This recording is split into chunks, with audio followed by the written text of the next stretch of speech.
Now I see that I got everything I need. It's alright, I'm on fire, I'm alive, 'cause now I fly so high, so high. Light up the skyline, let's do it this time, like it's a whole new colorful world.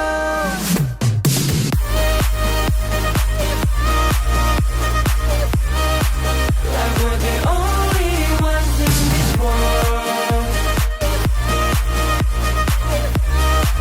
Like we're the only ones in this world. Never thought we'd get this far, burning like the stars. How we get this far, like we're the only ones in this world.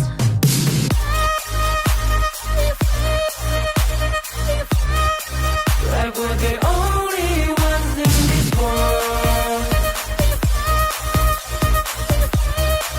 Like we're the only ones in this world.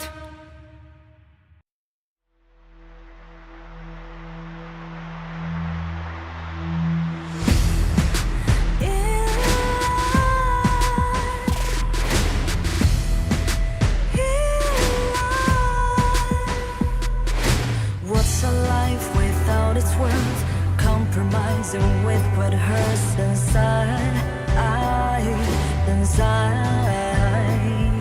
When you let fear decide your fate, you don't choose which path to take in life.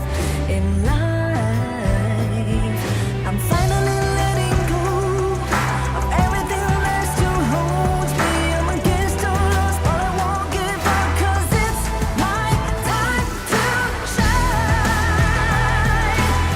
Standing in the spotlight, and no one let me down. Destiny is calling high. I'm not afraid to fight for everything I love. Victory is on my side.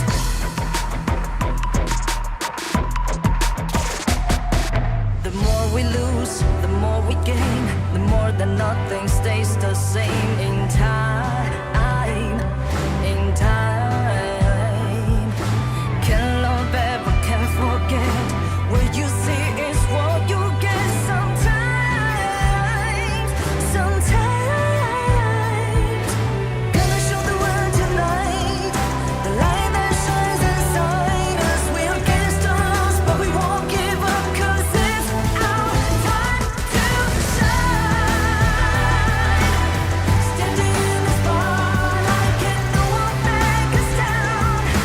Destiny is calling high in light. We're not afraid to fight for everything we love. Victory is on our side. Takiki takiki takitao. Takiki takiki takitao.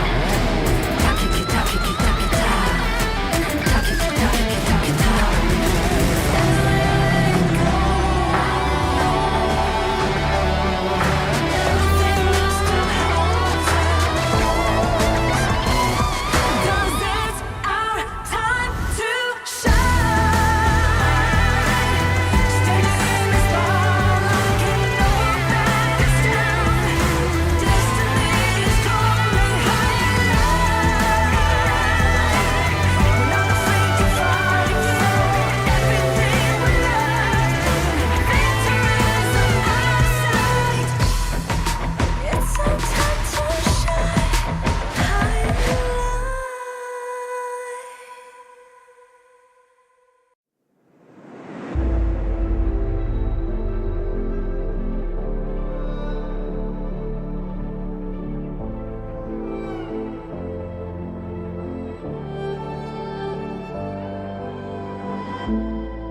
We're no strangers to the fallout. It's what got us here. Ever changing, some chameleon. Blood, sweat, and tears. We'll never make it if we fall to everything that brings us down.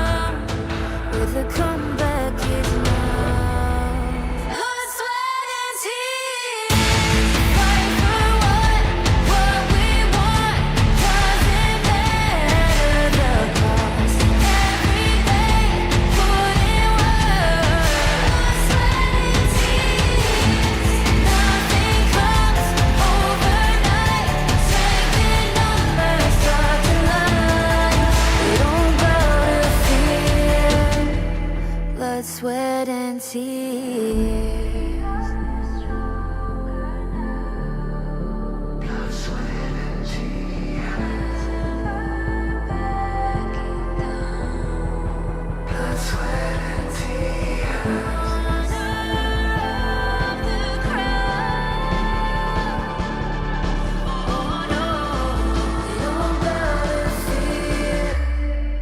Blood, sweat, and tears.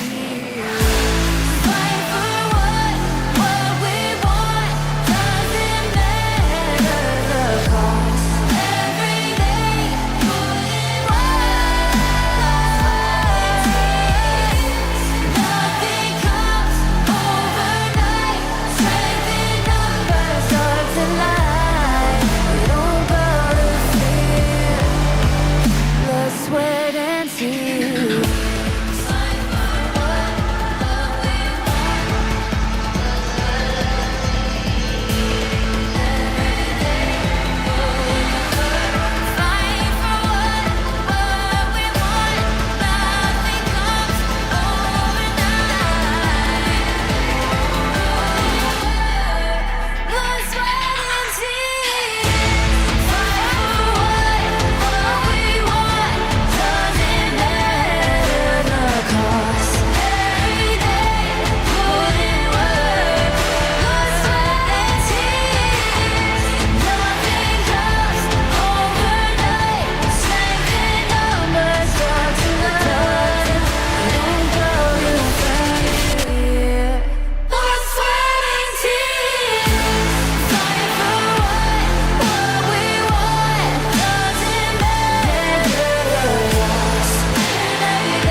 Sweat and tears.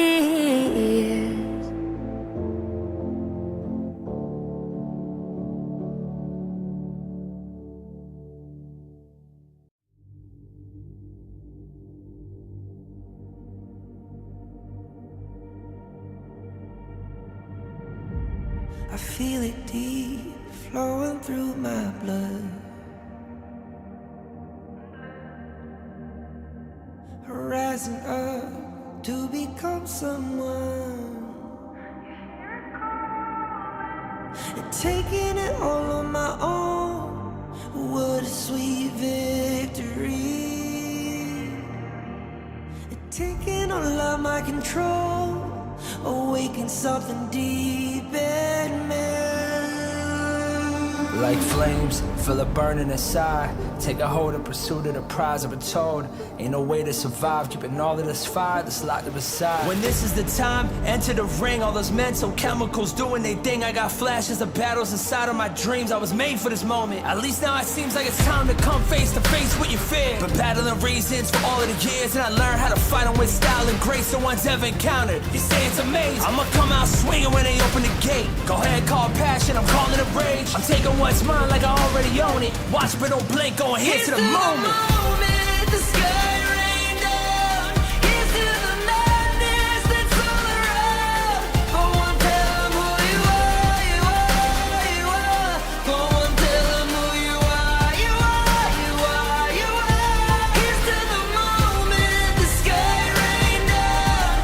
Here's to the madness that's all around. Go on, tell 'em who you are, you are, you are.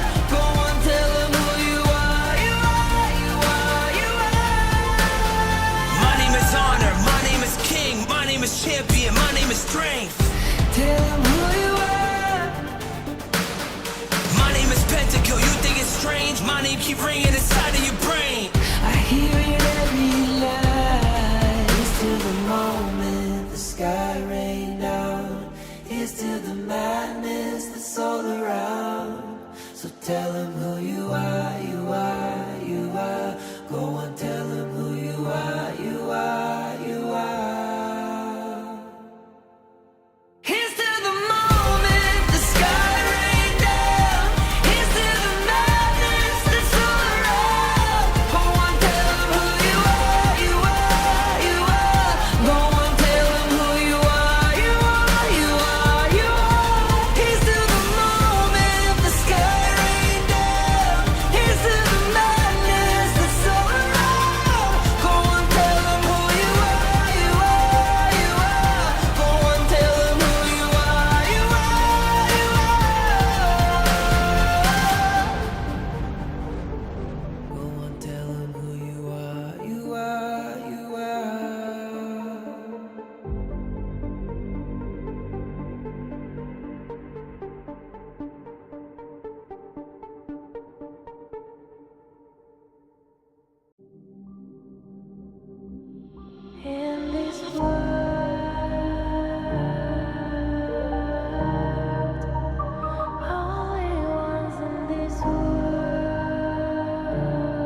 night.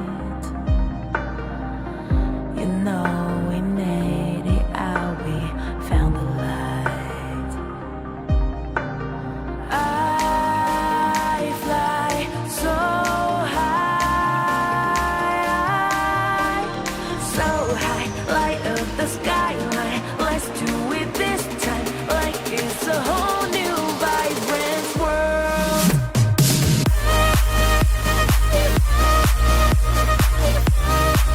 Like we're the only ones in this world. Like we're the only ones in this world. Now I see that I got everything I need. It's alright, I'm on fire, I'm alive, 'cause now I fly so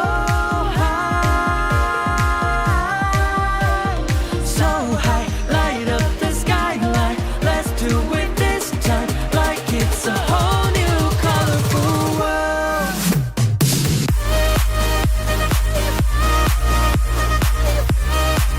Like we're the only ones in this world. Like we're the only ones in this world.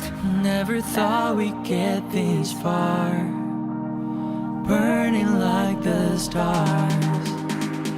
How we get this far, like we're the only ones in this world.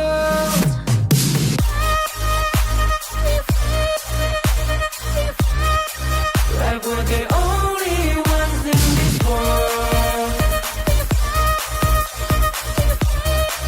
Like we're the only ones in this world.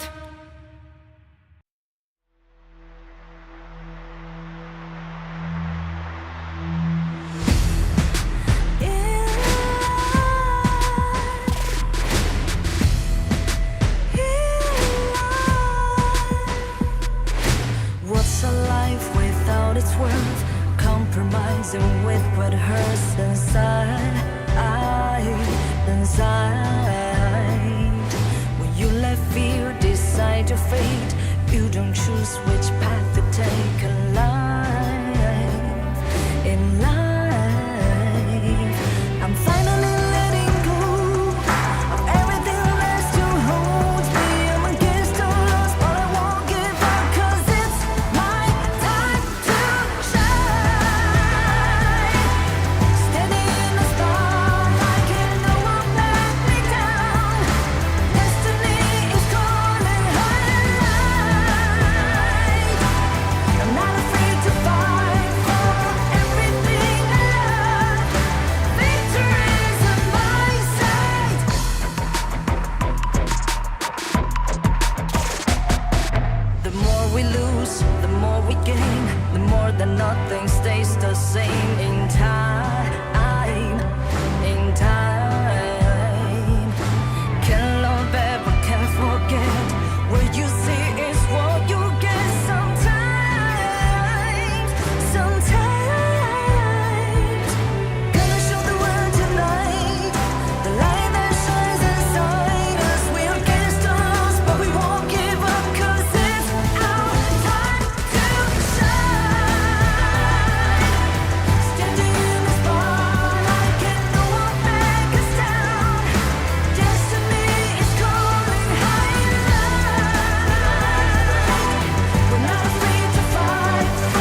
never follow. It's what got us here.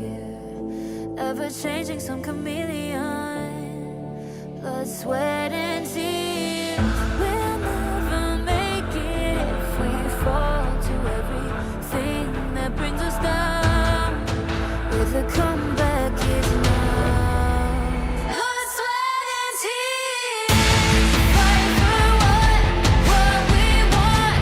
Doesn't matter. I'm on fire, I'm alive, 'cause now I fly so high,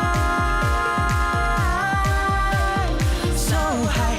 Light up the skyline, let's do it this time, like it's a whole new colorful world.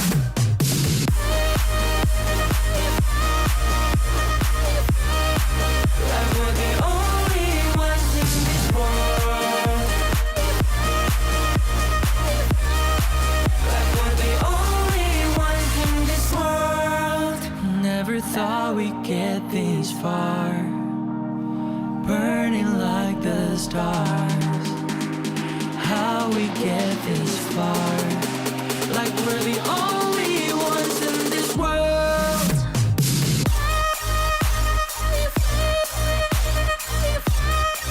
Like we're the only ones in this world. Like we're the only ones in this world.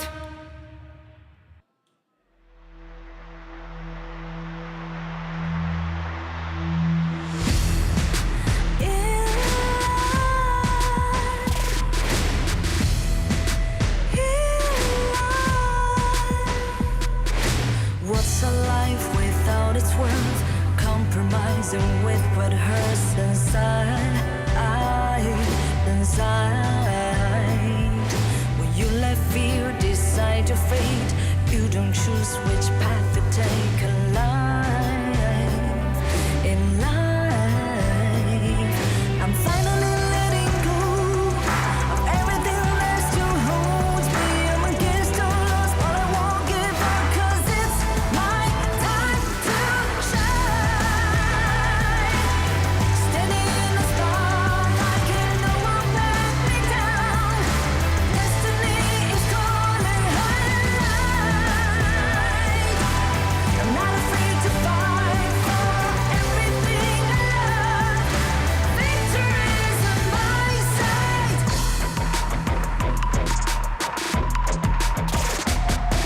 The more we lose, the more we gain. The more that nothing stays the same. In time, can love ever, can forget. What you see is what you get. Sometimes, gonna show the world tonight. The light that shines inside us. We're against all odds, but we won't give up, 'cause it's our time to shine. Standing in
to the fallout. It's what got us here. Ever changing, some chameleon. Blood, sweat, and tears. We'll never make it if we fall to everything that brings us down. With a comeback is now. Blood, sweat, and tears. Fight for what we want. Doesn't matter the cost. Every day, put in work. Blood, sweat, and tears. Nothing comes overnight. Strength in numbers start to lie. We don't bow to fear. Blood, sweat, and tears.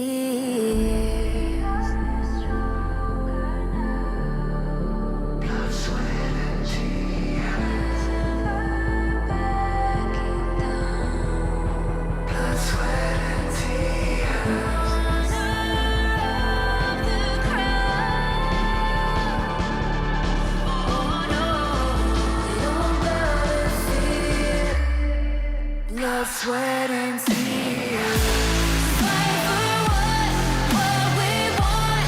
Doesn't matter the cost. Every day, put in work. Nothing comes overnight. Strength in numbers start to lie. We don't bow to fear. Blood, sweat, and tears.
Sweat and tears.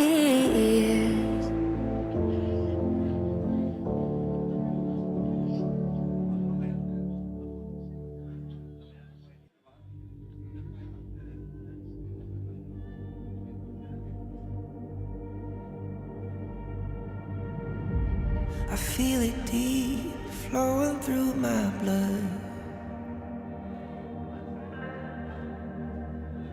Rising up to become someone.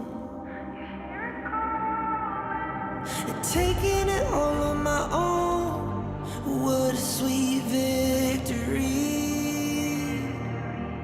And taking all of my control. Awaken something deep in me.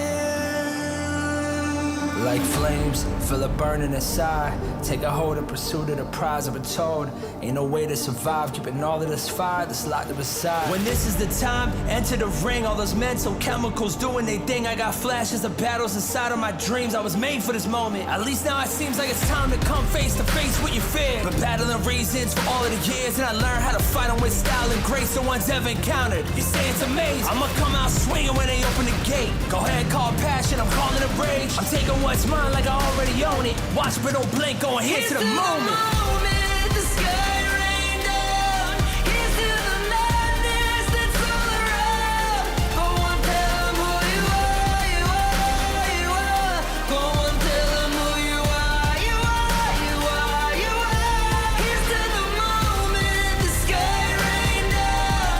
Here's to the madness that's all around. Go on, tell 'em who you are, you are, you are. Go on, tell 'em who you are.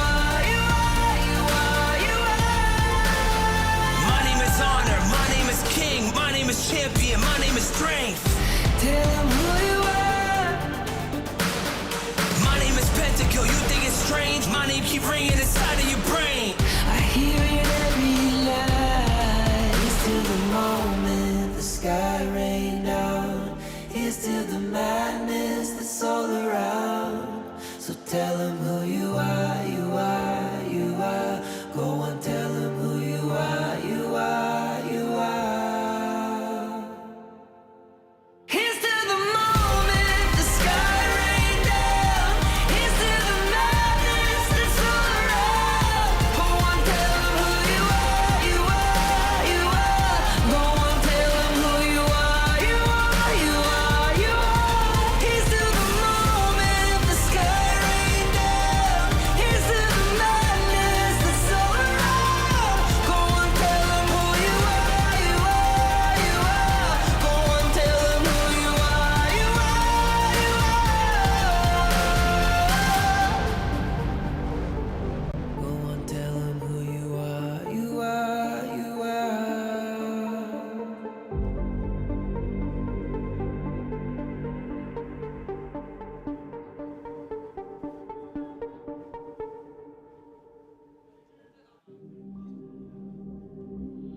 In this world,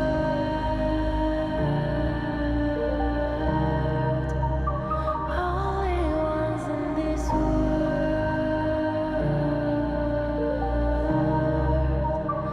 only ones in this call out my name,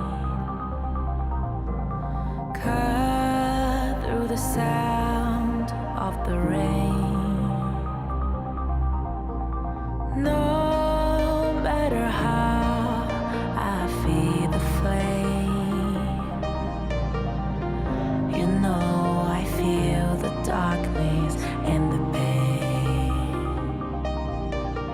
All of the ways we tried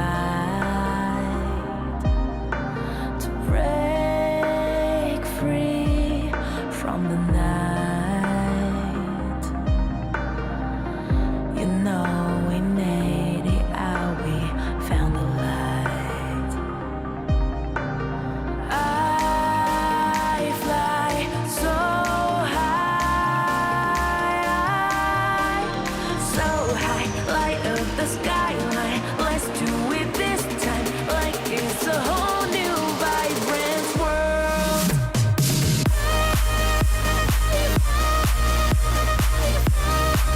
Like we're the only ones in this world. Like we're the only ones in this world. Now I see that I got everything I need. It's alright, I'm on fire, I'm alive, 'cause now I fly so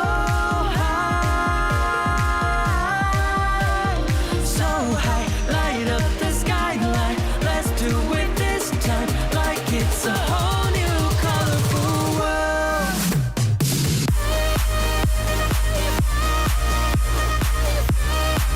Like we're the only ones in this world. Like we're the only ones in this world. Never thought we'd get this far, burning like the stars. How we get this far, like we're the only ones in this world.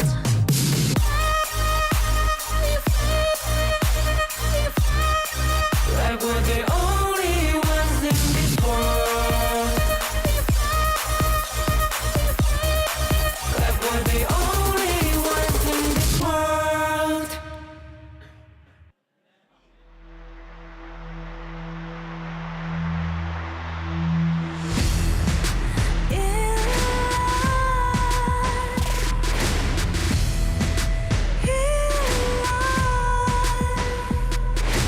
What's a life without its worth? Compromising with what hurts inside. When you let fear decide your fate, you don't choose which path to take alive.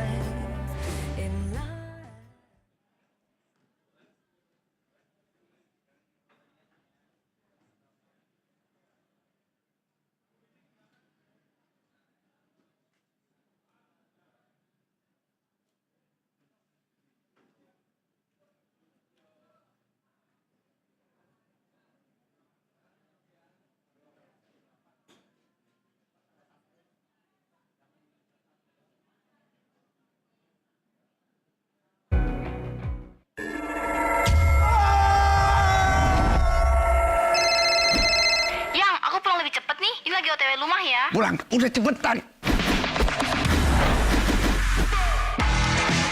Teknologi Fast Cooling dan iFeel membuat ruangan dingin di setiap sudut. Dinginnya nyebar, langsung chill, auto nyaman.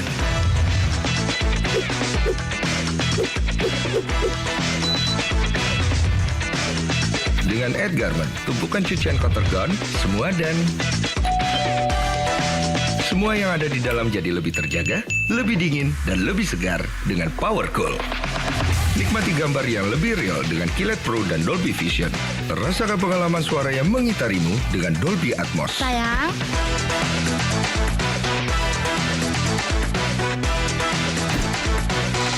TCL, semua jadi mudah.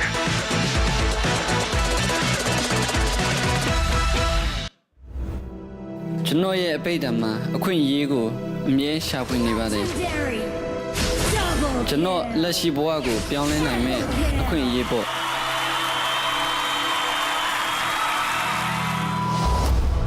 E-sport ye adebega, ludan to mutu na mabu. Daga apan pisi at kupi na ndalo. Bawa to shaolan ya me, ki de kule pi na made. Professional gamer piboga, chino boago, pianle bo akun ye ji de kubabe. 大家အားလုံးထက်အရေးကြီးပါတယ်ကျွန်တော်ဘဝမှာအခက်အခဲတွေအများကြီးရင်ဆိုင်ရပေမဲ့လည်း HOK ကြောင့်ဒီအခွင့်အရေးကိုကျွန်တော်ရခဲ့ပါတယ်အရာရာကိုပြောင်းလဲဖို့အတွက်ကျွန်တော်ဆုံးဖြတ်ထားပါတယ် HOK မှာကျွန်တော်လိုဘာမှမဟုတ်တဲ့တစုံတစ်ယောက်ကလည်း game ကိုစိုးမိုးနိုင်ဖို့စွမ်းအားတွေရှိလာနိုင်ပါတယ်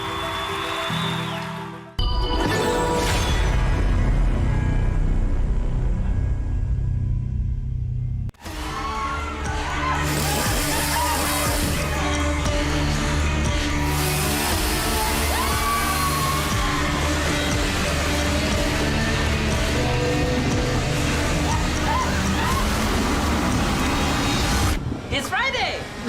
It's your okay day! Yay! You do good at chasing, huh?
Showcaster!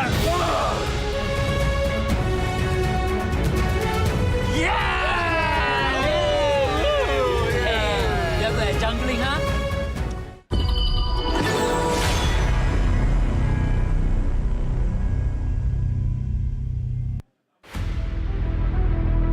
everyone, I'm Yuhan, and I'm the official 2024 HOK Championship Observer. The tournament highlight of the day is here. 3, 2, 1, showtime!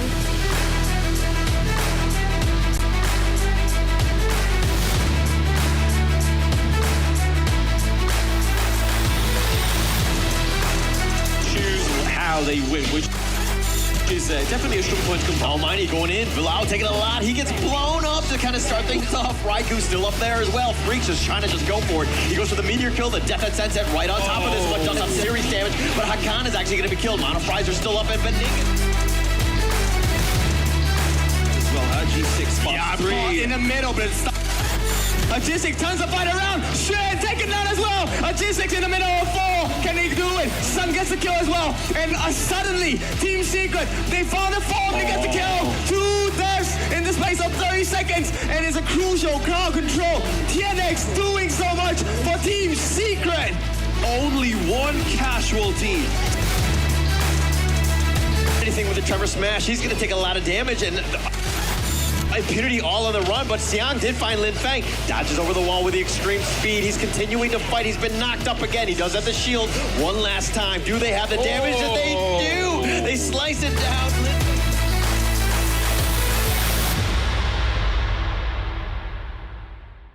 我常常在想，如果我不执着于梦想，我的人生将会如何？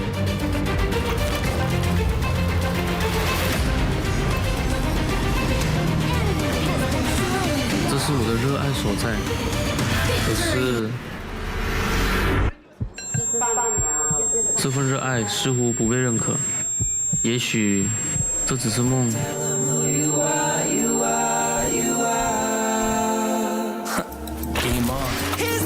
就让热爱、勇气成为我追梦的燃料。要实现这个梦想，就必须马上行动，做就对了。HOK 或许就是我实现梦想的地方。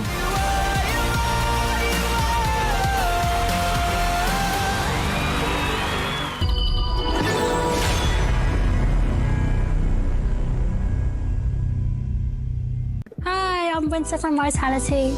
Hi, I'm Yao Yao from Vitality. Winter, are you the main shot caller in the team? No, actually it's our mid lane and our top lane is the main caller. How does training dynamic work out in the team? Are you able to keep up with the boys? Yeah, from the start it's a bit tiring because we have to play in full focus for maybe like 4 to 5 BO3s a day, but then now I'm coping well with it. Coach Yao Yao, what are some unique values that Winter bring to the team better than a boy roam? I think esports is an industry regardless of your gender. So the reason why I choose Winter to be our starter is because she is capable of it. She is patient and is willing to communicate with all the players. That is really good. Do you think we are going to see more female players on highest professional esports stage in the future? Yeah, I feel like it's an honor to be the first, and I feel like obviously there will be more in the future. I think it's very exciting for us to see many more and more ladies would be interested in this game, and as long as they can see both of us get on stage and have the courage to have a try, I think it's worthwhile.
波了，最后要连别炮，最后你死都没死。牛逼啊你！牛逼 OK， 射手死，直接一波胜利了，我们家。慢流，我可以下湖。怎么觉得？我一滴血啊！saya medan。继续。medan。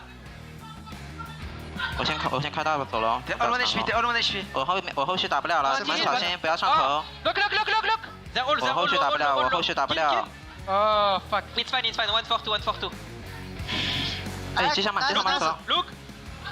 Nice. Look. 慢点。Nice. That's Simic. Look。 Yeah. 一波。Nexus.颠倒。Crystal. 颠倒。操！我操，这节奏太稳了呀！我操！快动！别动！Vai. Flash. Sem flash, Byron. Tu Byron, rato. Morto. Achei que ele ia morrer, mano. Boa. Falando caralho, tem essa porra, mano. Vai tomar no cu, mano. Bota esse push. Vem pra mim, Almine. Não consegue passar. Gol.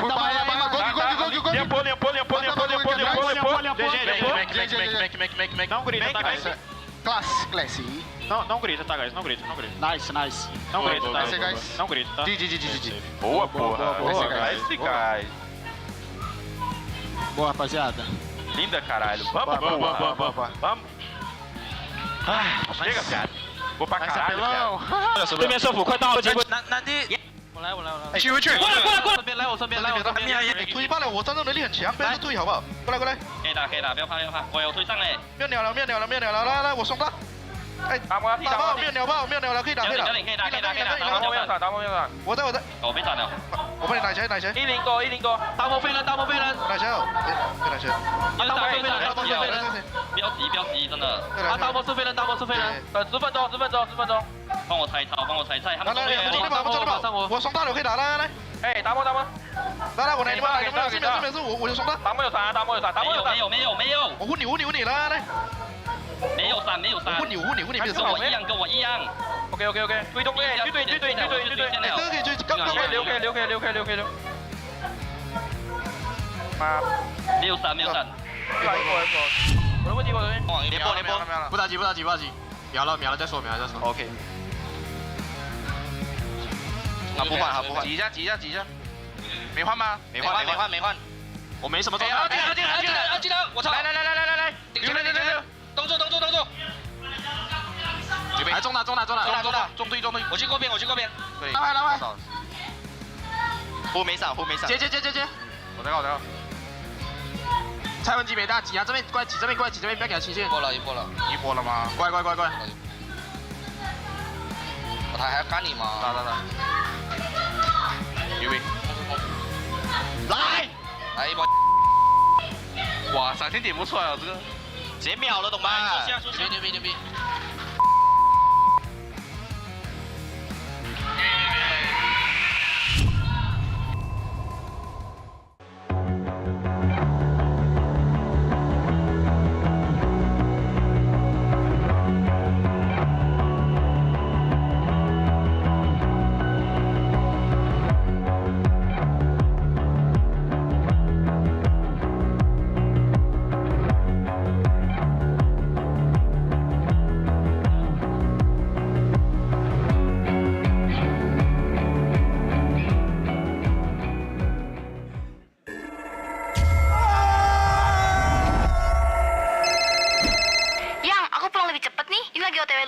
！Pulang, udah cepetan.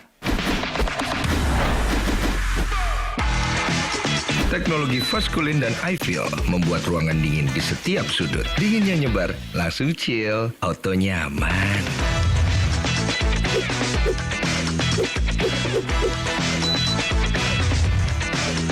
Dengan Edgarment, tumpukan cucian kotor gone,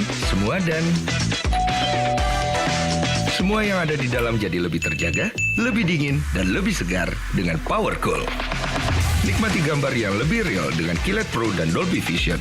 Rasakan pengalaman suara yang mengitarimu dengan Dolby Atmos. Sayang.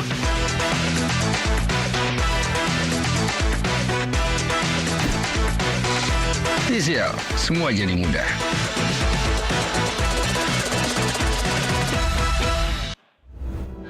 Chino ye peidama, akun yego, mie shapu ni bade. Chino lashi boago, pianle na me, akun yebo.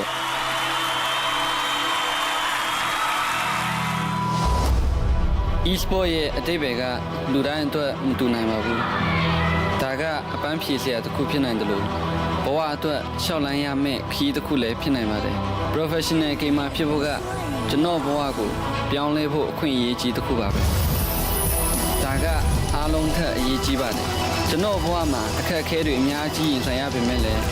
HOK jump, the Queen Yego, Jono Yakiba. Ayago, Pianle to Jono Sompit Habade.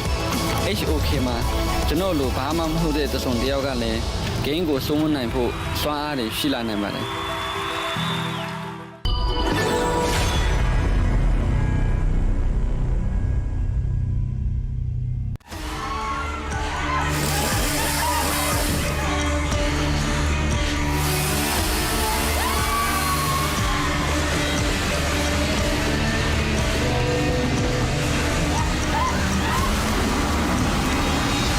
It's Friday! It's your okay day! You do good at chasing, huh?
Showcase! You're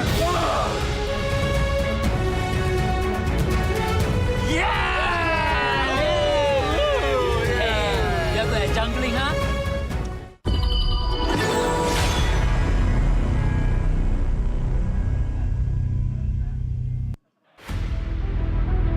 Hi everyone, I'm Yuhan, and I'm the official 2024 HOK Championship Observer. The tournament highlight of the day is here. 3, 2, 1, showtime!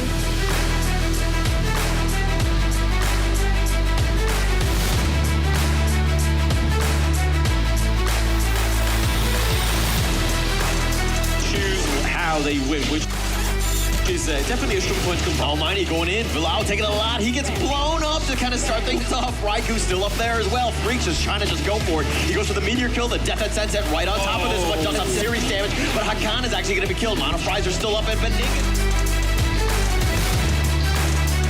G6 spots three in the middle, but it's a G6 turns the fight around. Shred taken down as well. A G6 in the middle of four. Can they do it? Sun gets the kill as well. And suddenly, Team Secret, they found a form to get the kill. 2 deaths in the space of 30 seconds. And it's a crucial crowd control. TNX doing so much for Team Secret. Only one casualty.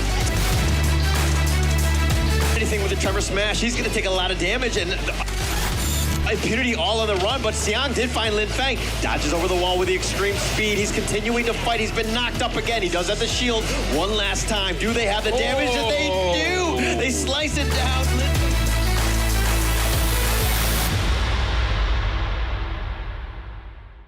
我常常在想，如果我不执着于梦想，我的人生将会如何？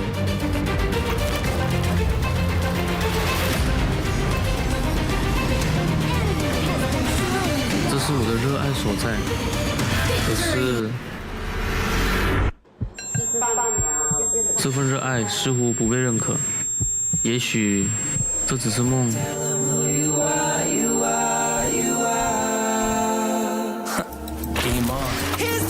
就让热爱、勇气成为我追梦的燃料。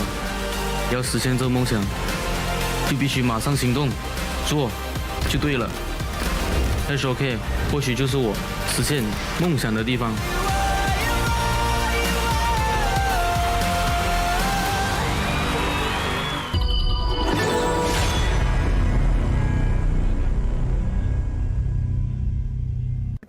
I'm Winter from Vitality. Hi, I'm Yao Yao from Vitality. Winter, are you the main shot caller in the team? No, actually it's our mid lane and our top lane is the main caller. How does training dynamic work out in the team? Are you able to keep up with the boys? Yeah, from the start it's a bit tiring because we have to play in full focus for maybe like 4 to 5 BO3s a day, but then now I'm coping well with it. Coach Yao Yao, what are some unique values that Winter brings to the team better than a boy roam?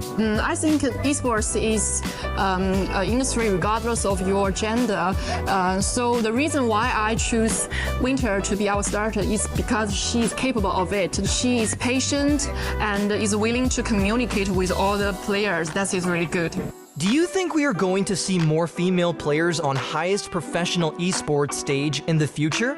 Yeah, I feel like it's an honor to be the first, and I feel like obviously there will be more in the future. I think it's very exciting for us to see many more and more ladies would be interested in this game, and as long as they can see both of us get on stage and have the courage to have a try, I think it's worthwhile.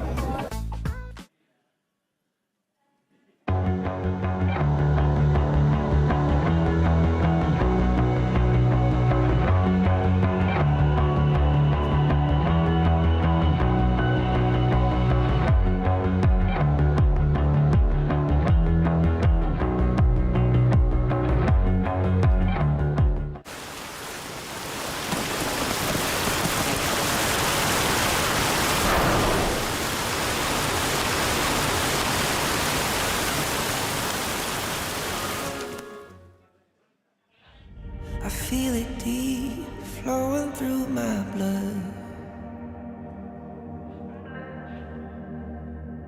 Rising up to become someone, and taking it all on my own. What a sweet victory. And taking all of my control, awaken something deep in me.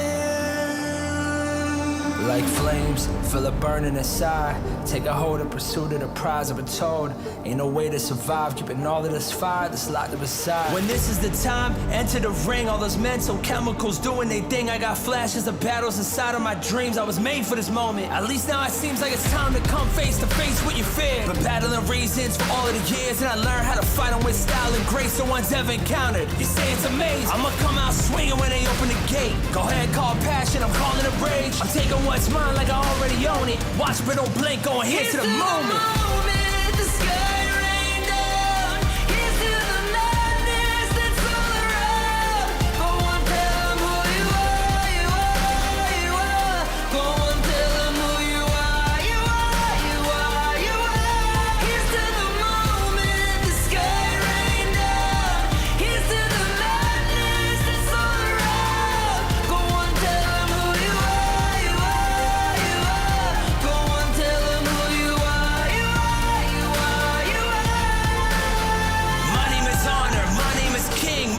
champion, my name is Strength. Tell them who you are. My name is Pentakill, you think it's strange? My name keep ringing inside of your brain. I hear it every night. Here's to the moment the sky rained down. Here's to the madness that's all around. So tell them who you are, you are, you are. Go on, tell them who you are, you are, you are. Here's to the moment the sky rained down. Here's to the madness that's all around. Go on, tell them who you are, you are, you are.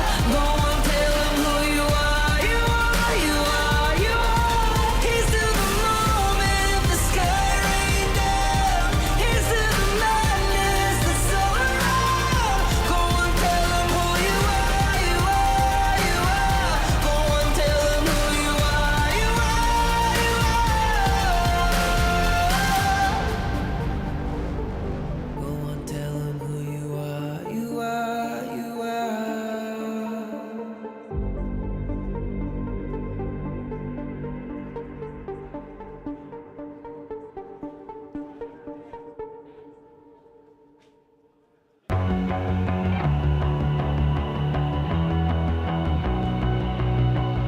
You've walked through the darkest night.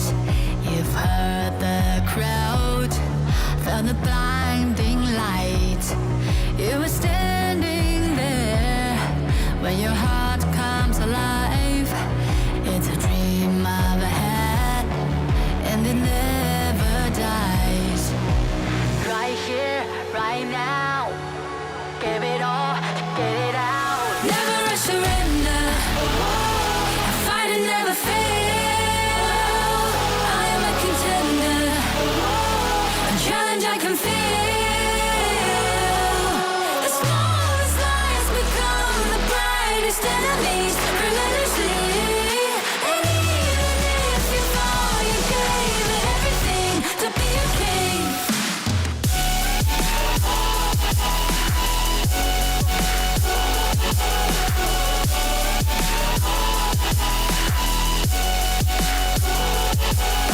You carved your way with a sharp attack.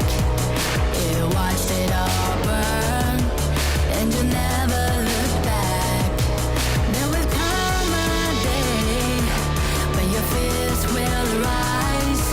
You protect your crown, so it never dies. Never a surrender. I fight and never fail. I am a contender. A challenge I can feel. The smallest lies become.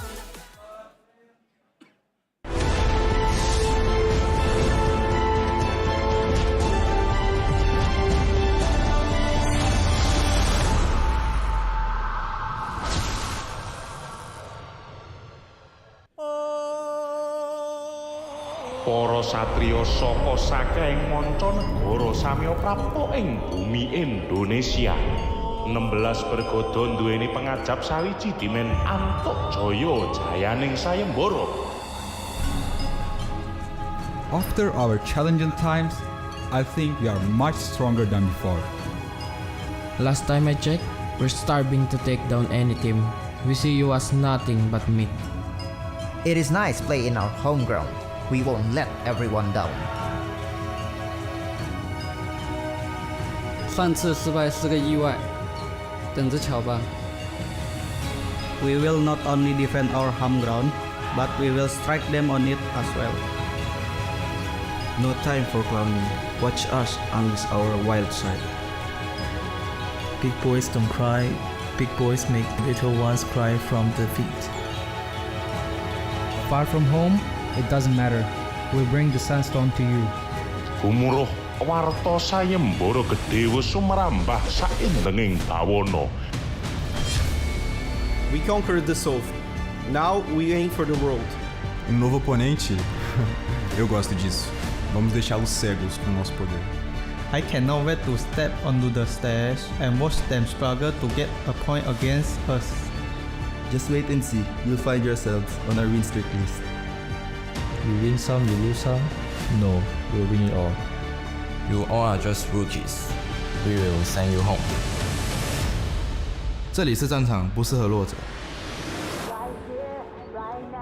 There's only one king.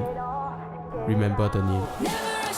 Para pinunjul miwah para satriya ngaluhur sing kalah bakal kapikut pewayangan asoring jurit ingkang menang bakal sinurak asma luhure kuncara saindring jagat gumregah kanggo bombonging manah gumregut kanggo ungguling kaluhuran patut.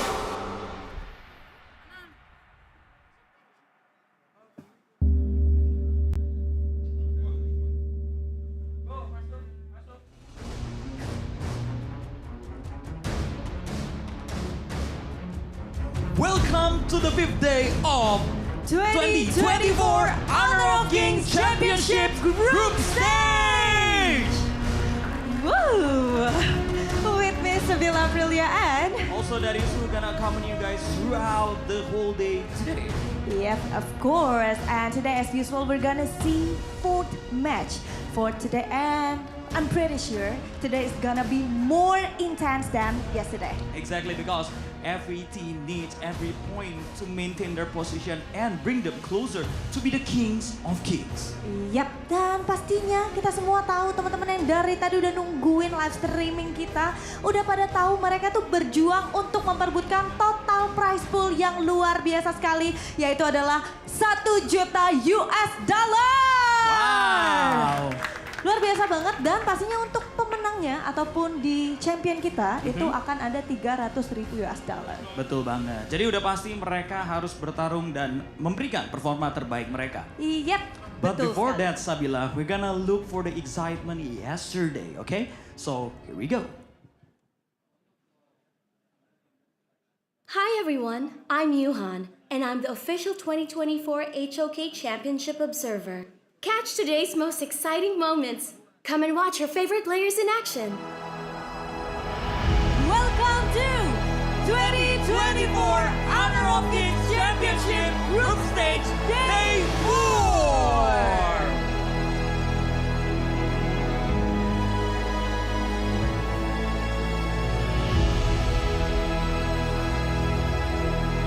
You see 90 here trying to get a few more blows on to clear the way. Bobby onto Highland. He has to get out of there or he dies.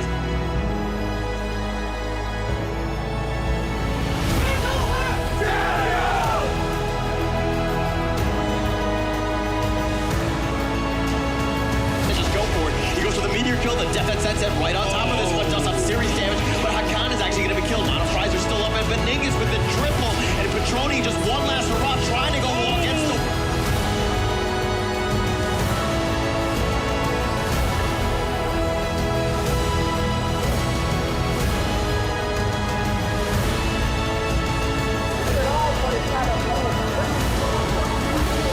Comes in, Azaz saves the day. Ajisik turns the fight around. Shen taken down as well. Ajisik in the middle of 4. Can he do it? Sun gets the kill as well. And suddenly, Team Secret, they found a form to get the kill. 2 deaths in the space of 30 seconds. And it's a crucial crowd control. TNA doing so much for Team Secret.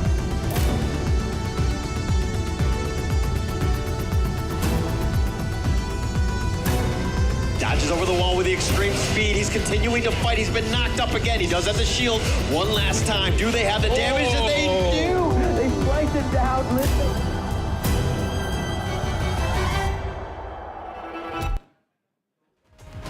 Wow.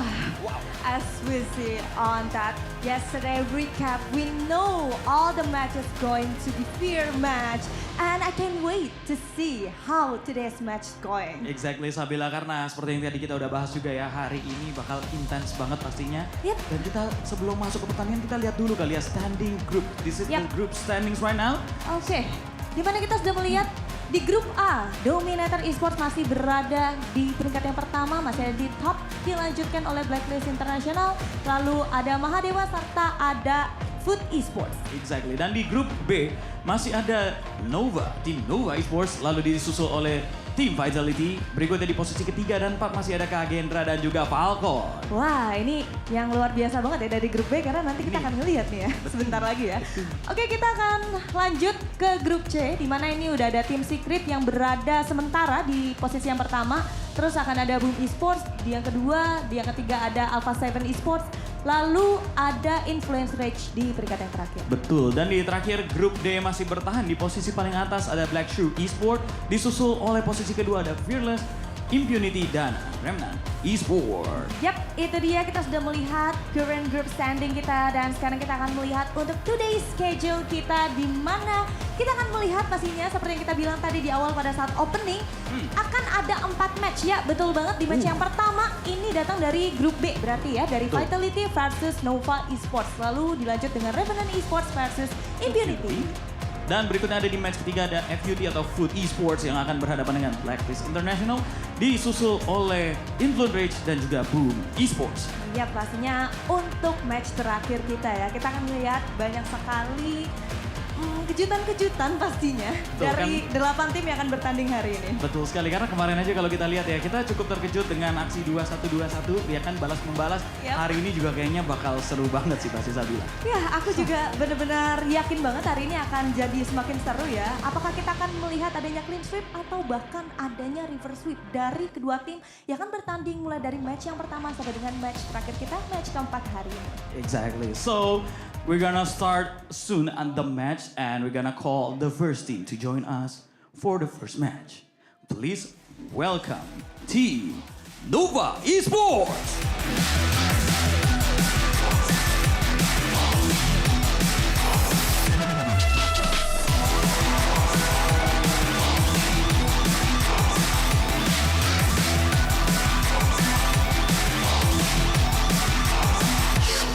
And the next team, please give applause for Team Vitality!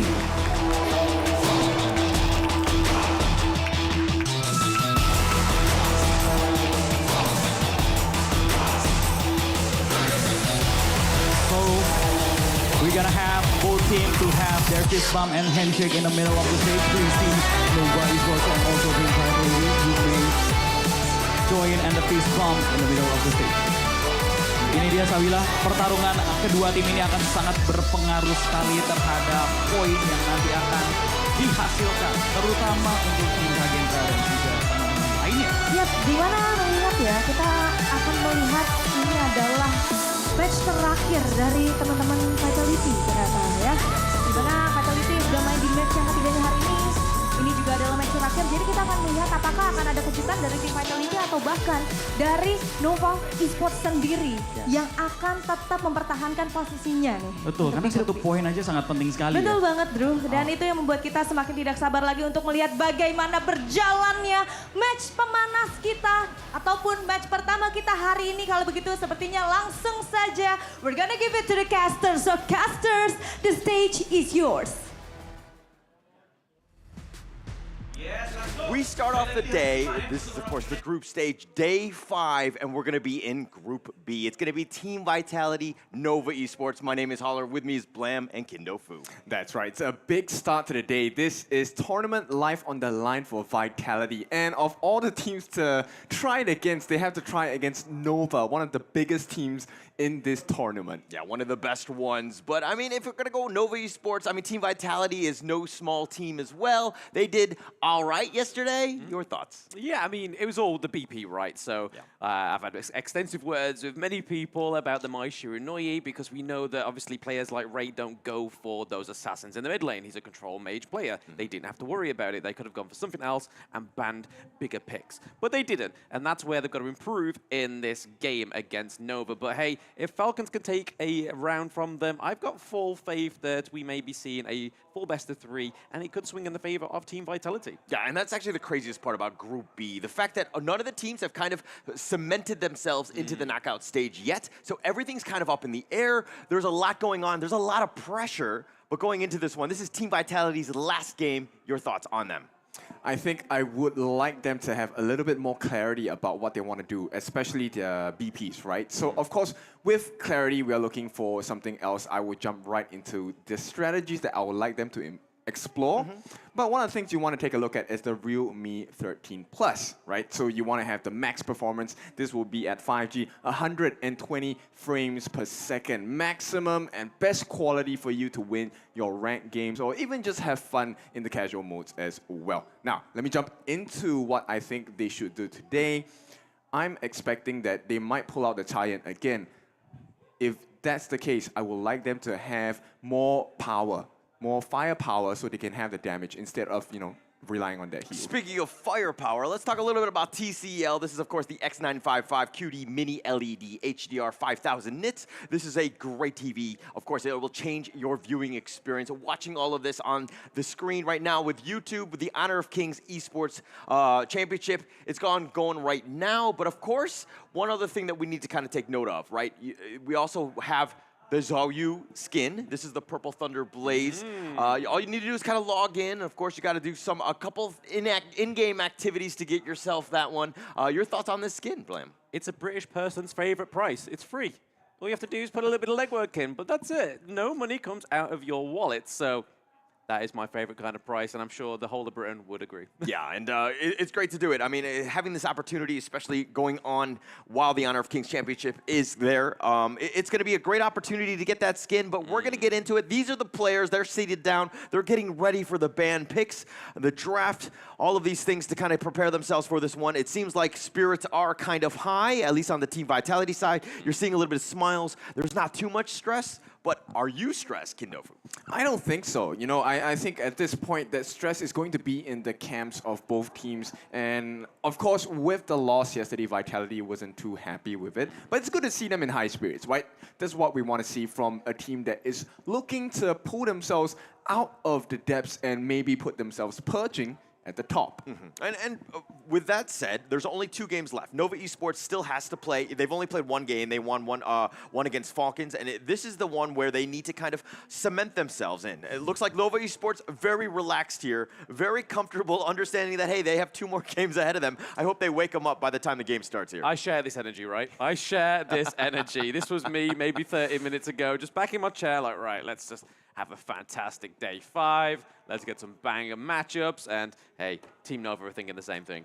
But Nova Esports not out of the woods just yet. Of course, they have that 1 victory. They need to cement themselves with a 2nd game victory and getting themselves into this one. I mean, Team Vitality, this is all or nothing. You've got to win out. I think, okay, if we're going to kind of look at the board right now, Team Falcons, actually, they're very close. They have a 4-5 game differential. They need Nova Esports to 2-0 both of the other teams. Oh, yeah, exactly. And you know what? While we may perch Nova is one of the strongest teams in this group, there is no guarantee about results, right? So Nova, I think, yes, they have showcased that they are a very strong team, but I hope they do not have a lapse in their concentration as well. And based on what we have seen, them being surprised by Foot Esports is something that really caught all of us off guard. And I think Vitality definitely looking to replay that performance as well. Yeah, and so Nova Esports was always the 3rd best team in Malaysia. They were behind Team Secret and, of course, Black Shrew Esports. And so they never really had the opportunity to go international, to take this to the international leagues and the tournaments, right, that are there. So playing on stage is a little bit more nerve-wracking. It might have been that going into that first series. I mean, there are huge expectations because they did dominate Team Secret in the Malaysian qualifiers, but now that they're here live, we're seeing some chinks in the armor, dare I say. Yep, exactly. Actually, this is something that I am really proud of for the side of Team Vitality, right? So Winter, of course, mentioned that it was her first ever competition, and now she's here playing live on stage for the first time.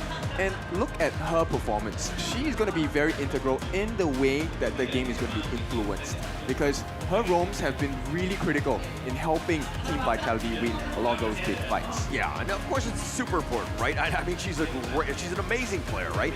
Just checking some of the highlights and just seeing how she kind of helps out and contributes with the team. She's on the same page. Team Vitality has been very well coordinated. You know, going into these things, you kind of worry about are people 100% on the same page and able to kind of go in. We've seen some of the teams that have come out with some losses have not been, and Team Vitality on the up and up. But again, that Team Falcons game kind of shook things up where we don't exactly know if they're going to make it into the knockouts. Yeah, and one thing that I think that is certain at this point is that Nova has done their homework, right? So they're going to ban out the Yuan along with the Dharma. These are specific bans against City Boy and 90 as well. They have performed spectacularly on these two heroes. Now this is going to allow Nova to pick up the Mai Shiranui. Yeah, started off, but go. Yeah, this is Wendy on Mai Shiranui, man. This is something that I fear is going to be a Game 1 run-through for Team Nova. He's had so many MVPs on this hero. He is a high-ranks player. He's probably the most combatant mid lane for Highland, right? Because now Highland is either going to have to go for Shangguan, which we got the Dolia, so it could be an option, right? Yeah, and Wendy is one of the best mids, as you rightly highlighted there. But of course, this is just one pick, man. They got 4 more to go. I don't think that they're, you know, they could just pick anything that they want, but it looks like they're going to go with some very meta picks here, Zhang Fei and the Musashi. I like this pick, right? And if this really allows Highland to pick into the Shangguan, it's not going to be a good game for him because the finishing stroke can be cancelled out and kind of negated with one illuminating slash, and that's not a sight or sound you want to hear from the side of Vitality. Yeah, but okay, Team Vitality, they've got the Arlie, we've got the Dahlia, and it looks like the Elaine. Very, you know, these three have kind of been picked quite a bit in terms of, you know, a first phase pick, especially with the Dahlia, really helps out with the Celestial Melody on that Elaine, so you can kind of get in and out with that Death at Sunset. Yeah, and I think they're expecting that Nova will actually pick up the Lady Sun for Muji here.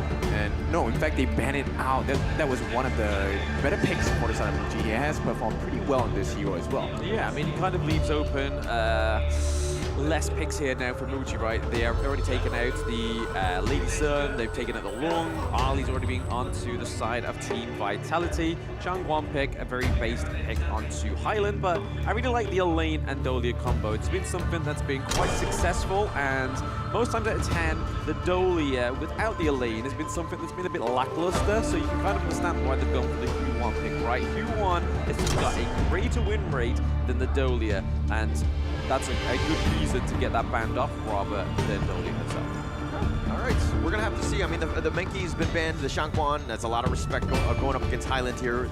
Team Vitality has not shown all of their cards, especially with that mid lane. What hero do you think is best, you know, taking bans into consideration that can deal with this Wendy Mai? I think some CC would definitely do well. You can take a even bigger risk with a Princess Frost, or they could go with the traditional Lady Jun as well, right? So it looks like they want to go for the known and tested combinations. That's going to be the Lady Jun with the Flowing Sai, Ocean of Tears, Destructive Deluge as well. But I'm a bit more concerned for Vitality because it takes a lot to make this draft work, right? We need this Elaine on 90 to pop off for the side of Vitality fans. Now, Nova, it's not as easy, of course. Right now, if Musashi gets torn behind it, there is a gap in the jungling. It's going to be tough because he has to enter first. He needs to be the front line.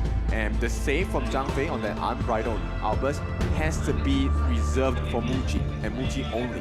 It can't be used to save the jungle. Yeah, I mean, this is the thing, right? We saw Musashi yesterday, and some of the matches were very lackluster, especially those that were playing from behind. I believe it was in the Brazilian matchup, right, between Influence Rage and Alpha 7, when we saw Benignus play the Orgren. But the Lady Jun, like, I'm going to go back on that point there, it's going to be great for zoning, right? Because you can kind of use a Death on Sunset to make sure that they try and dive out of the way, and then they're going to try and place that Destructive Deluge wherever they try and escape to, right?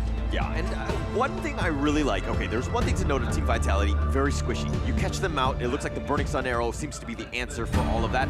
In yesterday's matches, we saw the Burning Sun Arrow not do as much because they needed to rely on the Hao Yi to do all the damage. In this case, Nova Esports, if you're looking at the Mai, you got the Musashi, and even the Maien to some degree, they have all the damage that they need. They just need that setup. So Hao Yi can be split pushing and just throwing out those Burning Sun Arrows. Exactly, taking a page out of the Boom Esports book, right? Which was using Hao Yi as a utility tool. That Burning Sun Arrow gonna hit its target. And if you take a look at the roster on Nova, 5 different sets of control. You have Ma Yin, you have Musashi, you have Zhang Fei, you have Mai. The knockup, Ryu Engine, you have the Unbridled Outburst, you have Ma Yin's Get Serious, you have the Whatever, and of course Musashi Duel to the Death. These are no joke when combined with each other, layer after layer. Not a nice time for Vitality. Yeah, and it's all about those layers, right? And it's just being very complex going into this one. It's going to be super important going into this game because, again, Team Vitality, yes, they can finesse you, and it is a difficult lineup to play, but man, if they hit a single stun, that guy just might be blown up.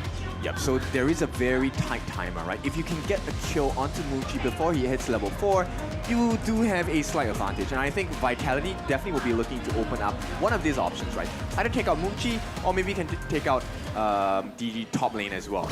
Okay, I think we're kind of, I just want to be very clear with this. We kind of both think that the Nova lineup is a little easier to play. I'm not falling for No gaslighting today. I'm saying it even for myself. I do think that the Nova lineup is a slight edge because of that.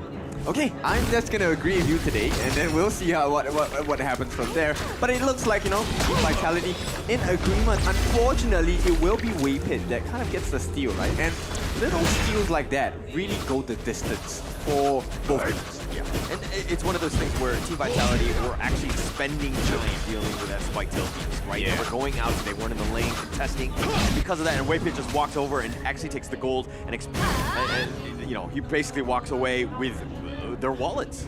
Yeah, so it starts with maybe, what, 300 gold, 400 gold. Slowly, this will suddenly snowball into 1,000, 2,000, and suddenly you're waiting. Yeah, and it looks like Nova Esports, nothing too crazy. It looks like they're forcing the mid lane to kind of ensure that Wendy has a good start. I think that this is a really good idea. Just, you know, let Wendy have a good game, let him carry. Yeah, I mean, it's a Mai, right? So Mai definitely wants to play with an advantage. That's where you get the burst. And at this point, it looks like Nova have a more stable start to the game. Yeah, stable, definitely. And it's very smart in terms of how they want to proceed here. They're forcing it out. Look, Pheasant was just spawning. Knight, really no chance. But Jose in the last hit. Got that in the end. Okay, the Invincible Warrior does come through. CC the unity from the Elaine as well. He's going to keep him from the not-to fight whatever. But right now, we do get the Death on Sunset, the duel to death, and the Death on Sunset. Loads of death up into the Clash lane. That is going to be a 1 kill for Nova. Nighty survives. I mean, he's a sliver of life, but that was a great rotation by Nova. It was one of those things where, okay, you're going at them. They had the Invincible Warrior. There was CT Boy was kind of flaunting that. Obviously, he's not as tanky as he should be in mid to late game, but you know, he was kind of a threat. So they backed it off, but it was actually just a trap. Yeah, and this is the Nova special, right? Once they get one, they always have a deal somehow 1-for-1. Now they're gonna steal away the Tusk Boar camp as well. So this is going to dwindle the EXP growth as well as the gold for City Boy. And as a Kaiser, you are already having that deficit because you're dealing with a duel to the death.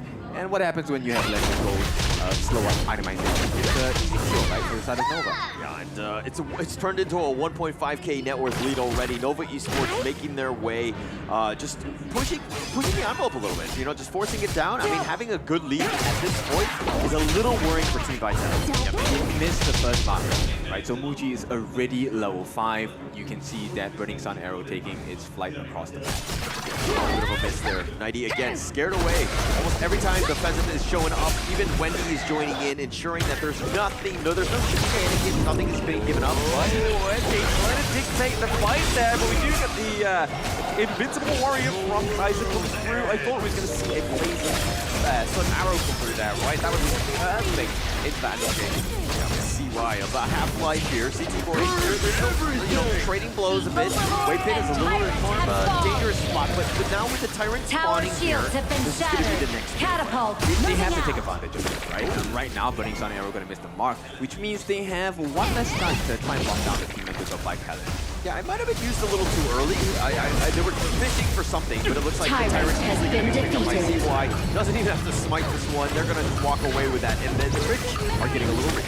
Yeah, unlike the UK travel system, it was early, not late, but I think it really helped there because Elaine could have come in with the Death on Sunset and try and steal it. Someone's a little bitter. I can feel it, the animosity, but you know, I do agree, a little late on that one. But nonetheless, Waypit's still up in front, and Nova Esports doing a good job. Hey, you don't have to steal everything, but you're providing vision. We know where the enemy team is. Yep, and this is a difficult situation. When you have a Waypit as Zhang Fei, okay, the game on top 90 points. Oh, this is just going to be a clear takedown, right? We saw the Death on Sunset try to be used defensively there, but that's not going to be any match for Wendy. Yeah, and this is why Wendy will pick my first pick into anything. Like, come at him. He's going to outclass you. He's going to be able to outplay you. But it's so narrow connected onto Highland. That was perfect from Nova right now. Shank's looking very low. He gets taken down. Down goes City Boy. That's a 3-0 trade between the turrets. That was a pure tenderizing moment for the side of Vitality, right? So they knocked them up, and very nice combination. This is what I spoke about earlier, right at the BP stage. There's 5 different stuns coming in from the side of Nova. There's so many stuns. The umbrella outburst was insane. Waypit actually got the double kill. How dare you steal away kills from your cores, Waypit? Yep, and if you take a look at the gold, right? 4,500 already in the bank for Wendy. 4,000 for CY as well. Close to almost a double, but at least 1,000 gold ahead. It's actually huge. The rich are getting richer. They're just starting to play with really well with the lead. I mean, understanding that, hey, Team Vitality are looking to defend, but all 5 of them literally just stealing, like, sticking around for the hounds. Yep, and Wendy, he's super happy with this, right? Just staying on the back lines, throwing control sense. Every single hit is going to be something that recovers his energy as well. And, you know, Vitality, right now they're just sitting ducks. Yeah, and look at Muji, right? Happily just taking the bottom T2, not really much to do. They didn't even have any minions. They're gonna happily take this one, and again, they focus their attention on the mid lane. Even with backdoor protection, this is the lead that Nova have acquired for themselves, right? And rightly so. I think they've made all the right calls, all the right decisions. Well, taking camp by camp, I think this is the 4th time they've stolen the camp away from Vitality. I mean, it's a 7K net worth lead. It's not even 7 minutes in the game. I mean, this is starting to compound crazily in favor of Nova Esports, pushing them back Team Vitality. I mean, all they could do, oh, nice Burning Sun arrow, that does connect. It does connect, but is it going to be followed up? Probably not. We do see that 90 comes into that a little too late. Waypit looking low, but there's the unbridled outburst. Split it away. Team Vitality, that disengage mechanic that Zhang Fei really offers his team fights works phenomenally for Nova. Yeah, take a look at the decision making by Nova, right? So they thought that they were going to have a fight against Nova on the side of Vitality, and they chose to back off. And nice stun. Okay, unfortunately, he is going to be CC immune. But look at what happens, right? Nova just makes space around the map for himself. I don't think they want to chase this on the side of Vitality. It's a huge risk. Okay, you said unfortunately when he was CC immune, so it looks like you're a Nova Esports fan. Huh? Oh, here comes the gaslighting. Bye. I can smell gas. Another one. Oh my god, another Burning Sun arrow connecting in, and Team Vitality, all 5 of them, just kind of hunkering down, trying to defend. Oh, the Invincible Warrior and the Death on Sunset looking for an aggressive engage here, but the up below with the gold, right? Wendy gets caught into the back line. He has actually not taken down. He is falling now. That is going to be a kill over to both Vitality and Nova. So finally, Vitality getting some blood spilt. Wendy a little risky on that play, going into the heart of the enemy team, under the T2 tower, tried to fight it 1 versus 3, was almost so close to just picking off 90 and getting on out of there, but again, the rest of Nova kind of weren't on the same page on that fight. I think it's a well worth it risk, right? At this point, take a look at what happens, right? The reward is the Tyrant. It's not even the Shadow Tyrant at this point. 8 minutes in, they have, you know, maintained this 7,000 lead. Tyrant has been defeated. 6. So that's about 1.5 minutes of extra time. Oh, burning sun. Wow. We need like a little sound effect for when those burning arrows land. There's like a donk or a ding. Yeah, I mean, there's just so many. But again, they know where he is because of the fact that Waypit is providing that vision. These are not like completely random arrows that are being tossed around. They ensure like roughly he's going to be around here. They know that the Crimson Golem is going to be up. So again, it's just a matter of, you know, that intuition. But it's the exact same area, right? 3 arrows, 3 hits. So far, it's a 100% hit rate for the side of Muji as well. Yeah, I mean, I think he had some misses earlier, some random ones, but a little bit Scouting arrows. Scouting arrows, you're right, but you still got to count those for some of the arrows. He missed another one, see? Scouting arrows, that gave vision. So he's 3 for 3. But what about these other arrows? Do they not count? We must take a look at the intention behind the arrows. The intention of the arrows. Before I could smell gas, now I smell bias. It's a very smelly cast today. But Nova Esports again playing well with the lead. Like, look at this map control, but Team Vitality really don't have much. I mean, this lead has only kind of gone to an 8K, especially after Wendy dying on that one, but again, it looks like they're just gonna take another Tyrant. Yeah, man, this one is really close towards that Shadow version. But it looks like, you know what, Nova, they have nothing to lose. Let's just play with the Primal Bond, it's fine. Okay. Yeah, you have nothing to fear. I mean, you have the damage, you're able to just kind of take this. This is no small, like, it's a very easy task for Nova Esports here again. Just full control at this point. Yeah, and you know, with Radiance on the side of Waybeat, that's one of the reasons why they are able to catch Vitality continuously, right? Because the slows come in, really sets the tone for the match. And at this point, Wendy gets that knockup with the View Engine with ease. Whenever the target's slowed, he gets the Chosen as well. So there's additional damage. And paired up with the knockup, it's a death combo coming in from Nova. Yeah, it's a tough combination to fight into. I mean, they just have so much control. Everybody has a specific role, and they're coming in with like a utility belt. They can do almost everything. They have damage, control, I mean, almost everything that you can want. The mind games that Waypit was causing up there because they had no vision onto anybody else other than Zhang Fei. They were probably expected a little bit of a gank here, but he was able to just keep off 5 players all by himself. Why they take the neutral objective? Yeah. Very tanky, very, you know, just up in front. He has mobility too, so he can get out anytime. Yeah, I mean, he has a get out of jail free card, right? The Unbridled Outburst is definitely something very useful. That's why, you know, it's a prio pick for a lot of teams. And at this point, the base is going to be cracked open. Nothing too big just yet, but at this point, you can feel the pressure building onto Vitality. Yeah, Shadow Vanguard is going to be pushing in the bottom lane. It's just going to be a matter of time before these Vanguards put together. Nova just sticking around. They're going to, you know, assault the base at the same time. They're going to kind of coordinate and do as much damage as possible. But with no mid T3, this is a little worrying for Team Vitality. Yeah. Shanks as well as Winter, Highland, the 3 of them will do well for themselves not to overextend in terms of positioning. I think at this point, it's almost a guarantee that your T3s will be taken apart by the entirety of Nova.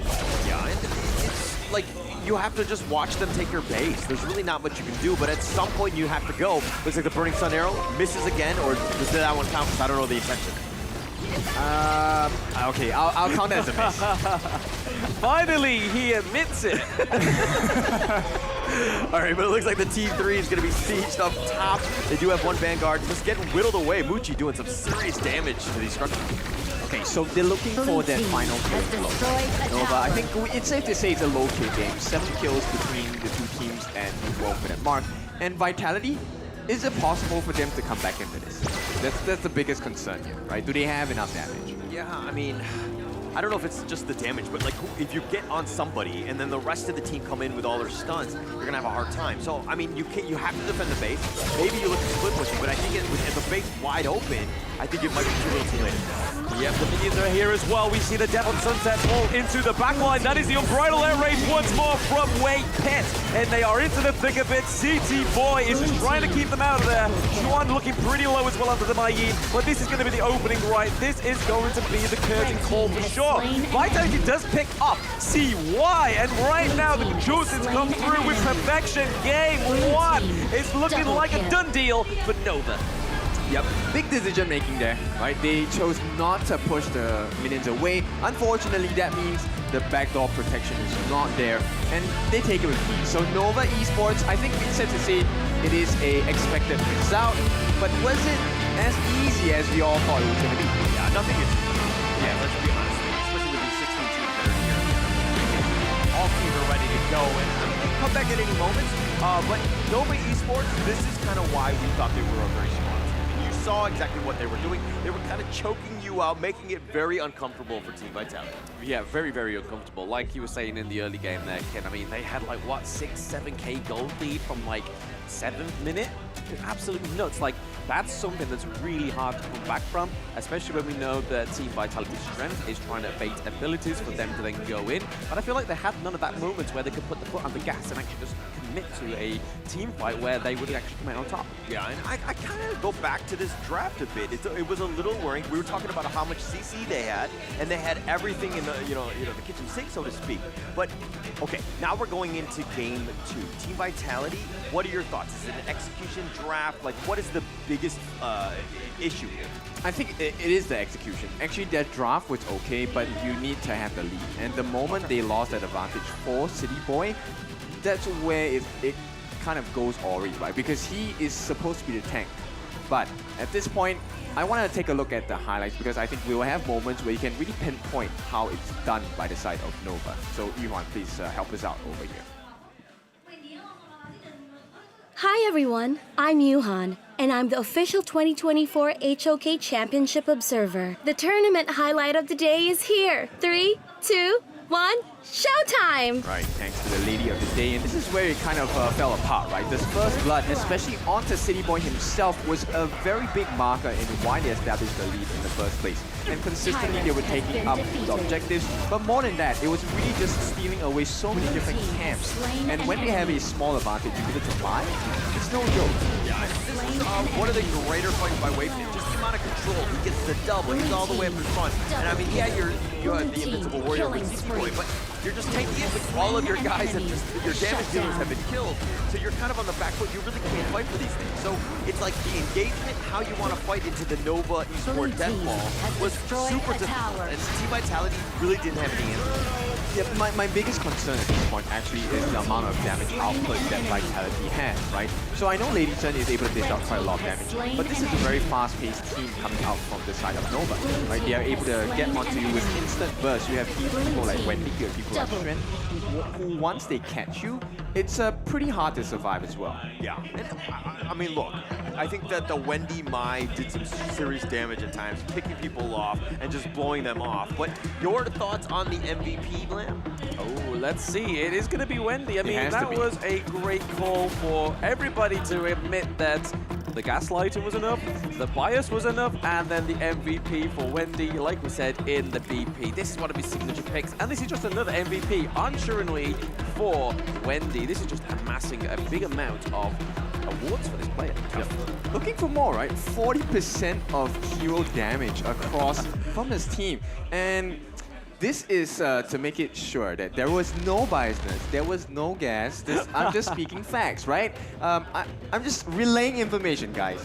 Yeah, okay, look, all jokes aside, obviously we're neutral in this. So I want to be very clear with this. I think we definitely have some fun with that. But again, Wendy having some fun with the enemy team here. 4-1-1, Muchi, you know, backing it off. I mean, his structure damage was on point. I mean, he was doing most of it. He was not really in the team fights. Again, he was throwing out those burning sun arrows and just taking down towers. Yeah, one of the interesting things about Muchi's build is that he actually goes a little bit more defensive at this point. He wants to use Spark Forge Dagger Lightning to really burn them down, along with the percentage damage of the Doomsday, right? So it's actually centered around Wendy instead, not Muchi, which is kind of a cool theory from the side of Nova. And I think Vitality, they recognize this, but they can't do anything about it because they're so far behind on farm. Yeah. I mean, it makes sense, right? I mean, the defensive items for the Elaine, we have the Death on Sunset twice, so you was going to see if Vitality were playing on the front foot, that would have been the case, right? Going for the Ho Yi, making sure you take down that huge damage from a distance, and he has the Sun Chaser as well, which means he just provides even bigger range. You know why he has a 0% team fight lead? Before the fight. Yes, because when he jumps in with the Death by Sunset and he gets taken out before that combination is even complete. That's a bit unfortunate, but we all know how the Elaine operates, right? He's meant to jump on the backlines. So this itemization by Muchi, actually tanking up 25,000 as a whole is pretty sick, right? Because normally you don't get touched, but he was in the face of 90 all day long. Yeah, I mean, but 90 was going after. He was definitely focusing, trying to prioritize Muchi as much as possible. But again, Nova Esports is like, okay, that's fine. We have the rest of them, CY and Wendy, just on the back line, just blowing people up. And again, the gold graph kind of tells the tale, right? Everything was in favor of them. They knew how to close the game out. Yeah, this is a standard gold graph for teams like Nova, teams like BLCK, and even teams like Secret, right? The three Malaysian giants, I think this is what we expect out of them. But at this point, let's not count out Vitality, right? Vitality fans, I think they still definitely have some hope with them. And Vitality, I think if they can change certain markers within their draft, they will definitely be able to bring the A game to Nova, right? Nova is not an unbeatable team. Yeah, I mean, like you say, markups in the draft, but then also the focus of neutral objectives and those towers as well. Like, they had 0 across the board, and that just goes to show Nova's control on that Gorge in that game 1, right? They were able to just deny any kind of macro play. It's not like Team Vitality were trying to make the macro plays either, like we were seeing yesterday with few of the teams where, especially on BSC, where we'd have loads of team fights, 4v5, and then Xiang just pushing the lanes. There was none of that at all to try and regain that control. There was no space, right? I mean, there was that one attempt from CT Boy who went in the top lane, tried to go for that gank, and then it turned it around, and then they lost 2. That was kind of when the wheels kind of fell off a little bit, right? It was one of those things where, you know, Nova Esports were able to counterpunch, and they hit them twice as hard. Yeah, it was interesting to me because during that first gank, actually I think the entire team was there, with the exception of Muji, right? So 4 different members to rotate all the way to the top, and it didn't fit with the expectations on Vitality. I was thinking that Vitality would have expected maybe 3 different members to come in. They'll be looking for a split push. That's why they put other members on the other sides of the map, but it didn't happen. So Nova took a bet. The gamble paid off. Yeah, it was a good bet, right? And their strategy was on point because, again, you can have everybody kind of grouping up, and then you have Muchi on the side just kind of split pushing so that no lane is really threatened, and you're constantly just funneling them or herding them in like sheep, so to speak. Yeah, putting shields for themselves, right? So they don't get punished if they get the things wrong. But in any case, Vitality, I think it's time to deep dive into Yao Yao's mind. I hope we can kind of see what she has in store for the team, and hopefully they can execute it as well. But first, let's take a look at the player interviews for both teams.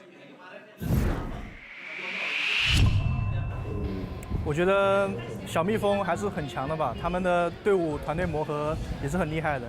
I think we can beat them, and also in the previous game they are not playing very good, so the chance to beat them is still, we still high. So we will do our best. 我觉得 Winder 吧，他的发挥还是比较亮眼一点的嘛。Nova, we will beat you. 我希望我们2个队能一起出现吧。 There'll be some fighting words on that one, right? I think going into this one, it's a do or die at this point. Both of these squads must win here to ensure that they kind of continue on. Nova Esports, a little less pressure, but still, every game matters. Every game does matter, right? I mean, at this point, if they don't even get a round on this one, Team Vitality will literally just be out of the competition. So I expect all guns blazing in Game 2, and all those cylinders have got to be burning for Team Vitality, or as Nova called them, Little B.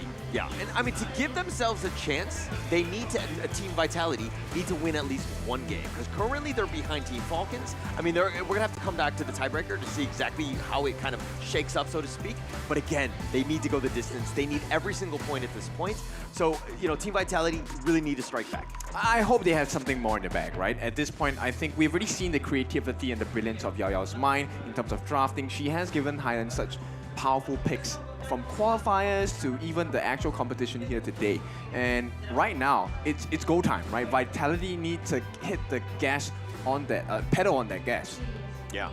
I mean, it's about all the gas. But, you know, again, when you're playing defensive, you're not really able to kind of put the pedal onto the metal in that sense, right? But, okay, support your players, rate and win at the championship. Join the HOK camp to rate your favorite players in the championship to stand a chance to win some exciting game rewards. This is very easy to do and fun. Very fun. I mean, you can make your opinion heard. If we're not giving that right opinion, you can do it in that camp. All right, of course, Menya, we've seen this guy. He's going to be out on the 19th. He's an interesting hero. Your thoughts thus far? We've seen him in, I think, 2 or 3 games already. Your thoughts? Glass cannon. I think that's the best term to kind of describe him. But at the same time, this is something that maybe Vitality can explore.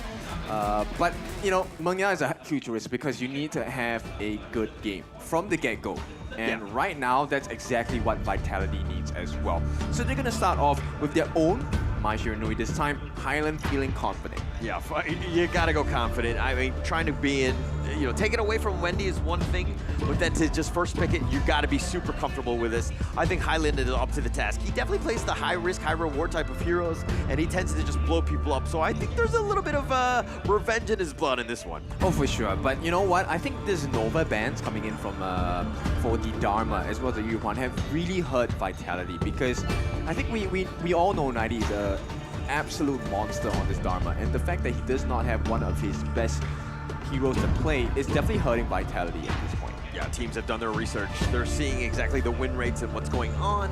But again, okay, let's Team Vitality going with the Mai, Lung, Mai-In, all very meta, all very kind of, you know, you're able to do so many different things with Lung. The Mai-In can kind of initiate, kind of help out with Mai, attract a little bit of attention away. I kind of like Team Vitality's first 3 picks here.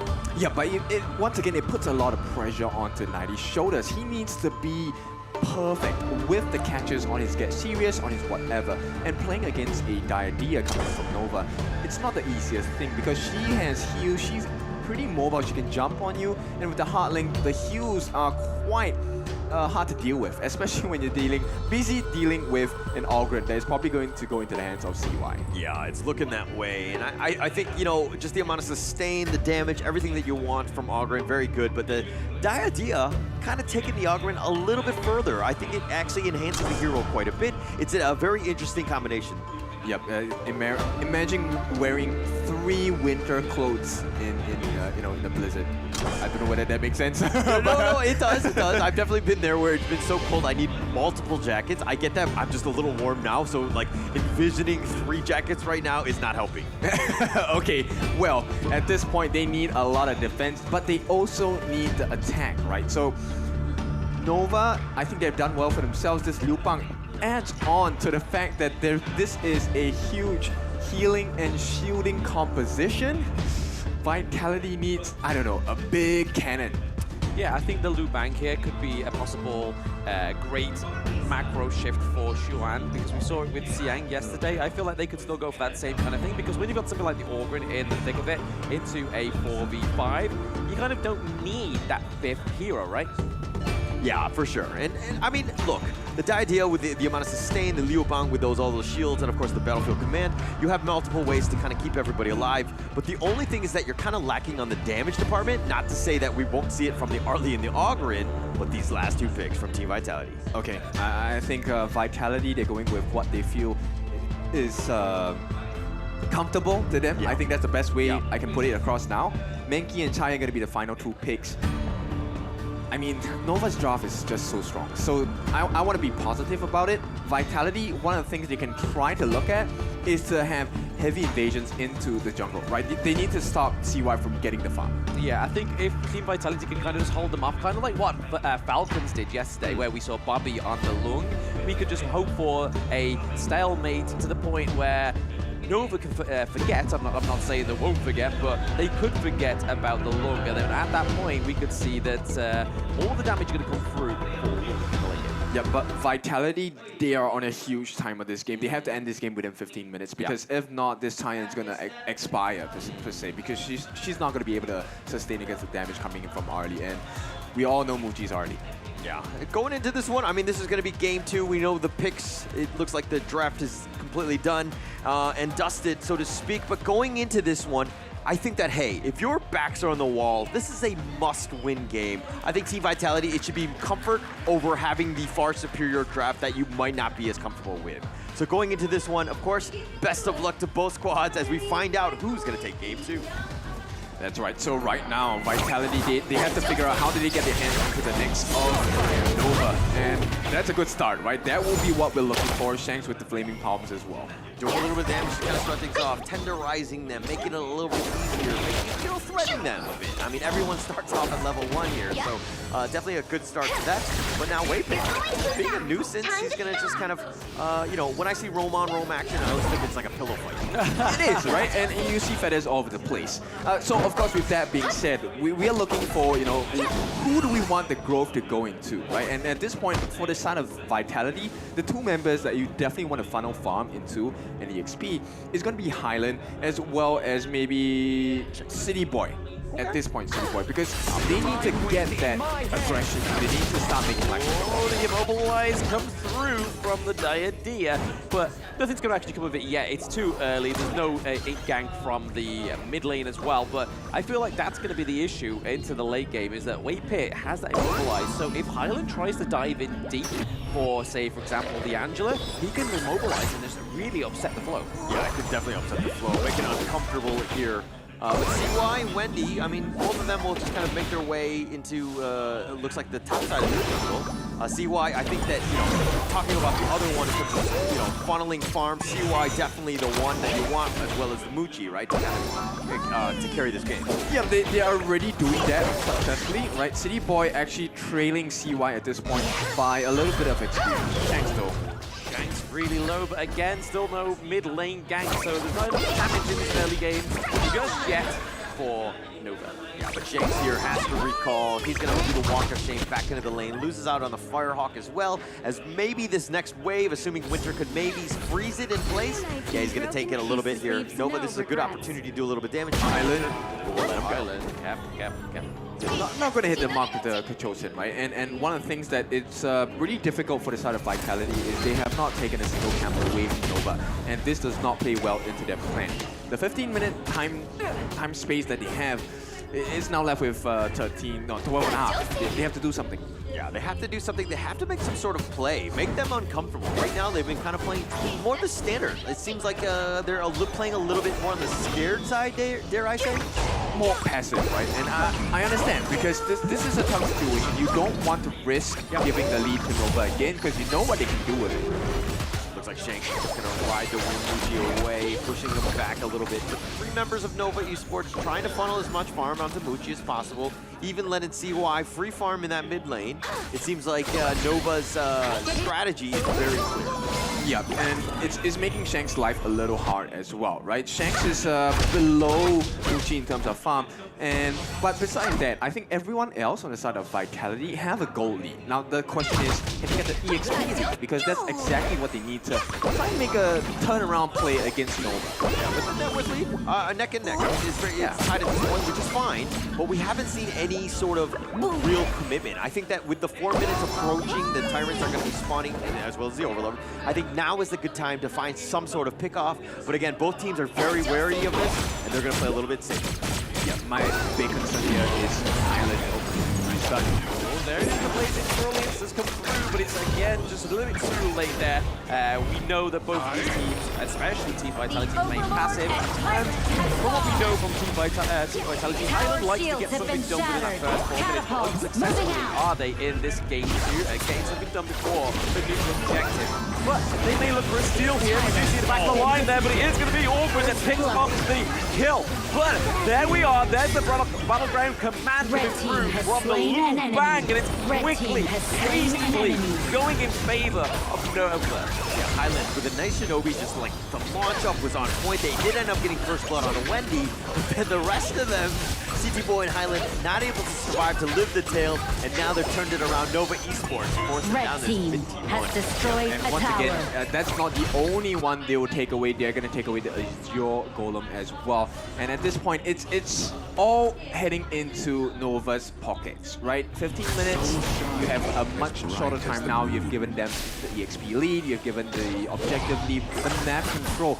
The fact that your T1 in the mid now is gone. Vision is going to be so small in that middle area. Yeah, I kind of want to see the highlight on that one, because I felt like CT Boy had just removed back to safety, so he was on cooldown, so he wasn't able to kind of further lock people down. I needed to see the I think that one wasn't the biggest issue. He actually smited earlier than CY did, but there was still a lot of life left, and that allowed CY to get it.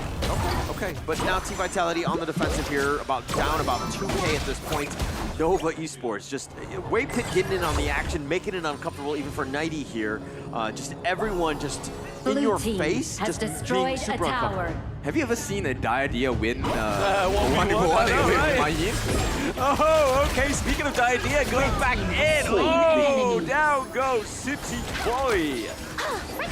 Not a sight for sore eyes at this point, because Vitality, they're struggling to keep up. 3 kills only going to the side of Nova, but the goal lead is starting to be a gap that's widened.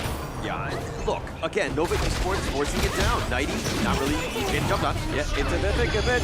Yeah, but into the thick of it. He's going in, but there we are. The flaming pops are trying to connect to do damage onto one of the side of Nova, but it's not going to be it. They trade get a kill, and they get the T2 in the mid lane for Nova, and not quite done yet, but they are going to just leave it there for now. Yep, this is my main concern about the draft coming in from Nova, right? There's so much live bars coming in, the heals coming in from Wave Pit as well, and the NTCC doing Blazing Brilliance helps out Wendy so much. Xuan, when he comes in with the Battlefield Command, he's not coming in just with shields and heals, he's coming in with damage as well, because the Staggering Charge, the passive, the Dominator Shield, all of these do damage, and once you get the control and EXP advantage to Nova, it's gonna hurt. Yeah, it's definitely. I mean, Nighty ran away, but then Highland was like, no, I got this. And he went in, and he got blown up. It just seems like, hey guys, we're not on the same page. If we're going in, we're all going in. But, you know, again, why would Nighty run in that case?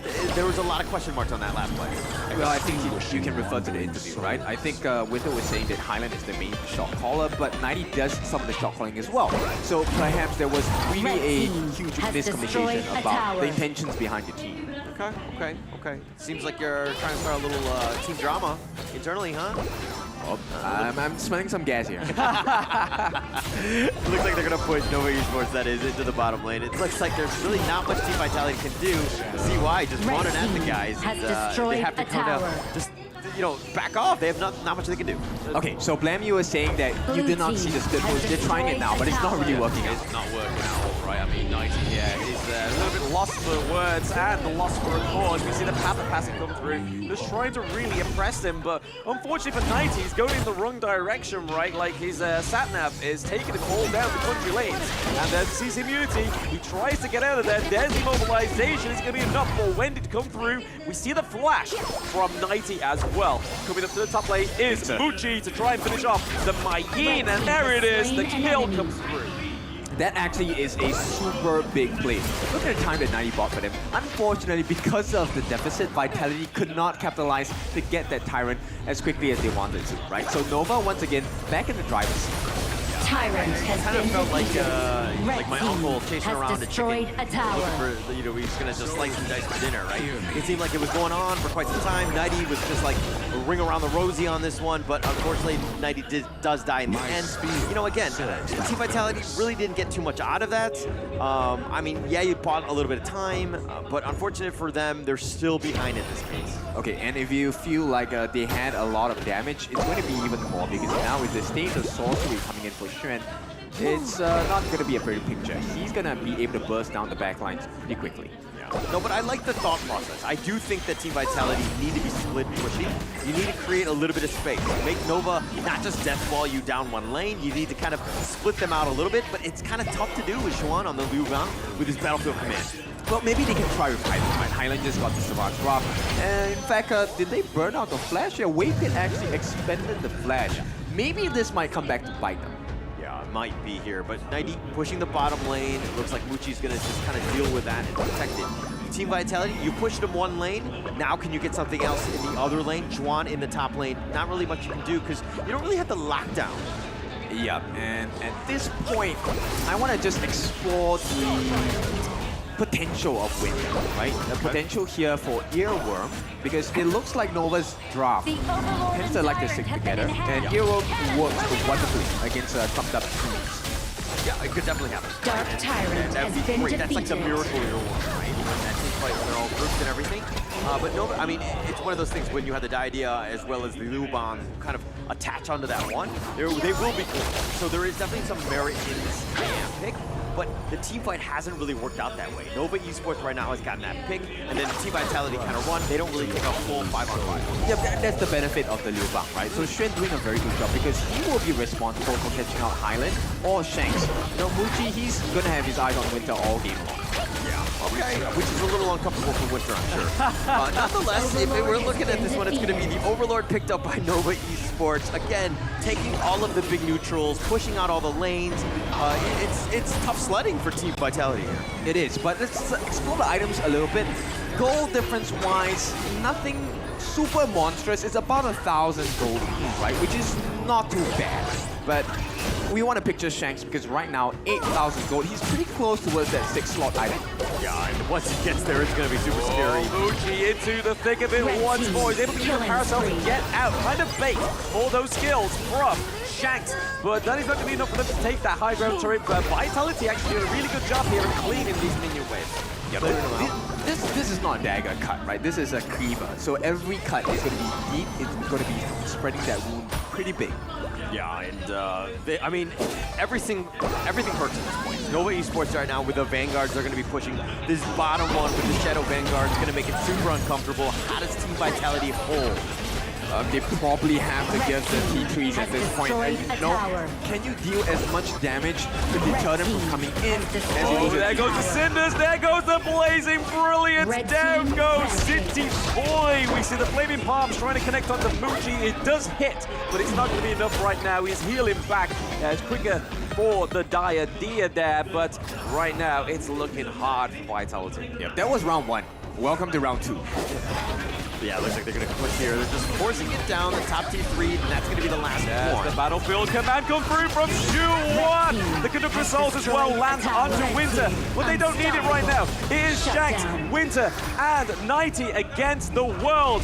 We have Nova and the Crystal. Supernovas are normally the death of stars, but this is the birth of a new one. Nova taking a 2-0. Wonderful game. What we expected from Nova. Team Vitality really not able to get their footing on this one. Just on the back foot from the beginning, but Nova Esports exuding dominance. Okay, so the nap that Waypit took was a good one. The power nap. No, I recommend power nap. I think that they're very important. You're kind of seeing the power of it with Waypit. I mean, just in full control here. That's got to be heartbreaking for Team Vitality. Unfortunately, you ran into a giant that is Nova Esports. And of course, Nova Esports with that 2-0 clear control. I mean, this is the reality of an international tournament, especially one on the world stage, right? So you have to come in swinging, and unfortunately for them, Nova was swinging harder. Let's take a look at the host who's going to ask some questions. Wow, itu dia tadi kita sudah menyaksikan secara langsung ya. Itu dia match yang luar biasa sekali, match pemanas kita langsung di clean sweep oleh teman-teman dari Nova Esports. Luar biasa sekali, memang performance dari tim Nova Esports benar-benar luar biasa karena kita lihat tadi untuk gamenya sendiri di game yang pertama kurang lebih itu 13 menitan kalau nggak salah ya, benar ya. Untuk di game yang kedua juga cukup cepat juga. Cukup cepat. Dan itu tadi sangat ya luar biasa banget ya, kita bisa lihat bahwa performance dari tim Nova berada di top notch-nya mereka. Iya, and as always, we're gonna invite one player from Nova Esports because we have interview winners. So please welcome Waypit, the roamer from Nova Esports. Wow, hello. Hello. Hi Waypit. Wow, you guys did it again. You guys haven't had a loss in this competition yet. So maybe can you tell us maybe about a glimpse how you guys train and how you guys able to perform very well in this competition? I think we just wake up early and training. We don't sleep late like this. Jadi tadi Waypit bilang ya katanya latihan mereka adalah pertama disiplin, bangun pagi. Tidak tidur malam. Tidak tidur malam-malam. Bangun latihan, tidak tidur malam. Iya, jadi untuk jam tidurnya juga benar-benar diperhatiin banget gitu ya. Okay, maybe next time. Tomorrow you will face Kagendra, right? And Kagendra is the one of the strongest team in Indonesia. Is there anything you want to say for Kagendra? Be ready for tomorrow. Be ready for Be ready for tomorrow, Kagendra. Siap-siap ya buat besok ya Kak Gendra ya. Siap-siap ya Kak Gendra. Okay. Last question. Once you get to the playoff stage, maybe is there any team that you really want to face off? I think it's BSE. BSE! Okay, 2 times and always BSE, right? Black Shoe Esports. Okay then, so once again, congratulations to Nova Esports and thank you for Waypit. You can join to your friends again. Thank you so much, Waypit. Thank you so much. Please, you may come down to the stage. Oke, itu dia ya. Memang kalau misalnya kita ngelihat dari Nova Esports sendiri, dia selalu bilang loh, kalau kita tanya nih ya, siapa yang mereka pengen banget ketemu di playoff, jawabnya selalu Black Shoe Esports. Black Shoe Esports. Itu selalu, bahkan udah 2 kali. Mungkin nanti yang ketiga kalau udah ketemu ini makin bikin kita penasaran ya. Bagaimana kalau nantinya mereka akan ketemu nih di playoff kita nanti. Nah, sebentar lagi kita juga akan lanjut ke game yang kedua. Tapi caster-caster kita punya sesuatu yang ingin mereka bagi-bagikan lagi. So, we're gonna throw it back to our caster. So, caster, take the stage. I love the fact that Waypit is not scared. He's just like, he wants all the smoke. Come at him. Let's go for Black Shoe Esports. Let's go right to it. I mean, this is what they came for, right? End of the day, we have been consistently, saying that they were the 3rd seed in Malaysia. And we're speaking facts here. So at this point, I think definitely when someone keeps telling you that you're behind where you think you should be at, you definitely want to snatch that position away. For sure, and you want to do it, you want to be aggressive, you want to be confident, you don't want to show any sort of weakness to these other teams, but there are a lot of other good teams ahead of them. I mean, Nova Esports, your thoughts on this matchup and the road moving forward? I mean, it was clean, right? There was not very much way of movement for Team Vitality to actually even come out with that one as victors. They lacked the control of the map. Game 2, yes, they got a turret or 2. That's not the biggest improvement or the fastest improvement that you need going into this best of 3. But the road ahead for Nova is looking very stellar, right? Because, I mean, right now, they're on top of the board in this group. So it means that the first round, they won't fight BSC, but they will be able to either pick or choose one of the second seeds, right? Yeah, and I think it's a huge confidence boost going into this one. I think that that's a good series that they needed. The first series they played earlier against Falcons, there was some, some shakiness. Really, like, it was some nerves going into this one. But this is the Nova Esports that we've seen in the Malaysian qualifiers. This is why they were the top dog and were able to just kind of dominate Team Secrets. And they're back to their old form. Yeah, at the start of this competition, I think they were kind of chasing pavements at that point, but now they're really chasing the dream. And so congratulations once again to Nova, the winners, and I think it's guaranteed, right? They will make it into the knockout stages. So we have the first out of this group. The main thing is who is going to follow suit as well, because that's going to be determined, I think, tomorrow over the next few days. But first, let's take a look at the highlights. Miss Yi-Hwan, please help us out. Hi everyone, I'm Yuhan, and I'm the official 2024 HOK Championship Observer. The tournament highlight of the day is here. 3, 2, 1, showtime! All right, it looks like Nova Esports, this is a pretty big one. I mean, they had first blood, Highland had actually gone in, gotten it, got the pick off onto Wendy. Great start, but then the rest of Nova was here. They just had so much sustain, heal, control, and made it very uncomfortable for Team Vitality to get anything going. Yeah, they rendered 90 kind of muted, right? So there was no potential catch coming in from this Mayin, and that's where you see the gaps filled. He did one very big play, which was this. I think it was close to almost 30 seconds of running around. Right? They were chasing him. They committed 3 different members to try and get this kill as well. They bought enough time, but unfortunately, because of the cooldown, death timers, and reset of the Tyrant, they couldn't capitalize on that space given. Yeah, just too much farm. Like, the items, like Muchi was starting to blow people up. Wendy was there with a Blaze of Brilliance, always just, like, destroying people. And Shakes really didn't have the time or the items to really compete in these team fights. Yeah, and Waypit has given me an absolute confidence. I'm going to start taking the idea that 1v1 Mayins in the Clash lane. Yeah, something we rarely see before, right? A level 6 Diadea going up against, I think it's like a level 8 or 9 Mayin. It's just like, bro, what's this guy going on? What's he had for breakfast today? Yeah, what kind of itemization he had? Yeah, we're going to have to check that one out. But I thought you were going to go not just play the Diadea in the wrong lane, but I thought you were going to talk more about, hey, you're going to start taking some power naps. Because he had one pregame and actually just might have paid off, and the MVP is going to be Muchi. Okay, he is the game MVP, Muchi. I think he did really well. The amount of times he managed to catch out Shanks is impeccable, because you don't expect the farm lane to be able to catch the farm lane because they are on opposite ends. But Muchi, he made it work nonetheless. 5 for 1 and 5, dealing a total of 29% of the hero damage. He did take quite a lot though, 22% of hero damage taken on his end. He played a little riskier. I mean, you had the Diadea and then the Liuwang with the shields, and you had ways to just survive, so you can play a little riskier. Not how I like to play the Arlie, but it's not like I'm a good Arlie or anything. But I think, very squishy, you got to be super careful, and taking that much, but dealing it out, plus taking all the structures, Muchi, clear MVP. Yeah, so obviously at this point, fortune favors the bold, but it also it favors those who are prepared. And I think based on what we have heard from Waypit, Nova, they definitely have prepared tremendously for today because they were just so much cleaner, they were very systematic in what they wanted to achieve, and even take a look at the itemization, right? I like the fact that Xuan went in with a very aggressive kind of itemization, breakthrough rope, stay for sorcery, and this is not something we expect, right? We always expect the full-on Blazing Cape first and maybe a more defensive item, maybe even Dawnlight to support the team, but they were so far ahead, he had the confidence to say, I will just help you guys deal more damage. Yeah, it just ends the game, right?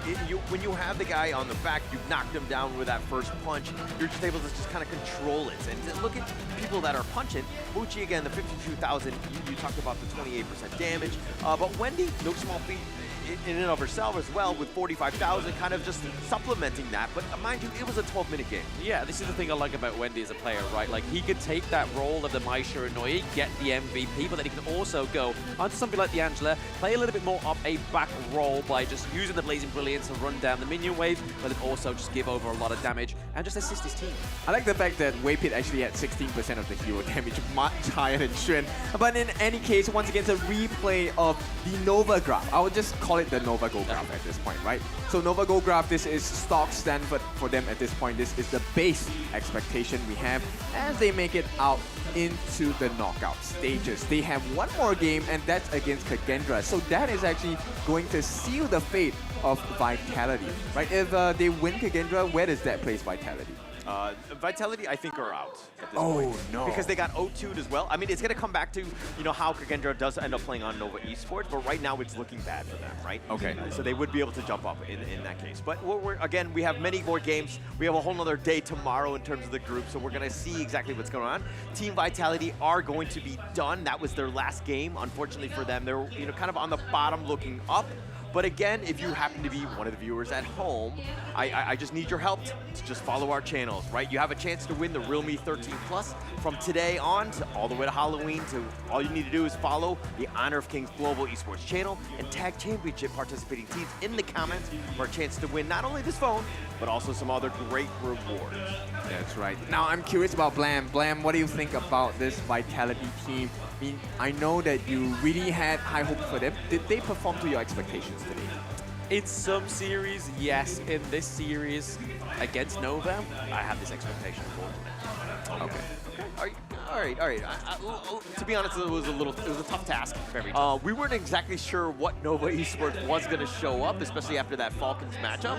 But they're here to stay. Yes. I think it's very clear this is a team that needs to be, people need to do a lot of research on. They need to figure out how to shut this guy down because they're looking like a top 3 team right now. Oh, easily top 3 team, right? I mean, Black Shrew Esports, Fearless Esports as well. But then you can't really count out Team Secret. I think that's going to be like the mix, right? Is those 4 teams. We'll have to see what happens. Okay. Yeah. And you know what? Let's throw some Brazilian teams in the mix. I'm looking forward to Alpha 7's game. I'm also looking forward to our Filipino teams. I want to see Boom Esports as well as Blacklist. I think they have very high standards. They have learned so much over the past few days. Remember, we are in day 5 and we are totally live. So I would like to see how this really plays out because end of the day, it is a championship material that makes it into a champion.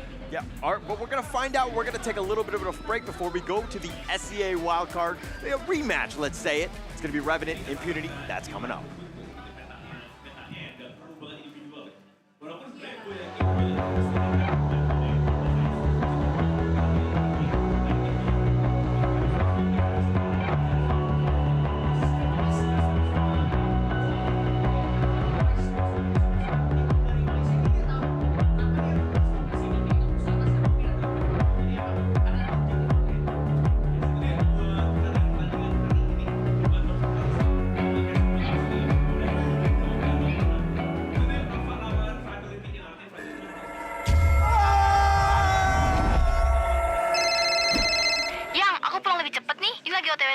Pulang, udah cepetan. Teknologi Fast Cooling dan iFeel membuat ruangan dingin di setiap sudut. Dinginnya nyebar, langsung chill, auto nyaman.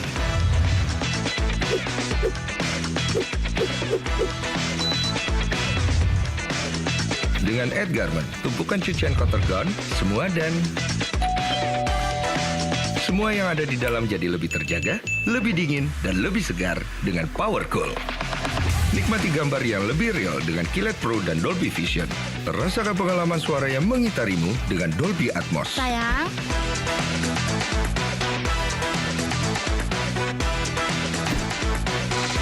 TCL, semua jadi mudah.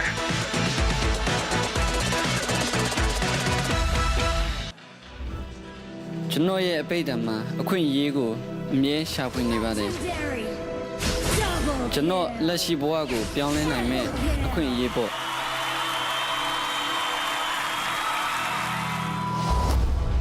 E-sport ရဲ့အတိတ်ပဲကလူတိုင်းအတွက်မတူနိုင်ပါဘူး။ဒါကအပန်းဖြေစရာတစ်ခုဖြစ်နိုင်တယ်လို့ဘဝအတွက်ရှောက်လန်းရမယ့်ခရီးတစ်ခုလည်းဖြစ်နိုင်ပါတယ်။ Professional gamer ဖြစ်ဖို့ကကျွန်တော်ဘဝကိုပြောင်းလဲဖို့အခွင့်အရေးကြီးတစ်ခုပါပဲ။ဒါကအားလုံးထက်အရေးကြီးပါတယ်။ကျွန်တော်ဘဝမှာအခက်အခဲတွေအများကြီးရင်ဆိုင်ရပေမဲ့လည်း HOK ကြောင့်ဒီအခွင့်အရေးကိုကျွန်တော်ရခဲ့ပါတယ်။အရာရာကိုပြောင်းလဲဖို့အတွက်ကျွန်တော်ဆုံးဖြတ်ထားပါတယ်။ HOK မှာကျွန်တော်လိုဘာမှမဟုတ်တဲ့တစုံတစ်ယောက်ကလည်း game ကိုစိုးမိုးနိုင်ဖို့စွမ်းအားတွေရှိလာနိုင်ပါတယ်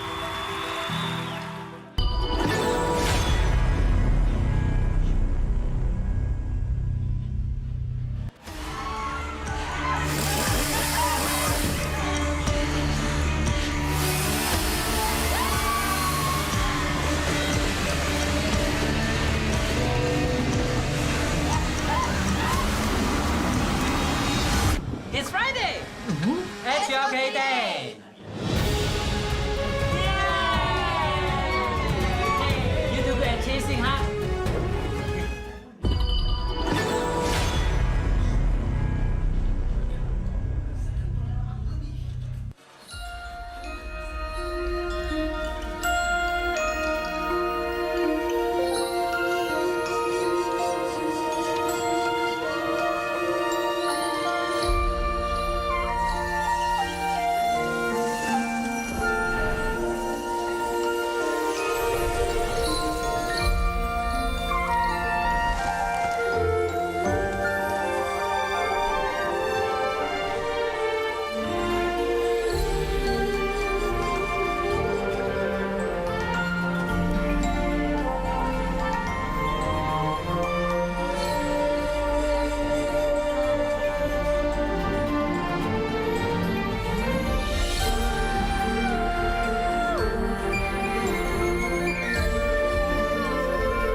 It's your good time! Yeah! Hey, you're good at jungling, huh?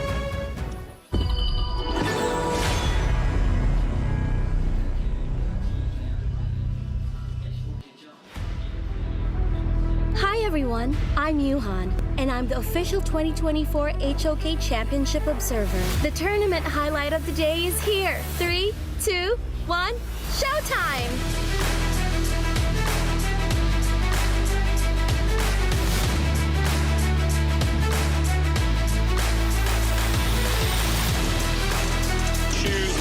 they win, which is definitely a strong point to come from. Almighty going in, Bilal taking a lot. He gets blown up to kind of start things off. Raiku's still up there as well. Freaks just trying to just go for it. He goes for the meteor kill, the death at Sunset right on top of this one. Does some serious damage, but Hakan is actually going to be killed. Mono Fries are still up, and Benig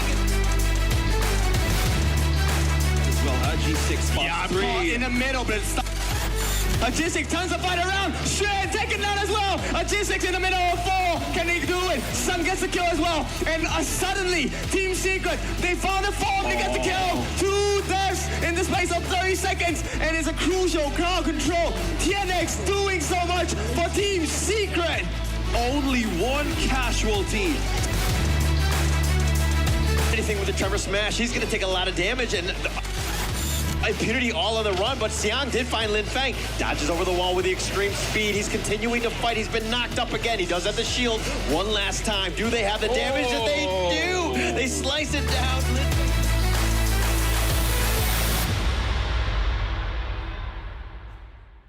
我常常在想，如果我不执着于梦想，我的人生将会如何？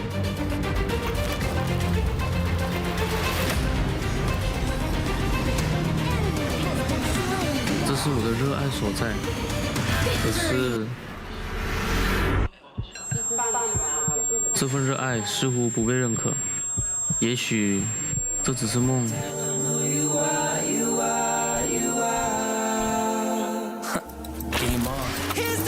就让热爱、勇气成为我追梦的燃料。要实现这梦想，就必须马上行动，做就对了。SOK 或许就是我实现梦想的地方。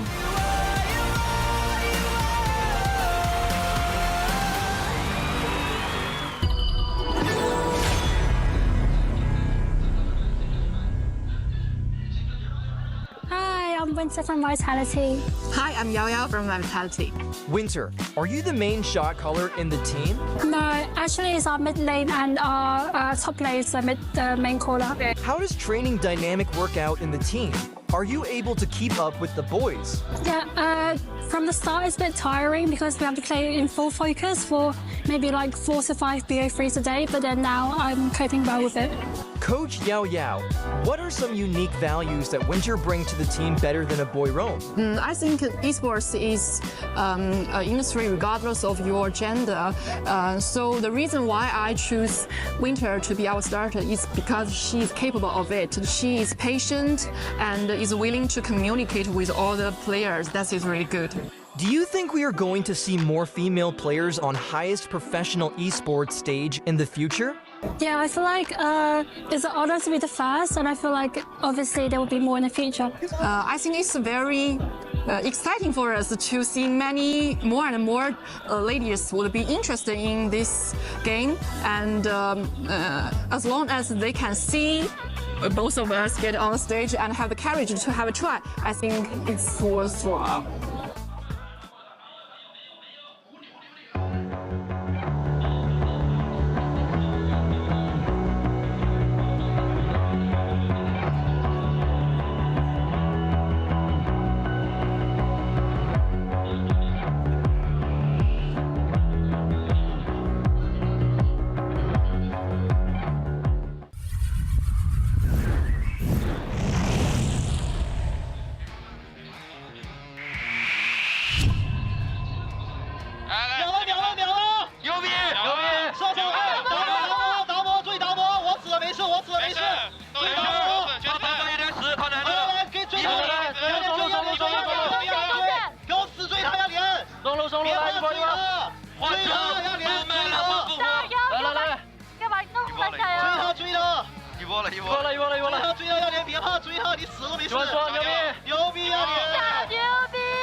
OK， 射手死直接一波神。慢流，慢流，我可以杀湖。我一滴血啊！三人没打，三人没打，三人没打，三人没打，三人没打。继续。没打。我先开大走了。二轮的 HP，我后续打不了了，蛮小心，不要上头。我后续打不了。Oh fuck! It's fine. 142. 哎，接上慢走。Look. Nice. Look. 慢点。Nice. That's simming. Luca. Yeah. 一波。Nexus.颠倒。Crystal. 颠倒。操！我操，这节奏太稳了呀！我操！别动！Flash. Sem flash o Byron. Morto. Achei que ele ia morrer, mano. Vem pra mim, Almine. Não consegue passar. Limpou. Make. Não grita, tá, guys? Classe. Não grita, tá, guys? Não grita. Nice. Não grita, tá? Não grita, tá? GG. Boa, porra. Nice, guys. Boa, rapaziada. Linda, caralho. Vamos. Chega, cara. Vou pra caralho, cara. Boa, galera. 我来。来我这边。哎，推爆了，我战斗能力很强，不要注意好不好？过来。可以打，不要怕。我有推上嘞。没有鸟了，来，我送他。哎，打我，没有鸟爆，可以打。可以打。打我没有打。我在。我被打了。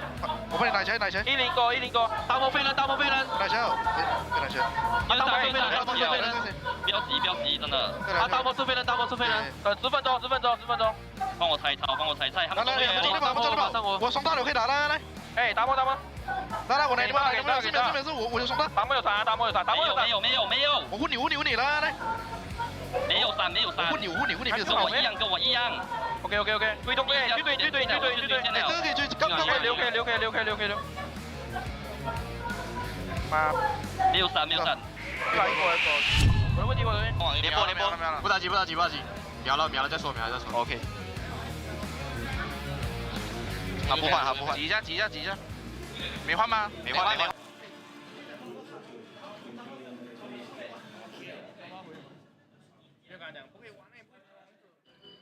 我没什么状态。安吉拉，我操！来，顶住！动作。准备。中打，中队。我去过边。对。来。护没闪。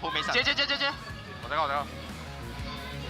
蔡文基没大，挤啊这边过来，不要给他清线。一波了吗？过来。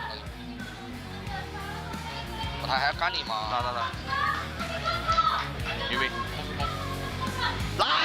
来一波。哇，3天点不出来了，这个直接秒了，懂吗？出血，牛逼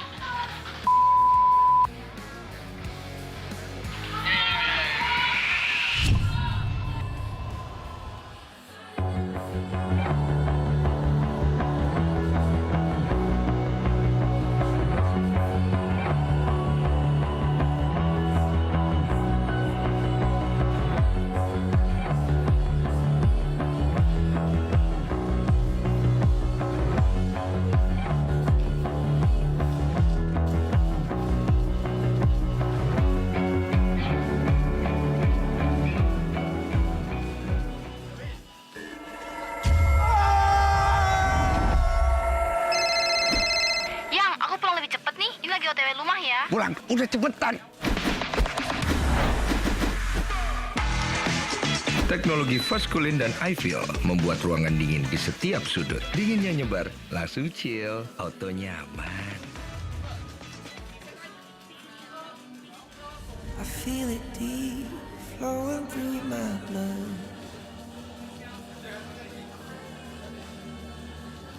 Rising up to become someone. And taking it all on my own. What a sweet victory. Taking all of my control. Awaken something deep in me. Like flames, feel it burning inside. Take a hold and pursuit of the prize. I've been told, ain't no way to survive. Keeping all of this fire that's locked up inside. When this is the time, enter the ring. All those mental chemicals doing their thing. I got flashes of battles inside of my dreams. I was made for this moment. At least now it seems like it's time to come face to face with your fear. Been battling reasons for all of the years, and I learned how to fight them with style and grace no one's ever encountered. You say it's amazing. I'ma come out swinging when they open the gate. Go ahead, call passion, I'm calling it rage. I'm taking what's mine like I already own it. Watch but don't blink, going here to the moment. The sky rain down. Here's to the madness that's all around. Go on, tell them who you are, you are, you are. Go on, tell them who you are, you are, you are, you are. Here's to the moment, the sky rain down. Here's to the madness that's all around. Go on, tell them who you are, you are, you are. Go on, tell them who you are, you are, you are, you are. My name is Honor, my name is King, my name is Champion, my name is Strength. Tell them who you are. My name is Pentakill, you think it's strange? My name keep ringing inside of your brain. I hear it every line. Here's to the moment the sky rain down. Here's to the madness that's all around. So tell them who you are, you are, you are. Go on, tell them who you are, you are, you are. Here's to the moment the sky rain down. Here's to the madness that's all around. Go on, tell them who you are, you are, you are. Go on, tell them who you are, you are, you are, you are. Here's to the moment the sky rain down. Here's to the madness that's all around. Go on, tell them who you are, you are, you are. Go on, tell them who you are, you are, you are. Go on, tell them who you are, you are, you are.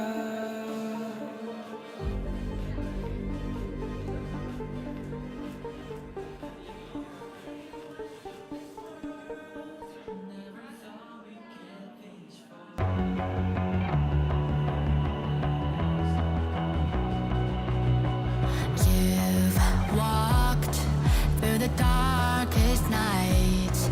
You've heard the crowd, felt the blinding light. You were standing there when your heart comes alive. It's a dream I've had, and it never dies. Right here, right now, give it all, get it out. Never a surrender. I fight and never fail. I am a contender. A challenge I can feel. The smallest lies become the brightest enemies. Relentlessly. And even if you fall, you gave it everything to be a king.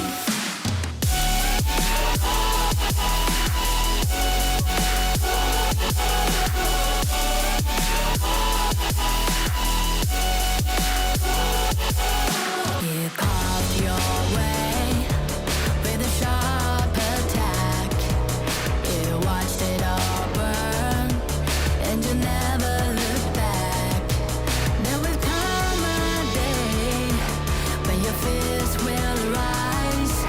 You protect your crown, so it never dies. Never a surrender.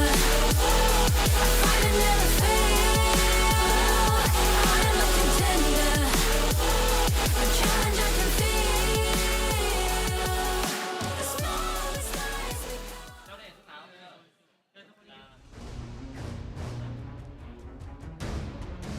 All right. Welcome back to 2024 Honor of Kings Championship Group Stage Day 5. Exactly, with both of us, your host, me, Darius Drew, and also. Sevilla Aprilia. And we're getting to have our second match. Yeah, our second match is, I believe, it's gonna be more intense than last match. Why? Kenapa lebih intens, Sabila? Ya karena kalau kita ngelihat ini udah ada dua tim ya, dimana permainan kalau misalnya kita ngelihat dari based on yang kemarin aja dulu ya, dari Impunity dan juga Revenant Esports. Dan Impunity mereka mainnya cukup baik banget. Cukup baik banget. Iya kan? Tapi Revenant Esports juga Revenant nggak mau Esports kalah. juga, makanya ini yang aku bilang bakal jadi lebih panas banget. Dan aku yakin kalau ini kayaknya aku yakin 99% deh. 99% ya? Bakal jadi 2-1. Bener, apalagi ini mungkin pertarungan terakhir juga buat mereka berdua. So let's start our second match and let's welcome the first team, Team Impunity.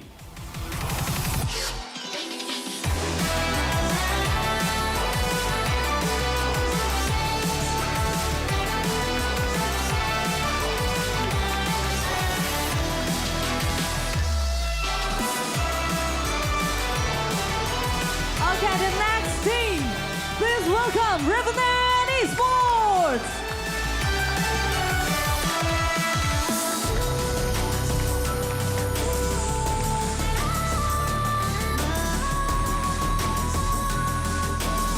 Okay, team. Please do the handshake. Yep, and then go to your seat to prepare this match. Exactly, so this is both of the teams. Revenant Esports versus Team Impunity. And they're gonna bring us a very tense and exciting matches. Let's go.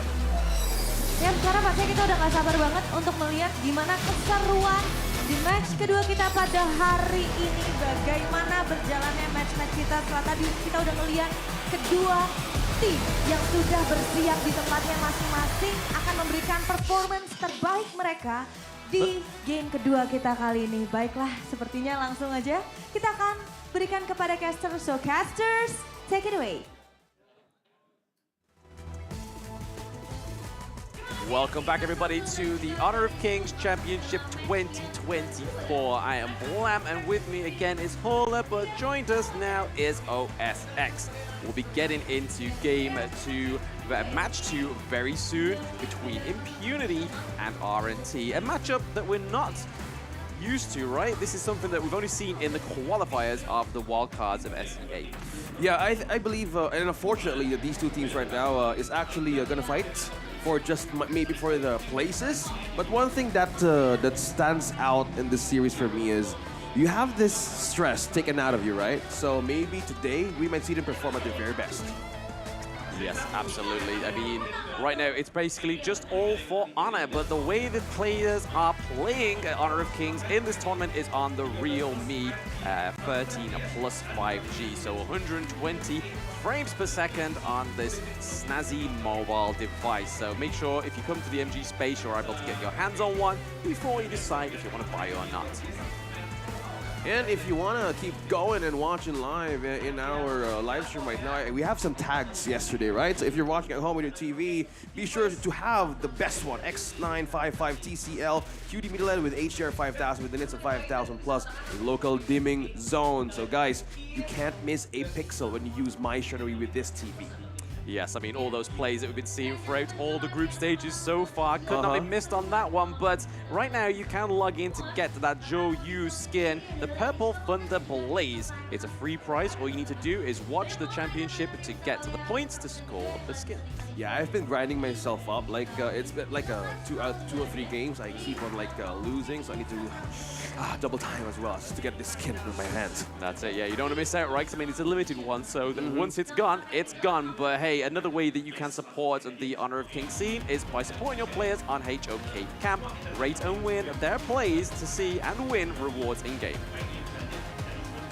Let's look at these teams now. We are going to be looking at Revenant Esports, so take it over to Revenant Esports. Yep, this is the grassroots team who had really had a chance to put into their biggest chance in what do you call this? The Honor of Kings Championship. WJ, Sierra Raven, YH, and Tenmo. We expect them to confront their best today against Impunity Esports. Yeah, but the SEA wildcard #1 team was Impunity Esports. It's going to be Megumi, Up, X-Hero, Linfeng, and Shaolin. This is a team that kind of dominated Team Revenant in that wildcard playoff. I mean, I'm hoping that they learn their lessons, Team Revenant that is, and is able to put up a really good fight against Impunity here. Yeah, I mean, that's what you really want, right? They've been beaten twice by Impunity Esports, Revenant have, so maybe this is the whole thing. Yes, they can't do anything within this matchup to secure any further points in terms of trying to claim up to actually qualify for the knockouts, but what they can do is just try and get a win from their nemesis, per se. Yeah, I have seen this kind of series, right? Like Blam and Hall. I think you two as well. Like, once the stress and the pressure is taken out of you, we've seen some teams actually perform better, right? And I think, yeah, it could be it's a too late situation, but it's like a chance for them to show what they can do even on their last moment here in HOKC. Yeah, I mean, this is it. I mean, Mongye is coming out very soon and will be available now. And it's, we've seen it a few times within the tournament already. A really stellar performance from Team Secret Sun yesterday that really shocked me on how this hero can be utilized for not only vision, but so much suppression onto your enemy team. Yeah, and I think going into this one, I think it's going to be super important. I mean, yes, they might have been eliminated at this point, but they need to kind of consistently play on this one, get that win, hopefully build onto that, because in the future tournaments, they're going to really look back on that as a positive outcome. Everything what you see here on our screens, these teams need to perform at their best because right now they have nothing to lose. Now going into the draft, we might see some staple ones. Oh, Lady Sunban as well.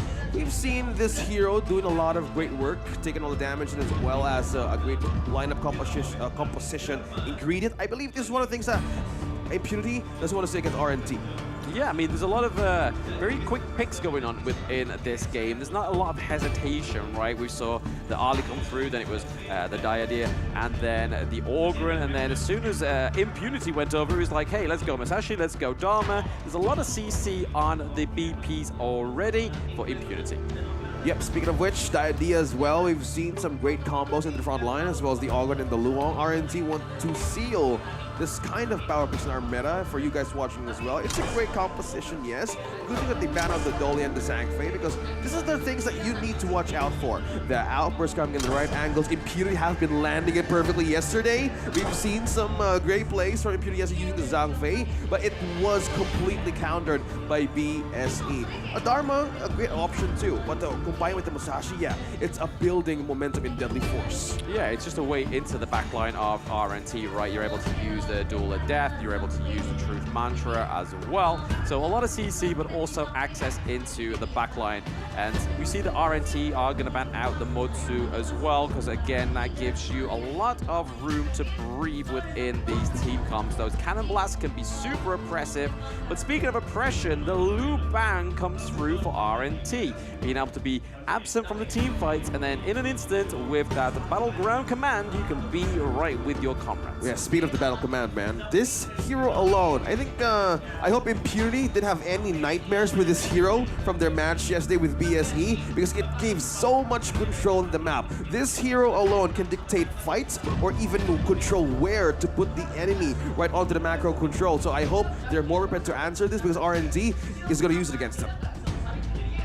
Yes, absolutely. I mean, that Chao right now is going to be going into the support role with the Ali, so we're going to be seeing a lot of the Paracells being paired with the teleport. So a great initiation that's going to mean that she has the great escape. Well, speaking of the great escape, right? I'm really kind of like worried about how the front line will go here for the middle stage of the game. One thing that I wanted to consider is how will the Dharma utilize more of the movements around the map? We've seen some clash lane heroes that gets a lot of the pressure and the effort, but what if the defense is not enough, right? Yeah, the defense sometimes cannot be enough for them. But the Dharma, with the Truth Mantras, I feel like he's going to be able to lock down Lu Bang before he's able to use that battlefield command. But they do lock in the Angela towards the end there, so I feel like this is only the third time we've seen Angela in this championship. Yeah, and it's an effective tool as well on how to take over like the tanks. An instant melt, right? From everything. A very lucky situation that we are about to see with the Angela. I hope you guys right here who's watching us, you can still join us in MGP space. It's game number 1. Let's see how the adjustment will go in these two teams who's fighting for honor. Nothing to lose, and we will see them perform completely and finally at their best. I think it's really going to come back to this split push. The Daqiao, like the Sea of Fate, the Whirlpool, the potential, plus that you're going up against the Liu Bang, who, I mean, we saw yesterday just kind of, you know, dominate the top lane and just kind of split push, being very like a nuisance, right? So it's going to be interesting to see how these heavy hitters kind of counterpunch each other. The Angela pick nowadays on the last situation, specifically in the last pick, it's a very important thing to note for teams of today, since we mostly prioritize the front line so much, we tend to forget the most basic and possibly an OP hero out there. Angela is not a worthy of a bat, right? But if you do take it on the last situation, depending on who you're up against with, it's an effective tool for like a combo ult disappear. Yeah, I mean, it's good for the slows, it's good for the anti-tanks as well. I mean, Sashi, as he gets that automation, can be quite tanky in those team fights, but that's nothing going to be short of a job for Blazing Brilliance. But right now, we're seeing that the goal difference is actually going over to the side of Impunity for now, so let's see what they can do in there. Getting that Crimson goal and looking to maybe potential setup here for the neutral objective in about almost 140 seconds. They need to get some lane dominance down into farm lane before they try and take this. I think Megumi right now is really doing a great job to zone out everybody. They're going for this one. He gets it. He's going to give up first blood. Sarah's going to be good too. Going down. YH is killed as well. And Impunity, man, 2 first kills. This is a great start. Yeah, it's been a great start as well. Yeah, as we saw that moments ago, like how Megumi wanted to zone out everybody, they're doing a great job on how to utilize this Dao Xiao quicker. Oh, looks like they're going to get Raven. They've got that, and they want to go for WJ. Up going in for this one, but he's been slowed down and stopped, and unfortunately not able to proceed with it. Going back on the top roster here. Oh, another one. So much happening, guys. I'll take a pause for a while. There's no room to think right within this one. There seems to just be action left, right, and center. But hey, this is what the people at home want to see, right? Exactly. Like, if you want to go up against this kind of team lineup, you want to surprise them at where they are hitting. Look at that. The Dharma against the Angela. Tenmo, you have spotted 1 here from IMP. Yes, already 4 kills up to Impunity now, and that gold lead is definitely gone skyrocketing to their favor. Currently 9.2, 6.9 of RNT, and we've seen a big invade already. It's like not even minute 4. And WJ in the heart of this one. What are you doing, my friend? You walked into 5 members, and yes, you will be food for Impunity on this one, but the Chaos Cinder slowing down X-Hero, not really much else to get. Megumi doing a really great job once more, using the portal as well as to pull everybody to take resources out of RNT. In this kind of situation, this is the window of the line of Impunity, and they want to capitalize on that just now, because if they lose the chances, then they can change the game. This is where the line of RNT could actually show up. But if you do try to pacify this kind of power spike, you gotta keep going until you get powers out of RNT. Now Sarah going in for the charge. YH has been knocked up, but the truth knocking them both down. YH is down as well as Sarah. X-Hero with a nice saddle. Very nice setup there by our Impunity, actually like trying to mitigate any kind of deaths going over to RNT right now. And that was a really great play, right? You saw X-Zero kind of just oppressing YH and Sierra, and then all of a sudden we saw the mid lane come through as well as Fang just going up there like, hey, right, this is the time to take more kills. More kills could happen in possible seconds. And RNT be sure how to defend this. Going back on the resource, Impunity has eyes on the Tyrant as well. Yeah, eyes on the Tyrant. Neutral objective is looking like it's not going to be contested. Tyrant has been defeated. Impunity, and they do get it with ease right now. RNT playing on a little bit of a back foot because they are going to take goal behind, trying to clear this mid wave, maybe try and go for some domination in these lanes, but WJ is playing a little too close to Impunity for my liking. A little too close, but WJ getting focused in. He gets knocked up. He's going to be taken down. Up will take this one. The flash away from Tenmo, keeping him alive. YH, here's the battlefield command. Do they turn this around? It doesn't look like it, but Impunity just going all in, taking out the blue buff as well. Yeah, Megumi utilizing more than what this toolkit or hero can do. Mainly on the items, not just the items, but mainly the vision of this hero alone can do. It is so important for Impunity right now, and so much for RNT to respond right away, because this kind of situation, you really don't want to keep pushing or only just farm in the farm lane. Yep, either Whirlpool is down in the mid lane. I thought they were going to try and recall everybody into that mid lane to try and take the T1, but as we saw that last little team fight there, Impunity going in right for this. He gets the charge, and X-Hero not scared, takes out WJ yet again, but X-Hero does die in return. He gets guillotined by YH, but here's the infinite fastness. He's going to back on in, or back on out, excuse me. It's a 1-for-1. Yes, that was a good little use of the infinite fastness there as a defensive mechanism, but hey, taking a kill for a T1 in the mid lane, I think that's a better trade for Impunity right now because they're able to get a lot more dominance into the lanes. Yeah, we're kind of seeing the lineup of RNT's frontline struggle, mainly because of Megumi trying to get everybody inside of the portal at the right time. So this kind of checks out, like, how's the defenders going for RNT right now? How's the damage showing up? Because if they want to rely on damage, yeah, we're slowly looking at the difference of Lin Feng and both of the jungler in the far lane is way too ahead right now against RNG. Yeah, that's not kind of the point you want to be in when you're going against an Ali. That hero is a late game charm, and right now it's definitely working for Impunity. Megumi already lost a lot of health there. Laser Release has come through, but hey. Yeah, but Tenbo getting focused in. He's going to be killed. Megumi gets the pick up. X-Hero takes YH down, and they are just killing anybody at any time at their own will. But Lin Feng in the top lane, he's going to be fine. Raven gets a little bit low as well, so again, they're going to back off here. Yeah, Lin Feng, level 10 against their ADC and their Clash lane are both level 8, so we can see here Lin Feng is not messing around in terms of XP, but here is that instant replay of that 4-man dive under the turret there, taking down 2 of the members of RNT.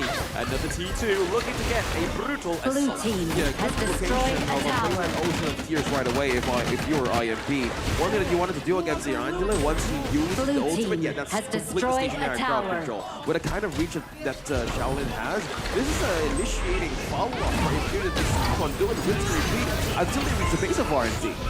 Oh, Tenbo taking so much damage, he's gonna have to back off. Wow, but this mid T3 is starting to go down. X-Zero just focused to get down, and Team Revenant, all they can do is watch. Yep, and it looks like they got front row seats to their own demise. Conductor of Souls is going to be committed here. He's trying to fight this, the Battlefield Command, but WJ gets enlightened. He's going to back off, go back to the hit. But the Conductor of Souls is on point. YH gets the kill onto X-Zero, but Impunity don't care. They're going to continue to fight. They take the top 2-3. Wow. Just keep pushing. That's the mechanics and the strategy here of Impunity right there. Just want pure domination of the game. Only just having the frozen breath and as well as a massive agony for Shaolin here. Oh, Megumi, he's looking at this, fight this 1 versus 5. No, the Sea of Fate says bye-bye. Good recall though. An amazing fallback once again. It could be a lure for RNT, but good thing IMB was also securing the consequences there, and there was 4 already. So it was like a signal for RNG, like, no, we're not going to commit to that. Yeah, I think it's a wise choice not to commit to anything too early, especially with only having the cow around. Blue team has destroyed a tower. With that little lady on her own, but hey, high ground turret looking to be pushed here to wait for the medium wave to come through into the farm lane. Few things he's thrown a bit here, passing as well. Yeah, YH at half-life. He's gonna limp away. Not really much they can do. The the bottom T3 is gonna be taken down. It looks like it's gonna be there, but the minions are now crashing in. Linfeng still up in front, but it looks like Impunity, they're not ready yet. They're gonna look to just back off. So far, we're seeing good signs here for Zero. We want to utilize this Salute Bell as well. Try to maintain the control of the waves up top though, because right now they don't have the tools and defenses to answer the damage of IMB. Yes, they can sit and watch, but this is like a slow and steady Tyrant has been they can defeated. completely use against the base of Impunity right now. Yeah, I mean, ticking time bomb is the actual way of looking at it, right? I mean, you can see there that Ali has a lot of gold, a lot of everything going on right now for the side of Impunity. 12 kills to 2. And it looks like they could be racking up some more here around, trying to take the Crimson Golden from the side of RNT as well. They found Sarah. He's going to be knocked up, and it looks like the Blazing Brilliance trying to cover the retreat. Sarah gets knocked up yet again, not able to get away with the Battlefield Command. WJ is going to be taken out second up on the backside, takes out Raven, and it looks like they've got YH as well. They've taken the ace, they have the minions, and it's just a matter of time before they take Game 1. Impunity Esports strike first.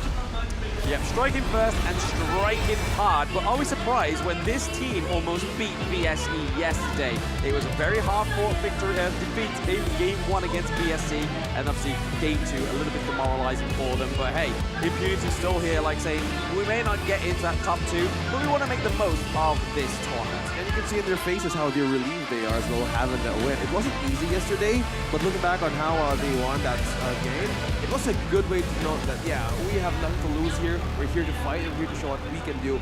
Maybe from all of the learners that we have, we can take it together as they go along. Yeah, I mean, that's the whole thing, right? Championships are, yes, intended to be won, but not everybody can be the victor. So taking things from it like information of teams, how you played well, what you didn't do well, is also very fruitful for future competitions. Yeah, and Impunity might not have had an easy time yesterday, but they're definitely having an easier time today. That was pretty much all Impunity. Full control, dominant throughout, and it seemed like, Revenant Esports were kind of, dilly-dallying in places, not really confident with their movements. Yeah, and there was some hesitation as well. The Angela, yeah, he had a way for an instant kill, but the follow up on how to defend the front line of team RNT was really hard to approach the Impunity's rage and damage.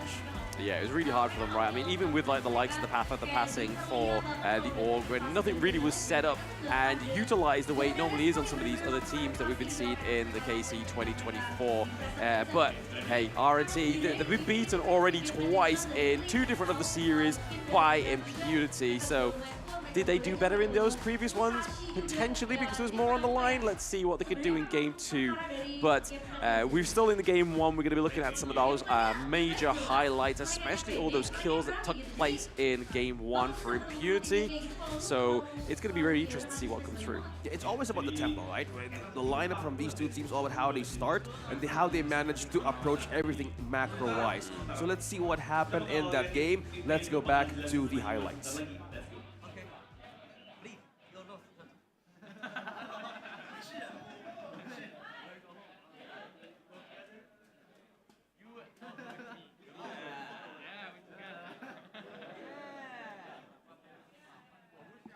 And here we are into the highlights. So right now you can kind of see that the first blood was spilt in the Clash lane, but then there was even more kills taken in the mid lane from Impunity. It was just kind of like a really hard brawl for them and a very hard game for RNT straight from the word go.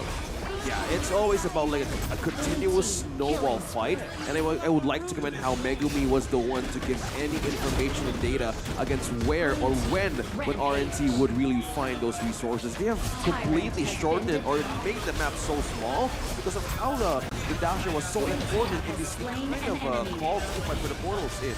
Yeah, I mean, we saw there that not only the Chao, but also the Dharma, right? So for the past 7 series of mini games, this has been one of those Clash lane picks that's been taken off in the PP, but this time around it looks like Impunity was like, hey, let's go for it, let's make it work with that pick number 3, and it worked very well into these team fights. A lot of CC. Yeah, I remember to hear, I mean, Sarah on the Liu Bang, WJ and the Dia, like, it didn't seem like they were 100% comfortable. Like, there were moments where, you know, the Battlefield Command, you can get away, but he seemed to have got caught out. He thought he was a little bit, you know, he could take a little bit more risk, and it just seemed like they weren't really on the same page with what the hero composition could have done. Yeah, I mean, it just shows that hesitation is a crucial thing to just try and take off your mind when it comes in HOK, right? Because you can hesitate, they could have been a play you set up, and it would have gone a lot more smoother for your team rather than just backing off and then letting one of your teammates just take all the brunt. Yeah, that's 100% insta-kill for Up as well. And to look at how they wanted to approach team fights, it was like a pursuit, creating a borderline that you can't escape, like creating an invisible like wall right in front of you. So our MVP for this match is none other than Lin Feng, the Musashi. I hope you're happy, man. Oh, absolutely. As a Musashi main, absolutely. 6-0 and 4. Total gold is 25% and only dealing 20% of the damage, but that's not the function of the Musashi, right? It's getting to that backline, it's disrupting your enemy's confidence. Yeah, every single time Lin Feng would go in and initiate, he would just set it up, and then there were bodies just hitting the floor. All of them tended to be from the Revenant side, unfortunately for Revenant, but, you know, Lin Feng, he really plays his hero to the next level.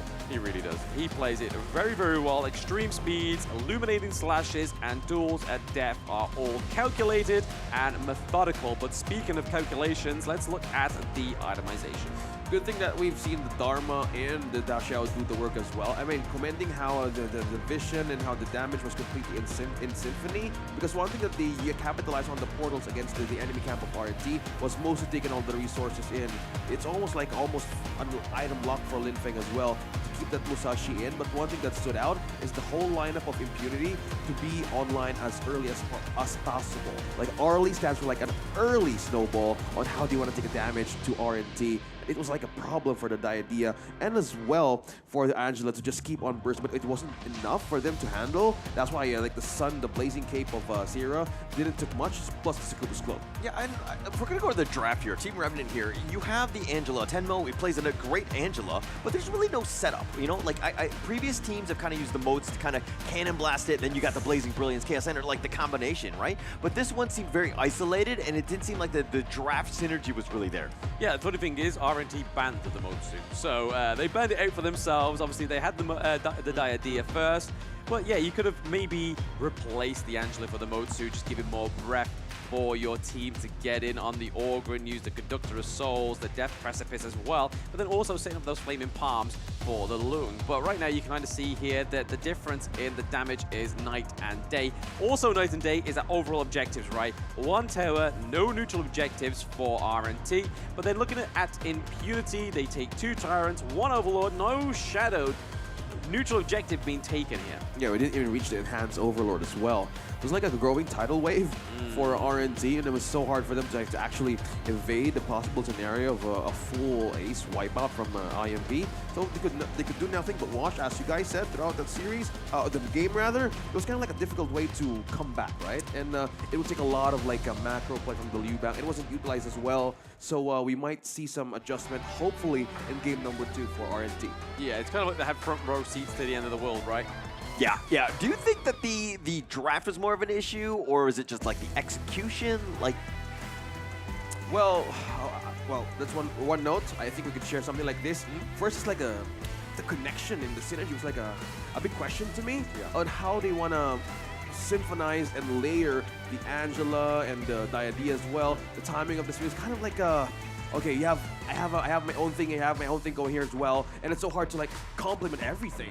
That's one. How about you? Speaking of compliments, obviously you can complement your skin collection with the Joe U Purple Thunder Blaze. Free price, Britain's favorite price tag, and all you need to do is log in, watch the tournament. I mean, you even get to see 3 beautiful guys while you do it. You get a skin, you get some eye candy. What more do you want from us? Well, that's going to be very interesting, but we're going to find out after this interview. The matches that we play against them, and they play around their jungle a lot, jungle and mid, so we'll watch out for that. 我们之前有打过比赛，所以感觉他们没有我们强。Good luck against us. Even though you guys beat us 3-0, we'll 2-0 you guys back. 祝你们在印尼玩得开心。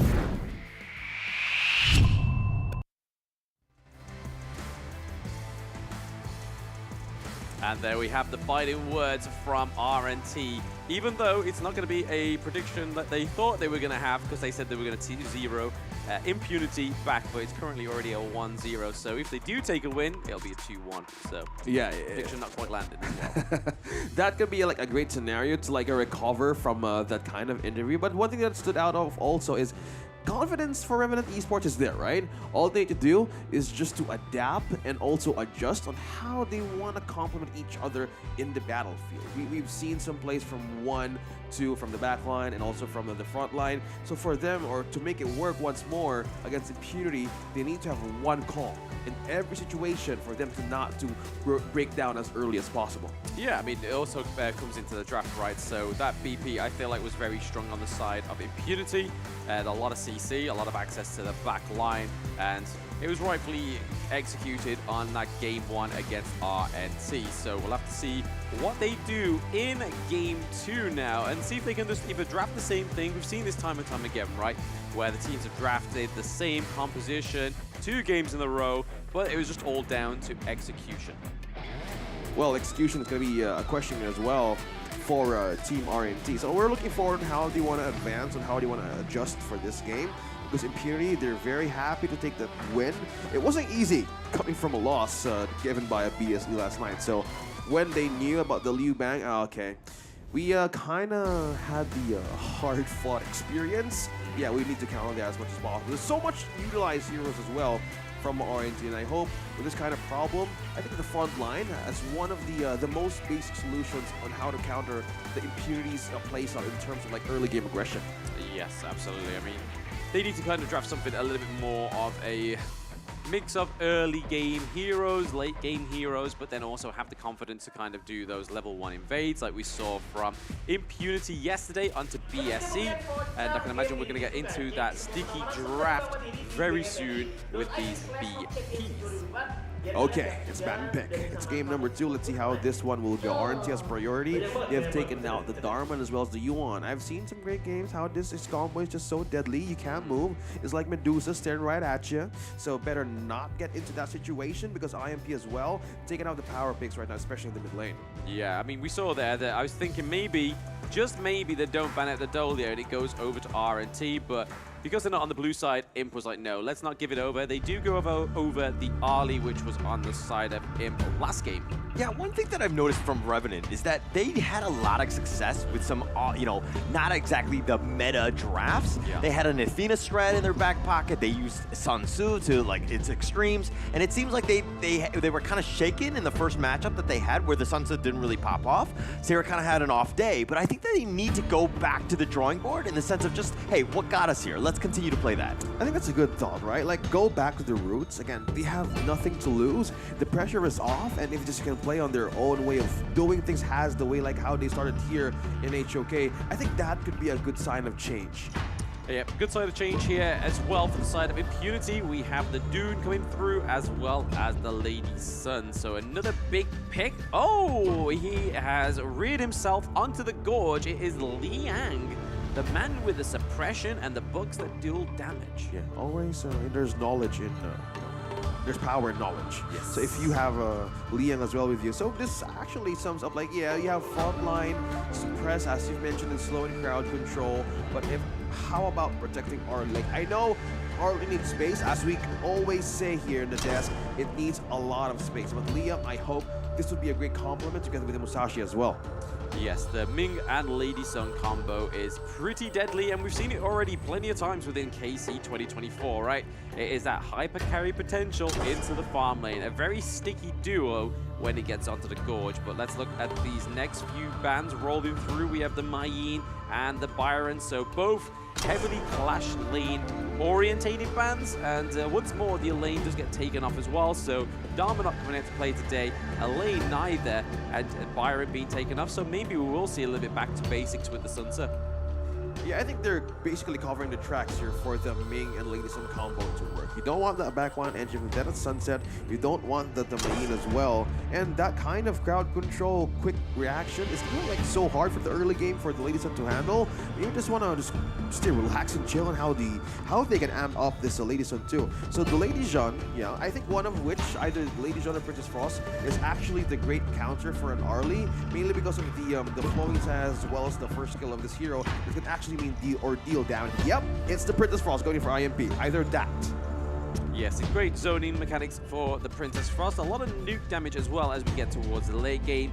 But if this is going to be anything like a game 1 for Impunity, it looks like they might not want to even get to the late game. They might just want to get Lady Sun very fed up with the itemization, with the gold, and then just use Dune with the Unruly Blades, just be able to cut through your enemy team. Ooh. Angela, well, it could be a counter for a Princess Frost, but okay. Going back on the field as well. So we see two great possible changes for RNT. I know we've seen them like the same staple counter. I love that they're adding flavor to their own possible way of getting back for this game alone. Guan Yu, it's a better option now in the clash if you want to immobilize everybody in a very team fight heavy stationary team fights. Yeah, I mean that's the beauty of the Guan Yu, right? You're able to kind of dictate where your enemy team goes thanks to the pushes and the shoves. You can kind of push them into your turret or push them out of theirs, so they have no safe space to sit nicely, get breath, and go back at it again. You are basically denying that access to any kind of relaxation or moments to think. Wow, full-on damage and full support for IMP. This is like a full trust on this composition that they can actually do against RNT. Again, they have crowd control. Yes, they have immobilize too, but it has a time. It has a time to actually work. So if Impunity really does a really good job on early game power spikes, this could mean something, right? And this will really put pressure on RNT to build defenses across the map. Yes, a lot of pressure, right? I mean, the Angela didn't quite hit as well, like we said in the post games of Game 1, there was no real setup, and the only setup you're really going to have with this one is the Liang, but you have got to get quite close for this. Time to go. We're about to find out how the adjustment will go for Revenant. This is a game that you will just really have to check on where you could do your power spike to this lineup. Let's see how this goes. Early game pressure as well against Impurity here.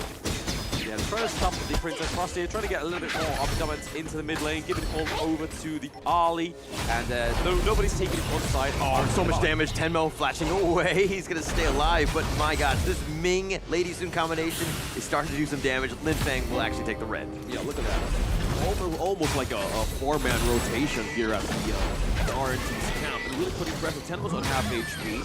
Somebody could actually jump potentially, but look at that. Charlotte Rex here is being chased down by 3. The guy's in the motorcycle, by the way. Yeah, a bit of an unfair advantage, right? He has 2 wheels in this case, not 4 legs like he normally does on his normal skin.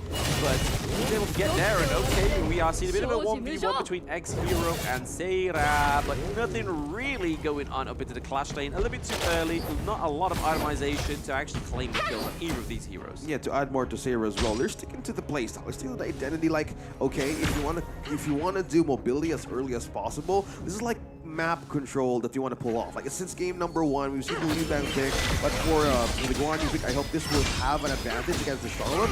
You have damage, yes, but if you do aid everybody to just go and gank your lanes, this could mean something for RN to just push, like, dictate fights as well in the map. Yeah, bottom lane, Tenmo taking some damage. Megumi doing a little bit of work up with those rolling raids, just kind of just knocking him out. And being ultimate shell as well. Sarah looking for the right angle, pushes him back with a nice heroic charge. Lin Feng up front, does get the wind slash though, and he's been knocked up though. Sarah continue to fight, but he's gonna give up first blood. Lin Feng will take this one, but YH gets him in return. Megumi is joining the fight. YH limps away. Yeah, a lot of limping away from that one, and even into their own jungle, right? They weren't in enemy territory, they were behind their own lines. But again, we see that it is going to be a bit of a trade for the first one, so a little bit of an improvement for RNT, but not in terms of the goal. Yeah, going back on the focus as well on the farm lane. Arlie can Raven hit focused in. He's got going the wrong way, but the list that we tried to dance around it, but he got stoned cold with the winter is here. Why did he go back? Oh, that was really a bad spot to go back to, you know? Raven, and the zone out by the winter is here by Shaolin, a perfect way to seal the exit. Yeah, no one's going home safe. Yeah, it's a great little bit of intel from Shaolin, right? He's like, hey, I can see the parasol, it's clear as day. Red team has no matter how strong destroyed your a parasol tower. is, it's not going to stop shards of ice coming down onto you. And that's what was able to claim the kill onto Ali. Raven takes the second death for RNT right now.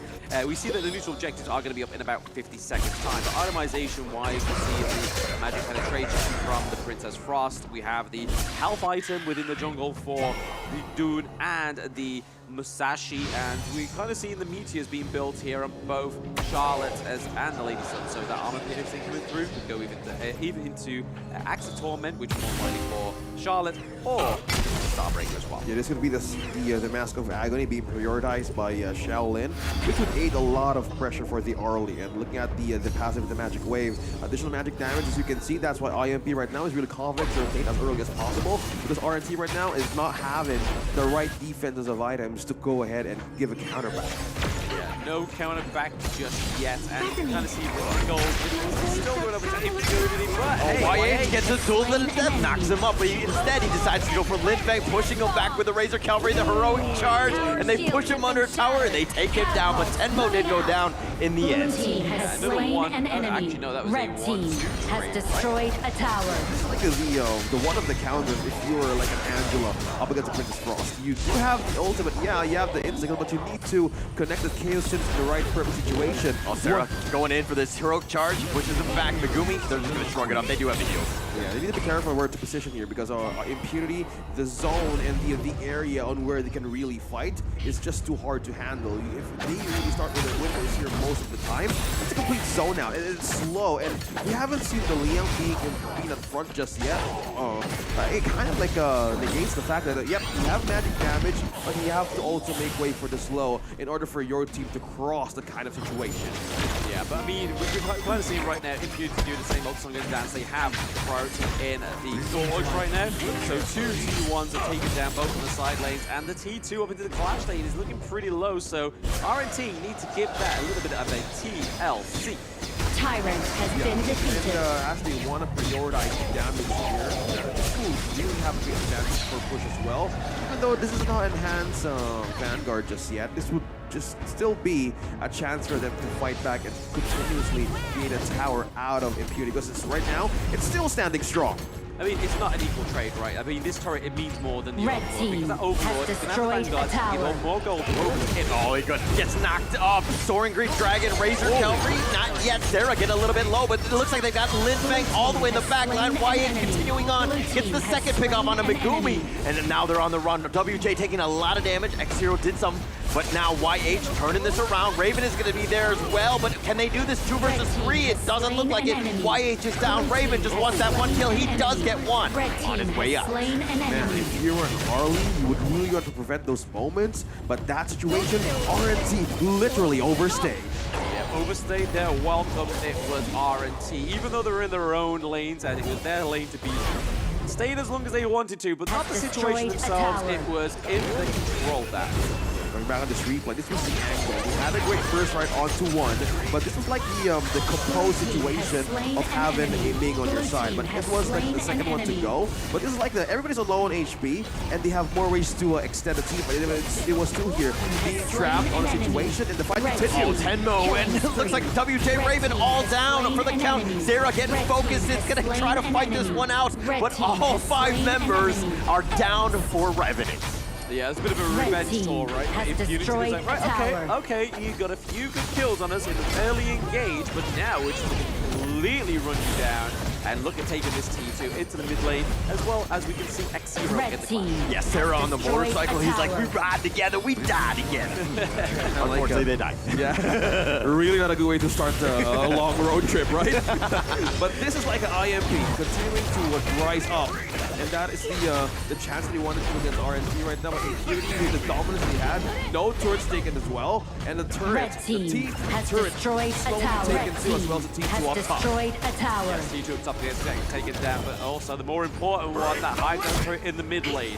Now we can see him looking to try and take another high ground turret from them. RNT on the backside, they do have the duel to the death. YH continuing to fight Raven, getting a little bit low. He's going to be killed. Opus as well. And Sarah pushing him back. He's going to look to fight this, just control them. Give YH a little bit of space, but it's going to be too disjointed, too much, and they're not able to do it with Sarah going down, and they've taken YH as well, and Tenmo had survived. It's going to be a 1 versus 4. He throws out those searing cinders, and he's trying to keep himself alive, but Tenmo, he gets gone on, and he's going to be focused, and Shaolin will take that kill. They've got the ace. They're going to take down the base, and Impunity do it in style. They take game 2.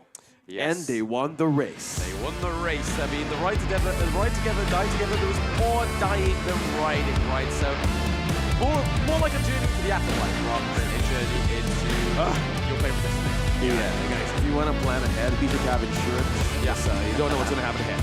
But that kind of a dominating start by Impunity, yeah, I hope this kind of thing they had throughout HOKC can really turn things around as they go back and fight once more. Yeah, Impunity winning 2-0. They have the right to check in first at the airport.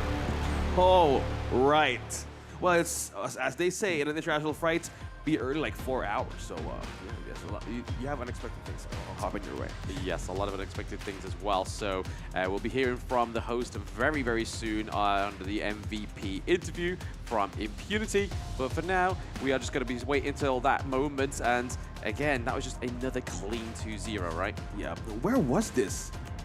Where was this Impunity that we've been looking for, man? They had a way to take out BSE last night, but it was like a too far gone situation. A very amazing series, by the way. But here we see some glimpses of like silver lining for Impunity. Like, guys, yeah, I know time is too late, but I'm loving this kind of version of them. Yep, Impunity left a little bit speechless there with that 2-0 victory, I think, so there won't be any host interview for their team. So, again, well done to Impunity taking 2-0. Obviously, it doesn't really affect anything in a great manner at achieving anything more in this competition, but it does mean they did finish 3rd place in the group of death. Yeah, it is a tough group, right? I mean, going up against Fearless Esports as well as Black True Esports, they had a tough time. I mean, just getting into this one, we expected more, but man, being drawn into Group D, very unfortunate for them.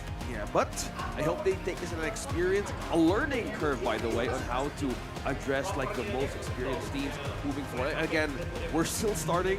This is like the first that we actually look forward to the year. But how about the months and years to come? This is like a great reminder for them on how can they reach greater heights. So guys, keep doing the best. Yeah, I mean, I'm going to point off that again. It's because obviously impunity from EWC is not the impunity you see today. This is a much more improved team. The fact that they almost got a win on BSE is definitely the litmus test if you have improved as a team. And I can still remember that series in my stream yesterday. We casted that, right? So it's just amazing to see that these teams of today, even though without kind of change in the top two right now, I'm looking forward to how they progress. Let's go back to the highlights.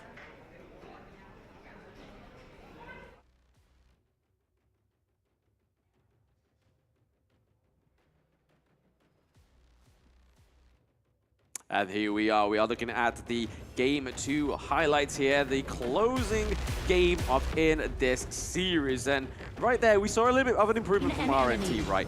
They were able to get a trade at first blood rather than just losing it all. Yeah, this was like the continuous run of IMP completing their first blood here.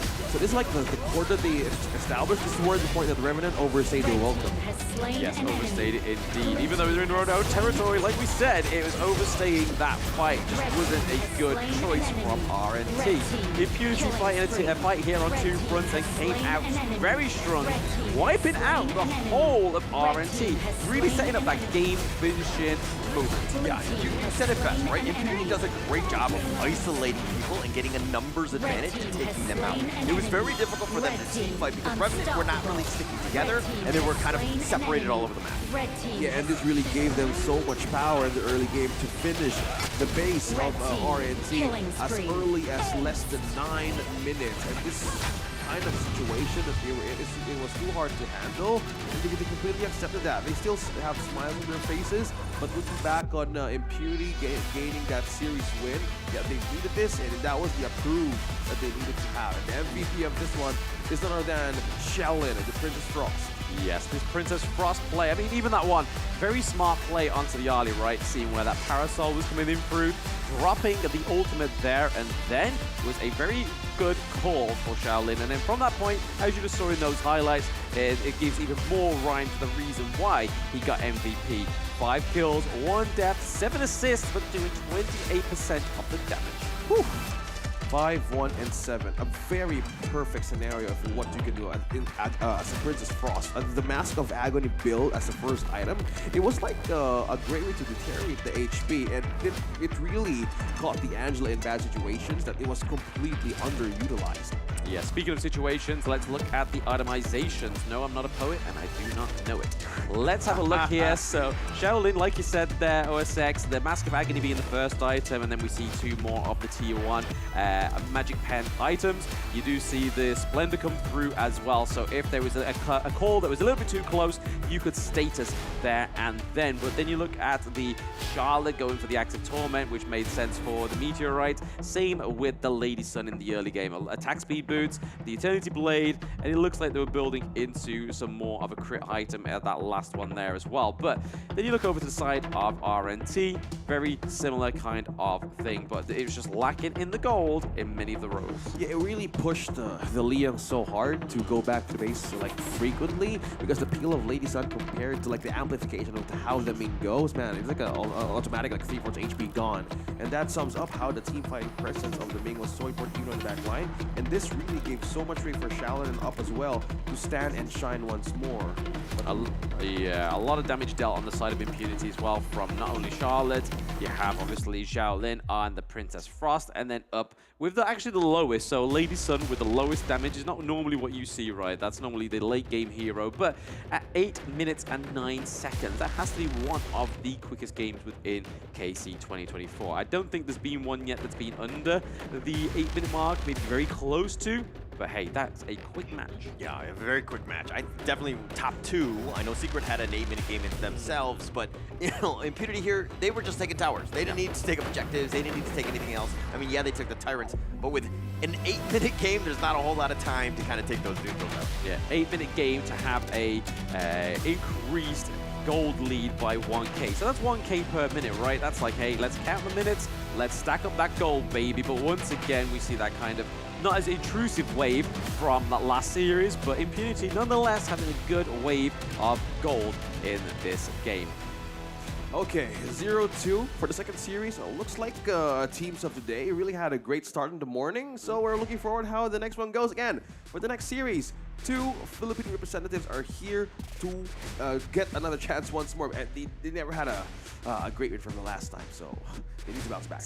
Yes, I mean, it's Influence Rage against Boom, isn't it? I think that's the last match today. And then before that, we do have a Blacklist and Foot Esports. Obviously, a lot riding on that match, right? Because Foot Esports haven't won a single series. It would mean a lot to them to win something for Turkey, but it's going to mean a lot more for Blacklist as they try and get into that second place. Yeah, 2 Philippine representatives, like no pressure, yeah, but they need to bounce back.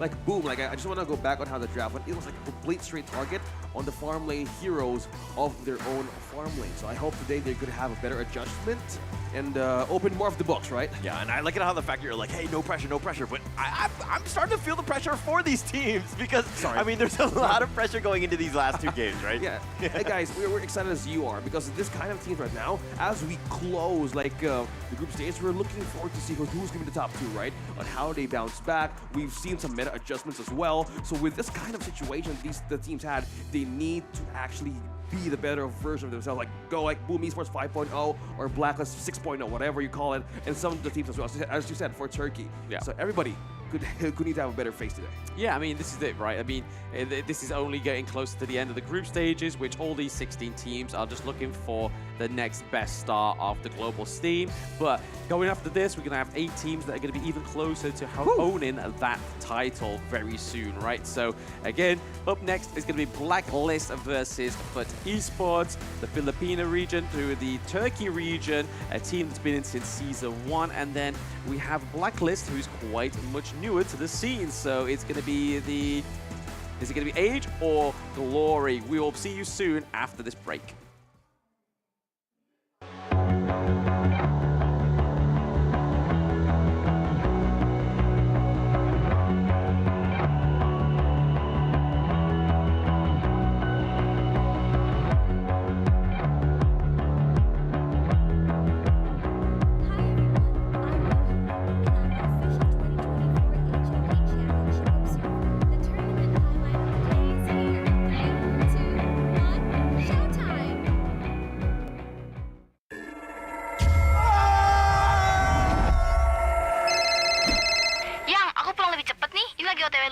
Pulang, udah cepetan.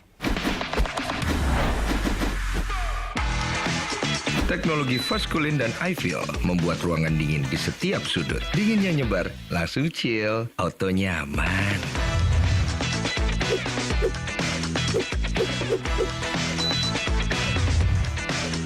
Dengan Edgarment, tumpukan cucian kotor gone, semua yang ada di dalam jadi lebih terjaga, lebih dingin, dan lebih segar dengan Power Cool. Nikmati gambar yang lebih real dengan Kilet Pro dan Dolby Vision. Rasakan pengalaman suara yang mengitarimu dengan Dolby Atmos. Sayang.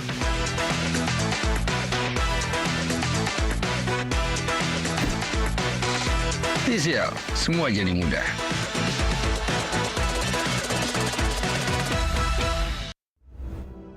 Chino ye beida ma, akun yego, mye shapu ni bade. Chino la shi boa go, piang le nai me, akun yebo.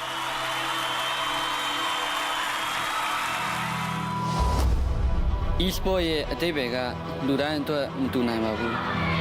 Daga apan pi se at ku pin nai de lo. Boa to xiao lan ya me, ki de ku le pin nai ma de.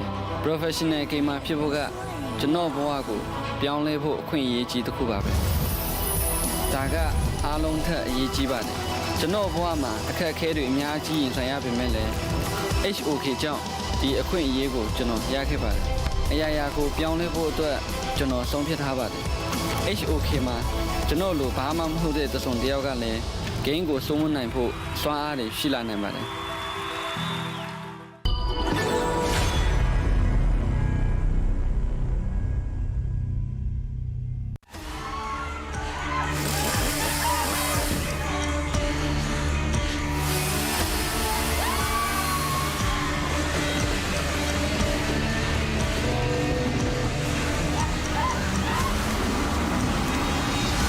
It's Friday! It's your okay day! Yay! You do good at chasing, huh?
It's okay, Dad!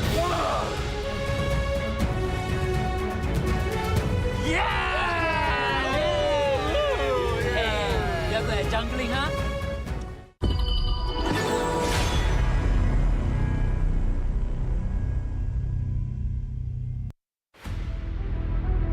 Hi everyone, I'm Yuhan, and I'm the official 2024 HOK Championship Observer. The tournament highlight of the day is here. 3, 2, 1, showtime!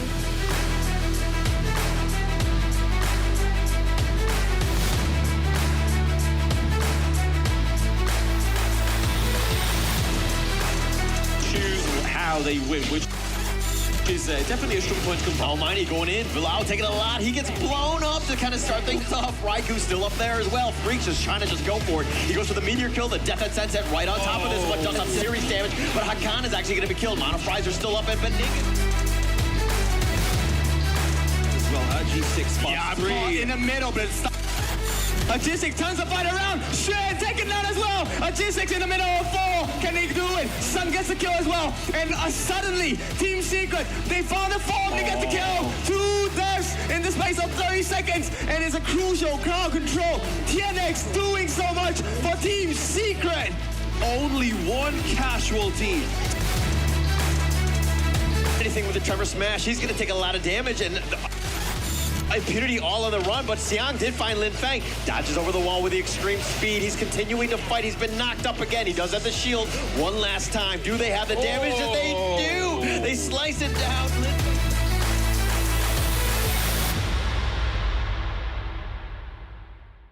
我常常在想，如果我不执着于梦想，我的人生将会如何？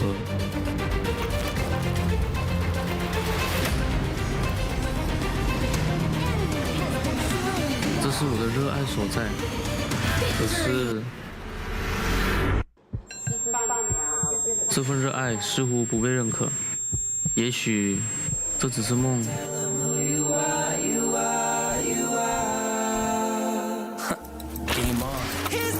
就让热爱、勇气成为我追梦的燃料。要实现这梦想，就必须马上行动，做就对了。SOK 或许就是我实现梦想的地方。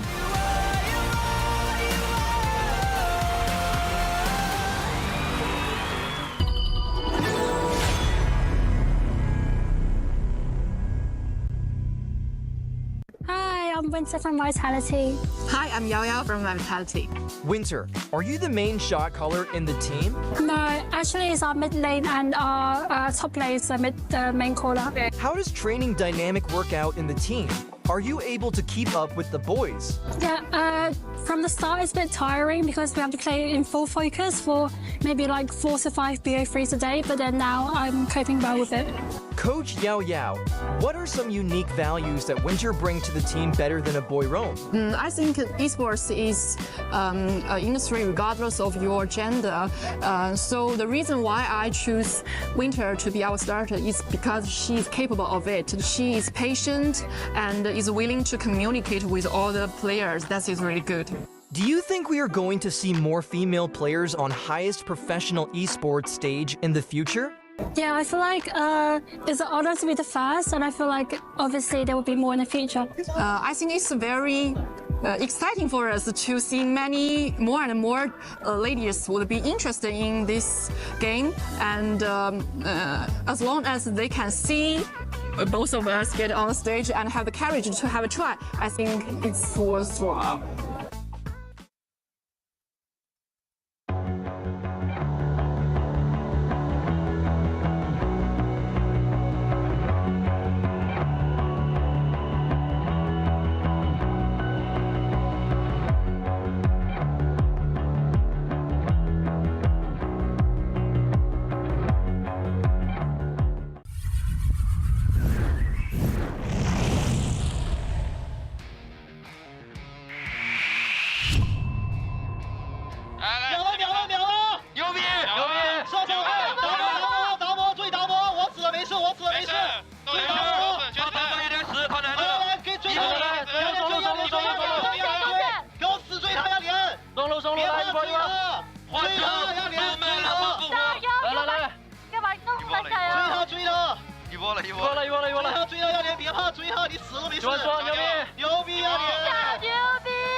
OK，射手死直接一波神。慢流，我可以杀湖。我一滴血啊！塞人没得，继续。没得。我先开大走了。二轮的 HP。我后续打不了了，你们小心不要上头。Look！我后续打不了。Oh fuck! It's fine. 142. 哎，接上慢走。Look! Nice! Look! 慢点。Nice! That's Siming. Yeah. 一波。Nexus.颠倒。Crystal. 颠倒。操！我操，这节奏太稳了呀！我操！Codão, em dois. Vai. Tudo Byron. Virou flash. Sem flash o Byron. Byron, rato. Morto. Achei que ele ia morrer, mano. Vem pra mim, Almine. Não consegue passar. Gol.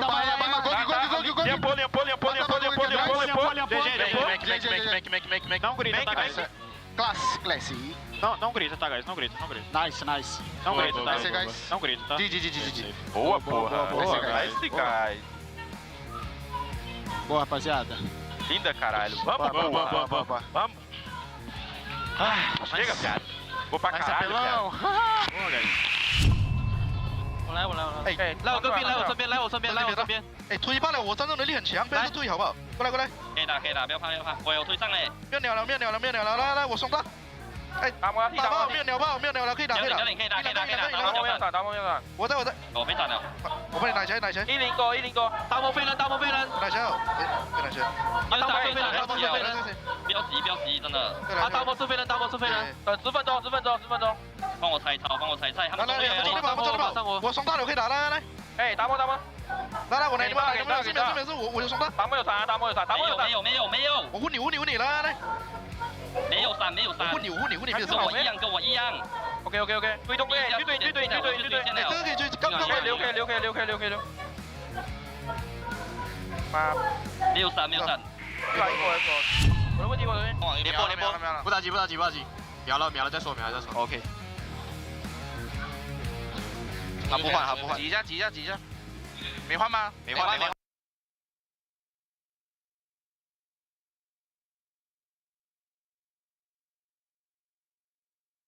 我没什么状态。安吉了，我操！来，顶住！动作。准备，中打，中队。我去过边。拉坏。后没闪。接。我在搞。蔡文基没大，挤这边过来，挤这边，不要给他轻线。一波了吗？乖。我还要干你吗？打。预备。来一波。哇，3天点不出来了，这个直接秒了，懂吗？牛逼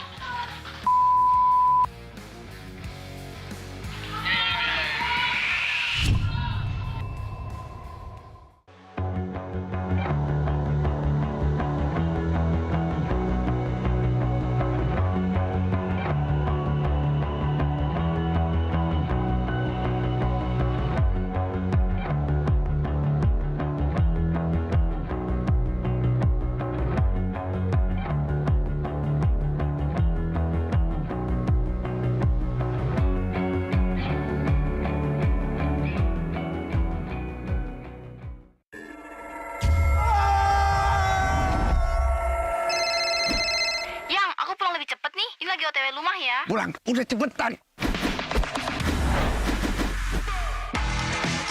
Teknologi fast cooling dan iFeel membuat ruangan dingin di setiap sudut. Dinginnya nyebar, langsung chill, auto nyaman.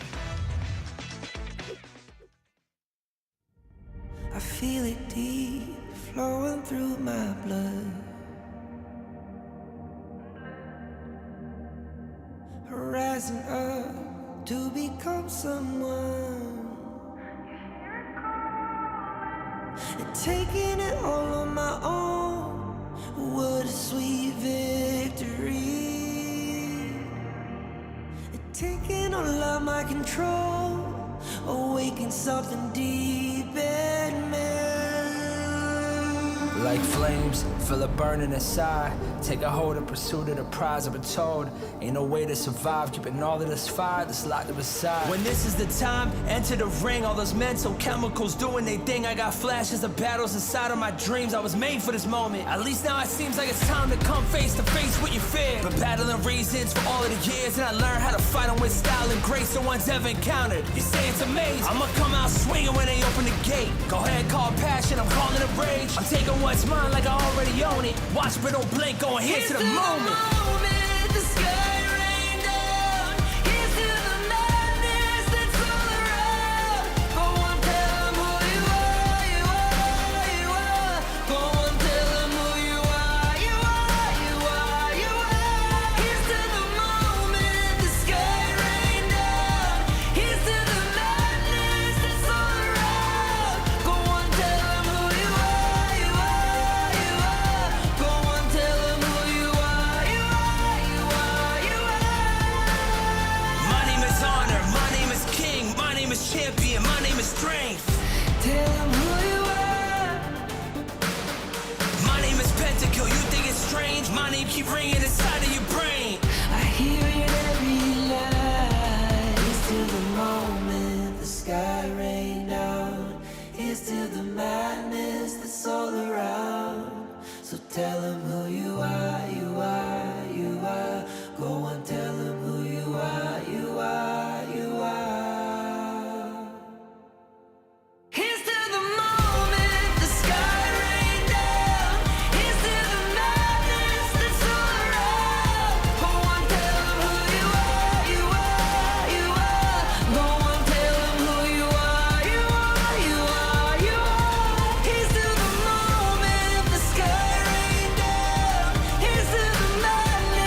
darkest nights, you've heard the crowd, felt the blinding light.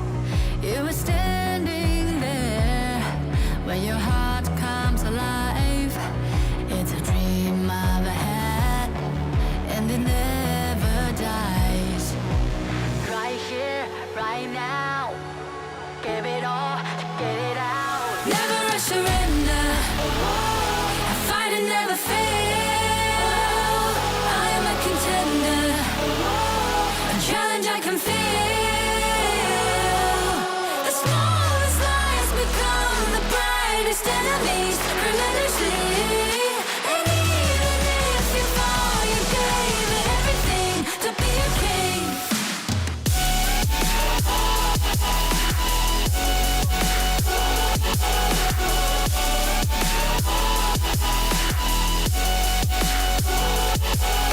You carved your way with a sharp attack.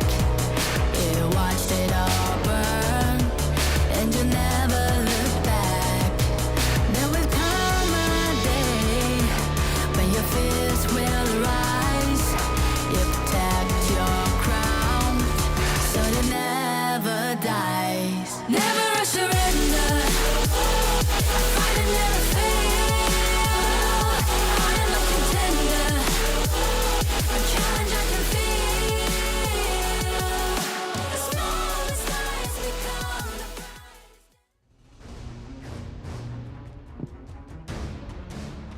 Alright guys, welcome back to 2024 Honor of Kings Championships Group Stage Day 5. Itu dia tadi kita sudah menyaksikan untuk match kedua kita. Tapi kali ini prediksi aku agak salah ya. Tadi kan kamu bilang 21. 21, aku bilang ya kan? kalau nggak salah tadi aku bilang 99%, aku yakin itu bakal jadi 21. Ternyata hasil matchnya adalah 2-0-2-0. Pertanyaannya 2-0, Sabila, Yap. apakah match ketiga kali ini akan selesai 2-1 sesuai prediksi kamu? Atau jangan-jangan 2-0?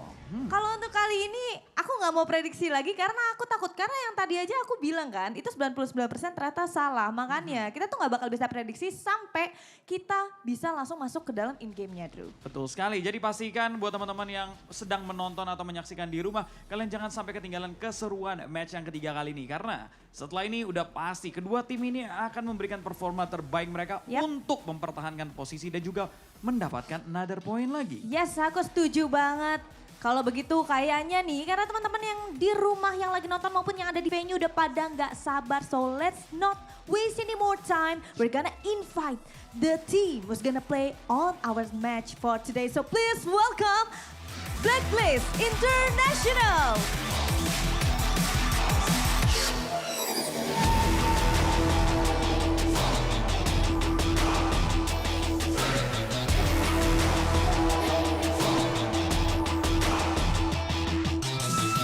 Alright, the next team who challenge them, please welcome Team Food Esports.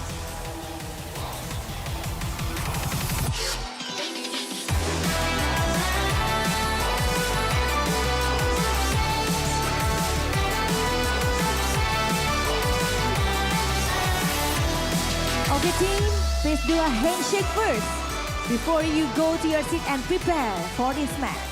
Inilah dia pertandingan antara kedua tim yang udah pasti nggak kalah seru dibandingkan kedua game sebelumnya. Food Esports against Blacklist International. Yap, kita udah penasaran banget bagaimana berjalannya match ketiga kita pada hari ini di 2024 HOK Championship Group Stage hari yang kelima. Karena aku udah penasaran banget apakah mungkin akan ada hero-hero yang seperti tadi. Khususnya kayak Liang kita baru banget ngeliat hari ini. Nah untuk di match kita kali ini, di match ketiga kita, apakah kita akan melihat hero-hero baru kah? Apakah hero-hero menarik yang jarang tiba-tiba muncul di sini?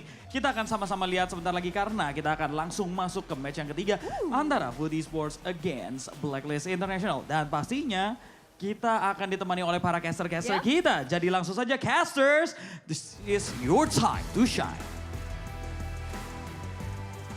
Welcome to game number 3. It is your favorite kind of tofu, Kindofu, and this time I'm joined by OSX along with Blam. Now it's been a pretty quick day so far, but it's been super exciting, and this series is no different as well. So OSX, any expectations for either of these teams? I am just expecting the two PHFs right now to actually bounce back. It was never like a great game from these two, and so far it's like more of like the finding the groove kind of thing. But so far you've seen some silver lining. I hope they can actually have a recovery from everything that they have been through. Yeah, I mean, Blacklist have had like a bit of an up and down start within this tournament so far, but their last series was definitely more of a dominant performance from them. So let's see how they do against Foot Esports. Okay, so we're looking for new experiences. You can have one too as well. You can take a look at Mengya, the newest hero that's coming out. Only costs 588 tokens along with 13,888 gold. Not the most expensive, but the most valuable because he is going to give you a lot of damage in your farm lane as well. So that's what I'm expecting from both teams. I think they want to draft very aggressively, having a lot of damage, and of course, aggressive invasions into the jungle as well. Yeah, we're trying to kind of read on how the pattern is going to go from these two teams to actually address. It's early game momentum. Both of these have similarities, right? So we will know in the draft what will they prioritize this time around, because you right now could have a way to join the HOK camp and to rate your favorite players in the championship and stand a chance to win exciting game rewards. Especially we have a reset that came through like a month ago, so you can actually get these rewards and go in your games, right? Yep, that's right. So, Blam, any team you're leaning more towards? Like I say, I'm British. I want to stay on the fence. I don't want any clear favorites, but here we are. Here's one of the teams that going up to head against Blacklist. It's Ryuga 0307, Snake, Lust, and Void. A team that's been showing complete and utter potential, but just not being able to get the series. Okay, so we want them to realize their potential. But the challenges are not going to make it easy as well. And of course, we will be introducing their challenges in a short while, and that's going to be in the form of Blacklist International. Now, for esports, I think they have shown us that they do have the potential, but let's talk a little bit about Blacklist International. Yeah, we have Jazz, Golden Kite, Just G, Aaron, and Chami 1. Both of this has similarity, but one that stands out is the clash lane of both of these two. Yeah. They are the playmakers. They're the ones like, I'm going to be the fail-safe player here, just in case things can go wrong. Okay, so we have already seen a lot of bans onto Dharma today. Yeah. And Chami 1, his Byron has been pretty scary, right? He likes to go from behind, just jam them and put them at a tight spot. Yeah, it's so hard to, right? It's so hard not to evade that kind of situation, because Chami 1 has been so good in positioning and in being able to read the map quicker as things go wrong, right? And you've put it perfectly. He knows where to target the key points or the key players, and that gives so much space for Blacklist International. Yeah, I think this is one of the main strengths of both teams, right? The target priority is always on point. Oh, absolutely. I mean, they are wanting to get the best draft in the PP, right? And we saw some stellar performances from Blacklist and Foot Esports throughout the KC 2024 thus far, but let's see what they are going to be looking at going forward. Are they going to go for a bit of the same old Sungan dads that they know and love, or will we see some specials? Yep, now both teams, I think they're looking for the same objective. They want to get this done quickly and decisively, but both teams now, with their tournament lives on the line, I think Foot Esports at this point won't be able to make it through to the knockout stages. So right now, they have the power in their hand to make life extremely difficult for Blacklist International. Yeah, so from this, you have said it perfectly. They need to make sure on how to play their cards right. This is like a do-or-die situation where if you want to be still in the next stage of this tournament, you need to personally outweigh your older self. Now, heading back to the first draft of this game, Blacklist and FUT. Prioritization on the Musashi as well as the Dharma. You mentioned about the Dharma, right? So I think Blacklist right now, they're not really keen on let Foot take it as well. So they are changing in their priorities too. Yeah, but it's a huge risk, right? You don't want to allow such a controlling hero to be able to catch your backlines. And worst of all, it really doesn't matter who this Dharma catches, right? He catches more than 3, you're in big trouble.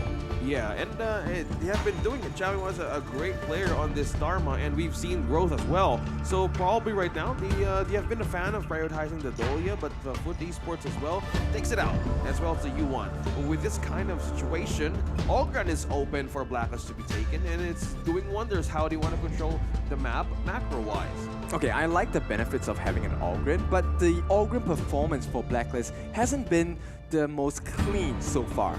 Anything you think would change today?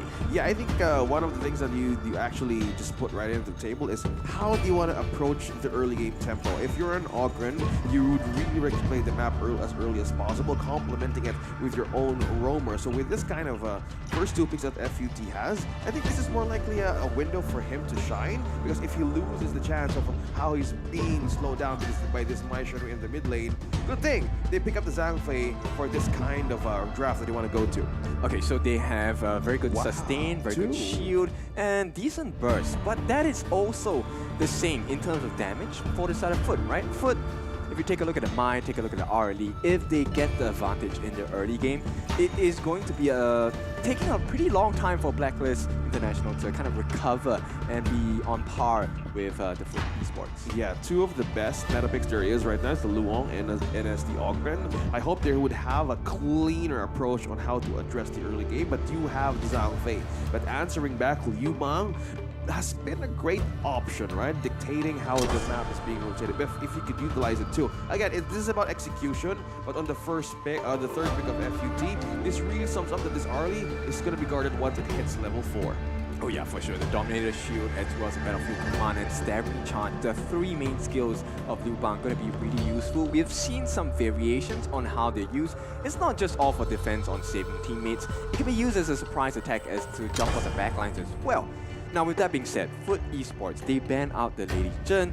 Blacklist International, they return in kind the ban on the Dun. They are looking to ban out the tanky heroes. Yeah, we kind of like negating the possible scenario of a late game nightmare. The Dun as well, FUT, one of the teams would actually use this hero too. So targeting onto Chami 1, the Clash lane. So I think we're right on the same page, guys. Like the playmakers of these two could come from the Clash lane, because this Liu Bang, still it needs to be in the Clash lane. Because Arlie alone with this kind of pairing, kind of like a It's a high risk, right? Yeah. I think at this point, they might take this risk, we don't know. But the fact that they banned out the Byron is a telltale sign that Foot Esports wants to work on the burst potential. Because imagine having Charlotte in the lineup for Blacklist. Wow. It's good, it allows you access to the backlines, but there's a risk as well because she's not the tankiest out of all the Clash lanes. Yeah, you can actually rely on the Charlotte for damage, but if it would need like a proper scenario for the Zhangfei to also come in. Like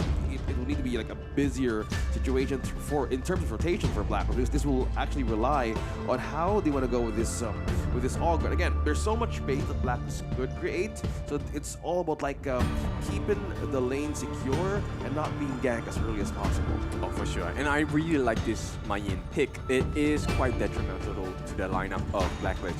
And Blacklist, of course, they're going to ban out the Diadea. And I think that's a good idea because you don't want to allow the heals coming in, as well as the immobilization coming in. And here we go. It is going to be a Charlotte, and mid lane going to take a snap at the Princess Frost. Yeah, and they need to be careful as well if you're up against a Maestro with a great way of using micro. And this could be a great situation for a testament or a test for the Princess Frost to actually be in a great micro situation, because again, you're against with so many mobile heroes, and Hanshin on the last pick of FUT, will this be a great way to complement what they've started? Yeah, movement and burst. This is a very scary concept that FUT has come up with. So Foot Esports was trying to maintain the cornerstone and foundations for their draft, and I think it's a pretty good foundation to start off of. Yeah, and we would really know for sure on how the adjustments will go. We see the two coaches shake hands, and this is a very crucial match for them. Who is going to rise up on top from everything that they've been through from day one? It's Blacklist International versus FUT. In the early game situation, who do you think is going to be has the higher chance of pulling an early game power spike? I actually think it's going to be good. Because at this point, Black's lineup is good, but I'm not sure whether they can handle the movement and cooldown reductions on the side of it. Yeah, I think it's the mobility that they can do as early as possible. But we are looking for like a counter threat as well in the mid lane. If we look at the lineup as well for FUT, this would require time, yes, but it gives you automatic pickup as well in the backline of Blacklist. As you can see, on the top line, we see two versus just meeting up and just saying hi, not committing to any possible scenario there is. But okay, farm lane. Yes, farm lane right now, 0-3-0-7 does get taken down. It is a 3-1 for Blacklist. Yep, it is going to be first blood, and that's a big important marker because at this point, when you put the R lead behind, especially against a Long, you can expect the huge burst of energy coming in from Golden Kite. It's going to be extremely hard to deal with. But this is also evened out by the fact that, you know what, Yushi is not as fast in the jungle in terms of speed, right? Right now, Loss is definitely having a lead. Yeah, you need to build up with that. Like, tempo doesn't really happen like in the higher notes. It's like a Doremi, like it's not gonna happen just yet. But this is like the window of FUT can do. Put pressure, put into the faster EXP because the Mai will be tested as well on how to get this pick off right onto the mid lane. But as you can see, farm lane will continue. Yes, to try and split apart the team fight there. You see Ryuga trying to get pushed towards Golden Kite, but nothing comes of it. There's a lot of damage, and it makes the fact that Ryuga has to recall. Right. So everything hangs on that because there's wins in the farm lane for the side of Blacklist, but there's wins in the jungle for the side of FUT Esports. Yeah, just she and Golden Kite as well, building the gold difference against FUT. So far, no matter how the first blood is with Blacklist now, they want to maintain that tempo. Because FUT as well can do that too. So they need to have a way to kind of like counter this mirror Chammy on the top lane. Red team has slain We an didn't enemy. quite see it. A little bit of off-camp action. The Chammy one, hashtag no Chammy, has been taken down. Okay.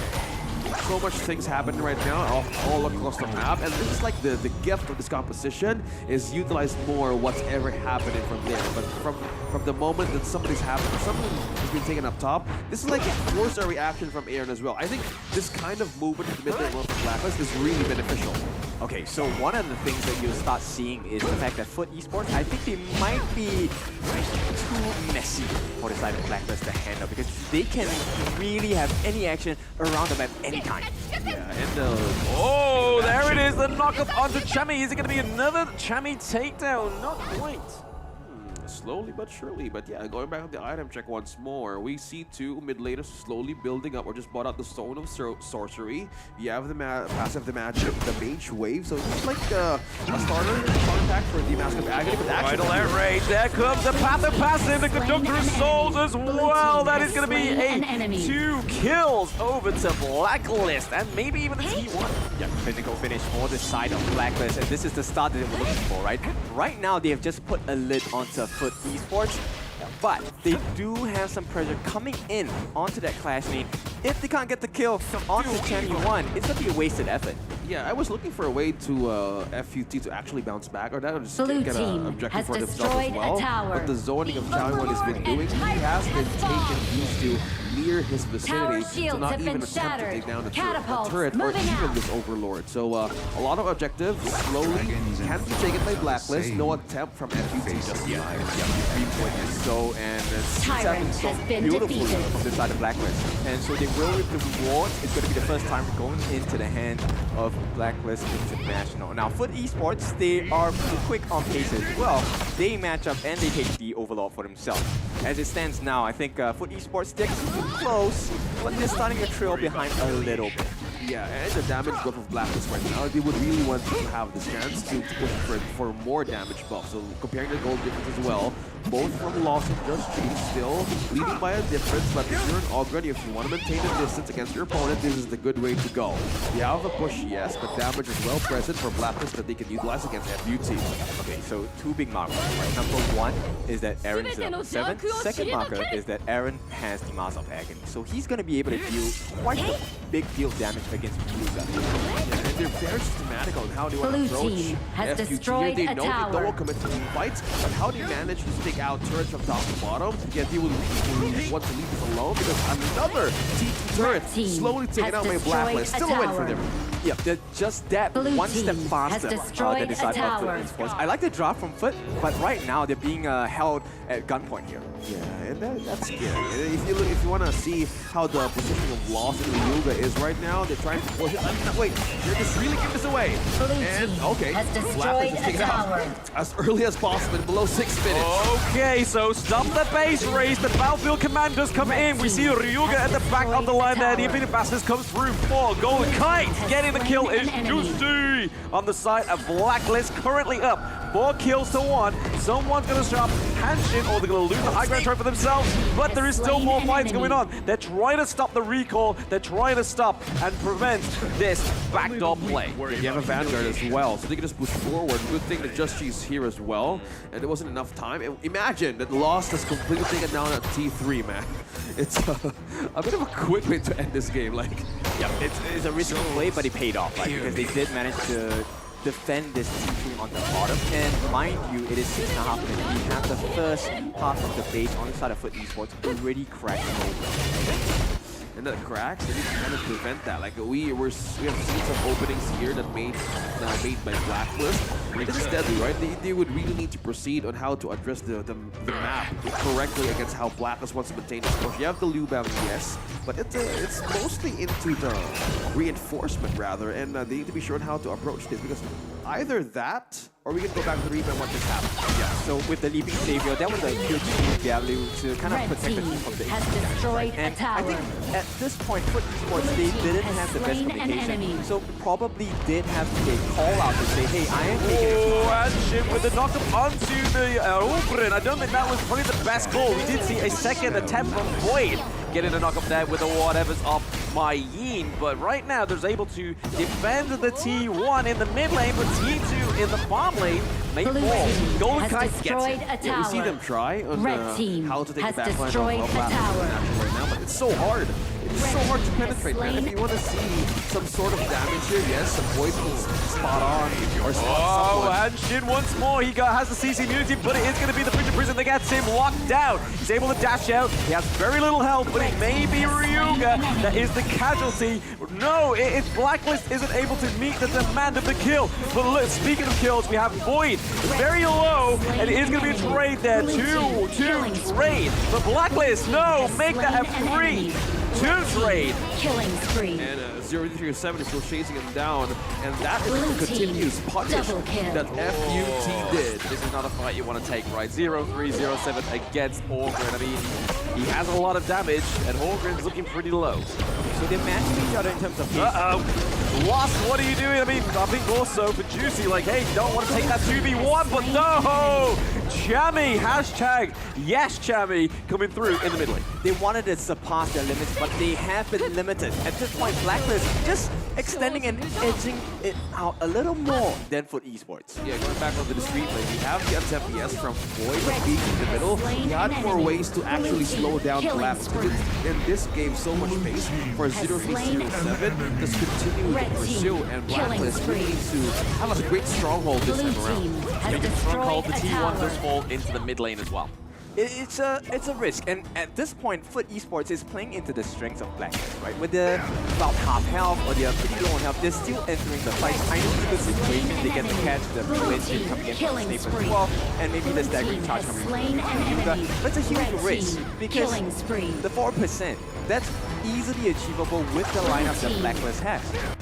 Yeah, and the kind of person that you need to actually make it rise, you know, because the only one who has gotten any kills is the Lost or the Hanshin, because they would really need to get a grip here on how to push the turret. So probably right now they really want to make this player just go around the map quicker. Yeah, at this point, Lost is going to have his jungle invaded. He is going to be pushed away. And Chaz in the midst of building the Dawn Light, and that's a scary item to have because in the war of attrition, FUT loses every single time. Yeah, and we need to address we're seeing also go greatly of addressing the Overlord Tyrant has been with the Hanshin, we have the Ryuga as well as Lost combining forces support, but the Blacklist really knows and they really confidently enter the base here of FUT. Blue team Beautiful has use of destroyed Winter's a coming tower. right. Just as a completely oppressive tool. Zoning out Void. Void is still going to take the chase, but Lost coming in from the back here as well. A lot of damage onto Jamie. We may see the Charlotte is able to escape, but for now we do see Snape getting the kill onto Jamie. Is this going to be it for Foot? The infinite vastness comes back through. It is going to be Golden Kite and Juicy picking up all the kills. There's only Snape and Ryuga, the last lifeline left in this team fight. But right now, the Conductor Souls is still up for Juicy. He could have that big stack of sustain, but they're able to try and take down this minion here. But Esports doing their best. It is going to be enough to take down that whole push towards the crystal. And that is just the wonders of the Mind Shirt doing, completely clearing out the last possible way for Black to take the base by that second. That was the best case scenario I've seen from esports, right? But as it stands now, Blacklist, they are pretty much far ahead. 3,000, actually, that isn't as big of a lead as I thought they would have. But Dawnlight completed, right? Control X in the hands of Chaz as well. He's gonna provide so much shield. Leaping Savior with the shield from Dawnlight as well. It's not looking good in terms of team fight for the side of Foot Esports. And one more thing, if you notice what Aaron has been consistently doing, is landing those frigid prisons. Yeah, to add to that, and also, he was the first one supposedly to go, right? How FUT lost was positioning in that bush. Nobody spotted him out, and good thing that Aaron has the Splendor, and that kind of play that he did against FUT really set up the initiation, the comeback initiation factor of Blacklist in specific team fights as that. Yeah, and this doesn't allow Void to kind of get the perfect combination for his whatever. And that's a difficult situation to fight. So, Foot Esports, they have their work cut out for them, but it's not over yet, right? 0307 does have the Crimson buff. He is at level 14, almost at max stats. They're really pushing it. Look at the control. Look at the control, right? It's like a parade for Blacklist right now. Snape on the back. Yes, gonna watch him for Snape on the back here. He's gonna be careful. Champion is taking a 1v1 onto Ryuga, but the battle command does come through. It is gonna be onto Ryuga. We do see that Void gets taken down, and we see that Snape is looking pretty low. Down goes Ryuga as well. 0307 falls. It is gonna be Blacklist taking out a 4-1 trade for Aaron. Everything for Princess Frost is gonna be worth it here. The minions are at the crystal. Game 1 could be resolved right here. Another win for Blacklist. Big victory for Blacklist International. This is the standard that we wanted them to have, and they have realized their potential. Many learning lessons in the past 5 days, and you definitely know Blacklist is ready to grow and ready to show. Yeah, you need to have a better version of yourself, and this is like the 5th day that we're seeing from these teams progress all across their matches, and we're happy to see this Philippine representative actually bounce back on what they can do from teams who also want to bounce back from their losses. Okay, so Foot Esports, let's put it in this manner. I think they were very positive about their draft, and it could have worked, but they needed to get that advantage in the jungle or in the farm lane. And slowly but surely, Blacklist really just tugged at their heart until they were falling down onto the ground. Yeah, it's a kind of a very dangerous scenario to be in, and because they really stabbed the situation on how that hero or the jungler of a FUT can actually circulate around the Ogre. Still a very powerful pick in the right hands, by the way. But Blacklist, they completely updated what they wanted to do, because again, we've seen how they weren't so clean in terms of the initiating factors, the team fights, but now how do you want to approach these things rather. It was a very precise macro approach on how to control where the Liu Bang could actually come from. Yeah, I mean, the thing was like, that base race was either going to be super effective for esports, getting those imperative minions, or what happened in that game 1. But we are going to see the highlights in a very short second to see how Black is going to do.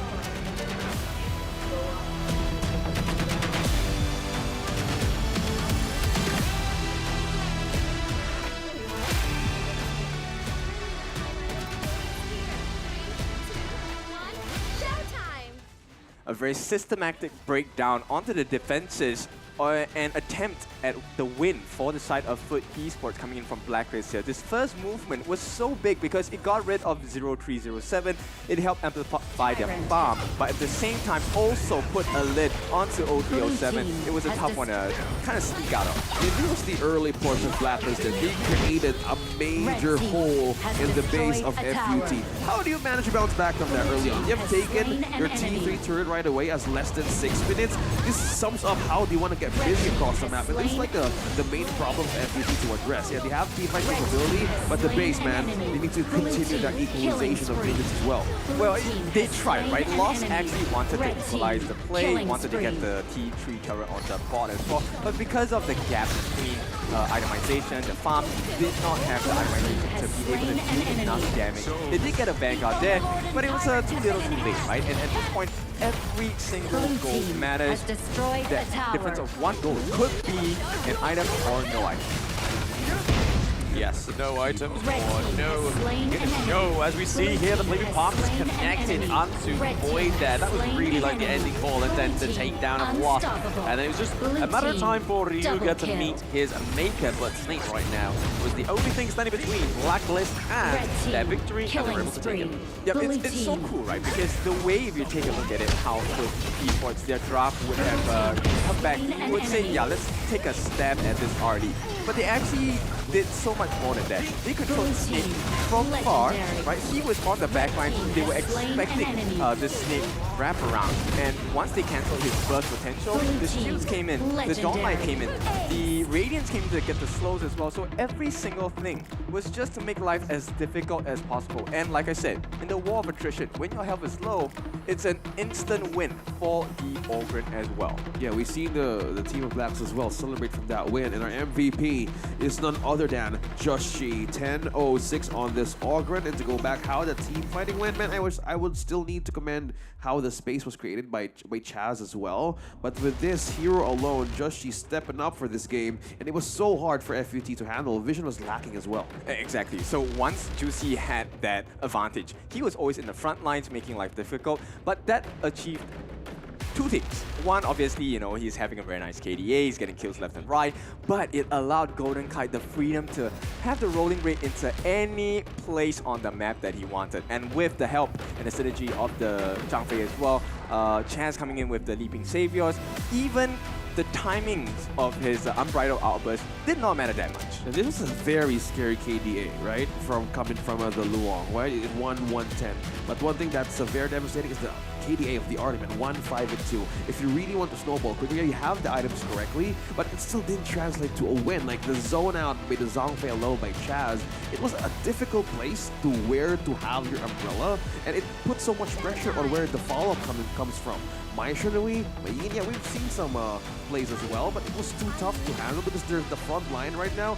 I'm looking at what Blazing Cape as well as the Rage. I think it wasn't enough to hold where the prowess of Blacklist is.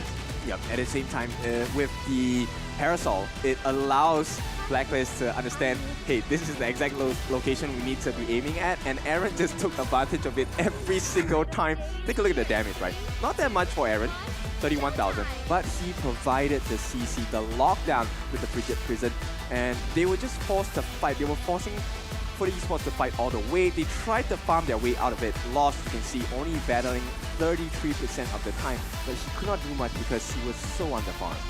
94% Just G, and comparing one member here out of a FUT, look at that. Total gold, man, 24%.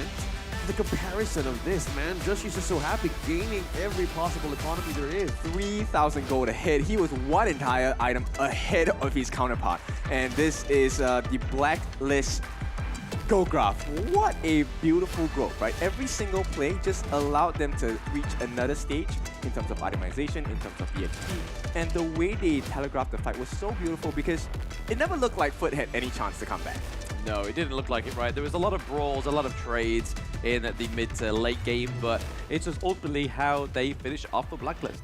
Yeah, we've seen some really shining moments from the Luong right there. It was like an every point that we are in a minute of the game, it was like a 2-level XP, 1-level XP, and Luong was just way ahead of the farm lane. It was so hard to for the opposing team to address that kind of damage, but in a macro situation, how Blacklist would actually think to end this game quicker than they should, yeah, they have more tools. It was like full trust of the team to go forward in the base. Yeah, the stake was at their heart right from the get-go, right? The moment the first kill happened, it was, okay, we are holding you at gunpoint, now you can try to fight us back, but yeah, you are gonna have your hands like handcuffed, I don't know. Yeah, it's kind of like a risk, right? If you want to go front and blacklist this damage, either you go down or yeah, you need to be sure you're foul. We've seen Void do that. We've seen some plays, and I know how it is, how hard it is. Like I need to do something for the team, but Void alone can only do so much.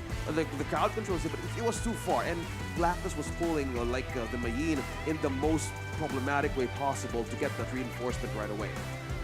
Okay, so we are looking for solutions for the side of Foot Esports, but at the same time, I think you guys want a different kind of solution, right? And we do have the solution for you, and that's gonna come in the form of the new Realme 13 Plus phone. All you have to do to have a chance, right, is to follow us on our socials from today to the 31st of the end of this month, right? Just make sure you follow our Honor of Kings Global Esports channel and tag championship participating teams in the comments for a chance to win one of these babies here. And you know, 5G, 120 FPS. Yeah. Best possible performance. I played a game at our booth downstairs. Yeah, what did you win? I mean, yeah, okay, so I won, but it was super smooth. Now, for esports, they want this same kind of experience, right? They want it to be smooth, they want to have a very convincing gameplay as well. What do they need to fix? Maybe just, I mean, the draft wasn't bad, right? We had very good parts within the draft. We had the Mayin, we had the Mai Shiranui, which generally get paired together to try and lock down Princess Frost, which a few times it happened onto Aaron, right? So it may be just a little bit more of the execution. The Lu Bang didn't actually do as well as I think Ryuga wanted, because again, Zhang Fei is one of those sought-for support heroes, and it's one of Ryuga's mains. So, are we talking about a ban on Zhang Fei, or do we not pick Liu Bang? No, because man, it's not a worthy ban. Like for a Zhang Fei to be banned in a match, I mean, I think it's worth a ban. Yeah, it's worth it if you're really totally respecting the fact that the player is really good. But you would lose a possible power pick ban from that moment. Either you let it just go, or not mind at all, or literally outdraft them from the first pick there is. Yeah, I mean, one of the things you need to consider in and on the battlefield is definitely strategy, right? And at this point, it looks like Blacklist, they understand their opponents a little bit better, and they also want to be able to dish out that systematic approach that Blacklist has consistently shown us today. Yeah, I mean, they've done very well, Blacklist have. I mean, better than the first few days. It might have just been like pre-show jitters, the fact they've never actually been onto the global stage before to get to this point.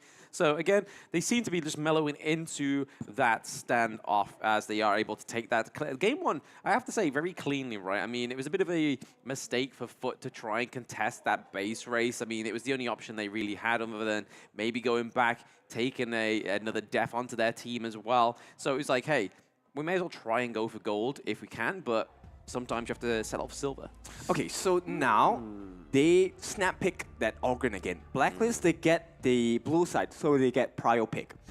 On the flip side, Foot Esports, this time they get the Zhang Fei and as well as the Lung. What do you guys think about that? This is a great combo. Like I've seen it yesterday how teams bounce back from this first two picks, but this requires a lot of pressure as well. If one thing that was missing like earlier from FUT was the front line, and it was very hard for them to actually have a counter for it. But if Blacklist is more confident to answer the Lady Sun as well as Mai Shernui, this would really depend the defenses of the Zhang Fei alone. So it's all be a point to attest on how FUT could address this. Okay, so we're looking at two major items that need to be achieved by the Blacklist lineup, right? So we need the Scepter Reverberation, or you can go for the Mask of Agony to deal with high HP heroes, which in this case Zhang Fei has as well.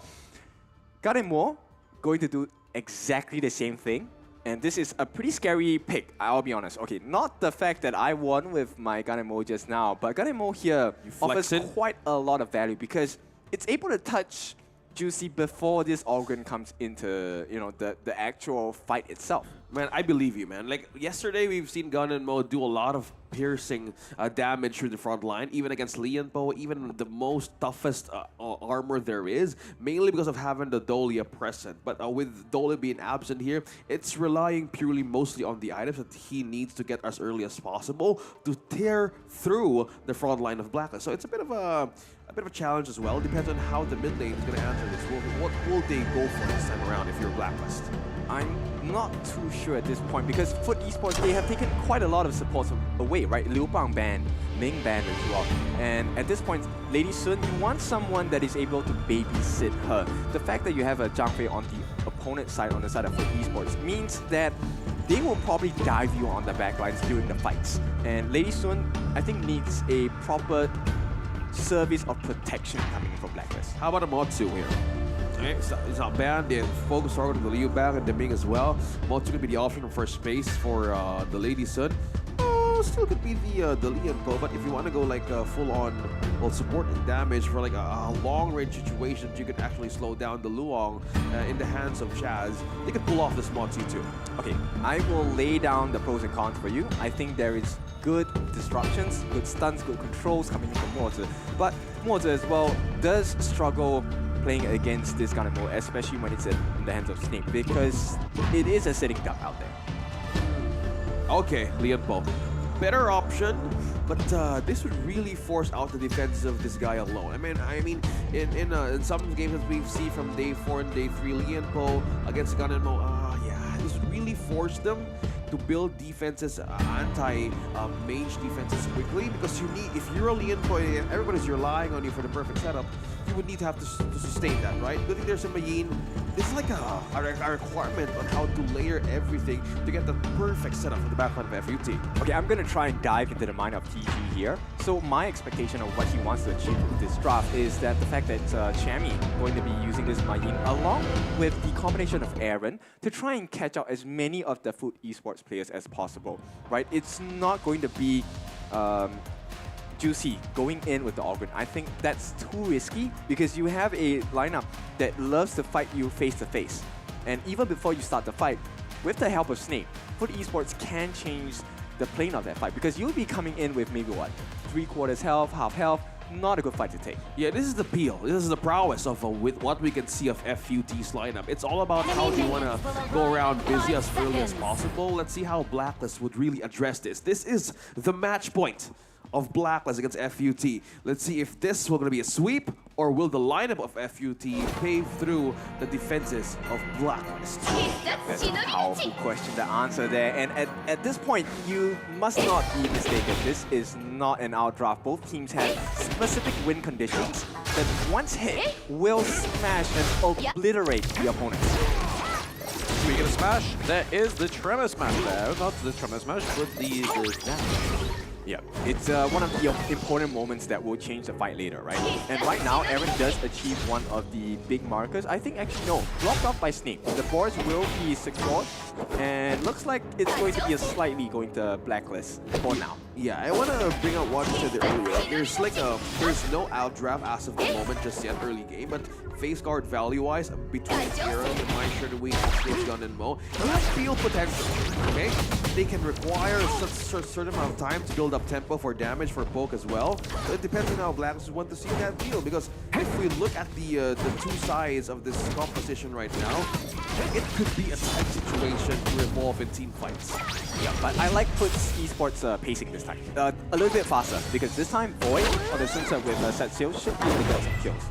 Force a flash. Nice, Oh, he's stuck in the pool, but he's not. He's able to get a way out. That should have been a call for that. Hey, go round. But instead, they thought, you know what? Let's not risk it.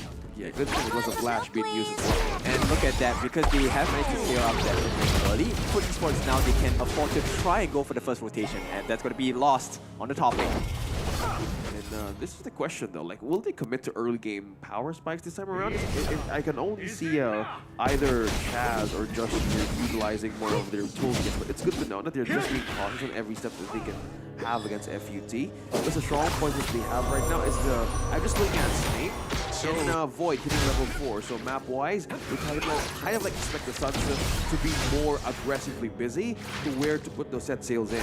Yeah, very good idea from the side of Blacklist, right? So they have kind of put a lid onto a Void because he can't really start that early rotation. He has to be busy clearing the waves. At the same time, they're opening up the map for Juju to really just get a faster pacing of farm, and he's going to be able to outfarm Lost once again. Yeah, they need to be busy. They need to counter where the map could actually go, either from these to Black or FUT.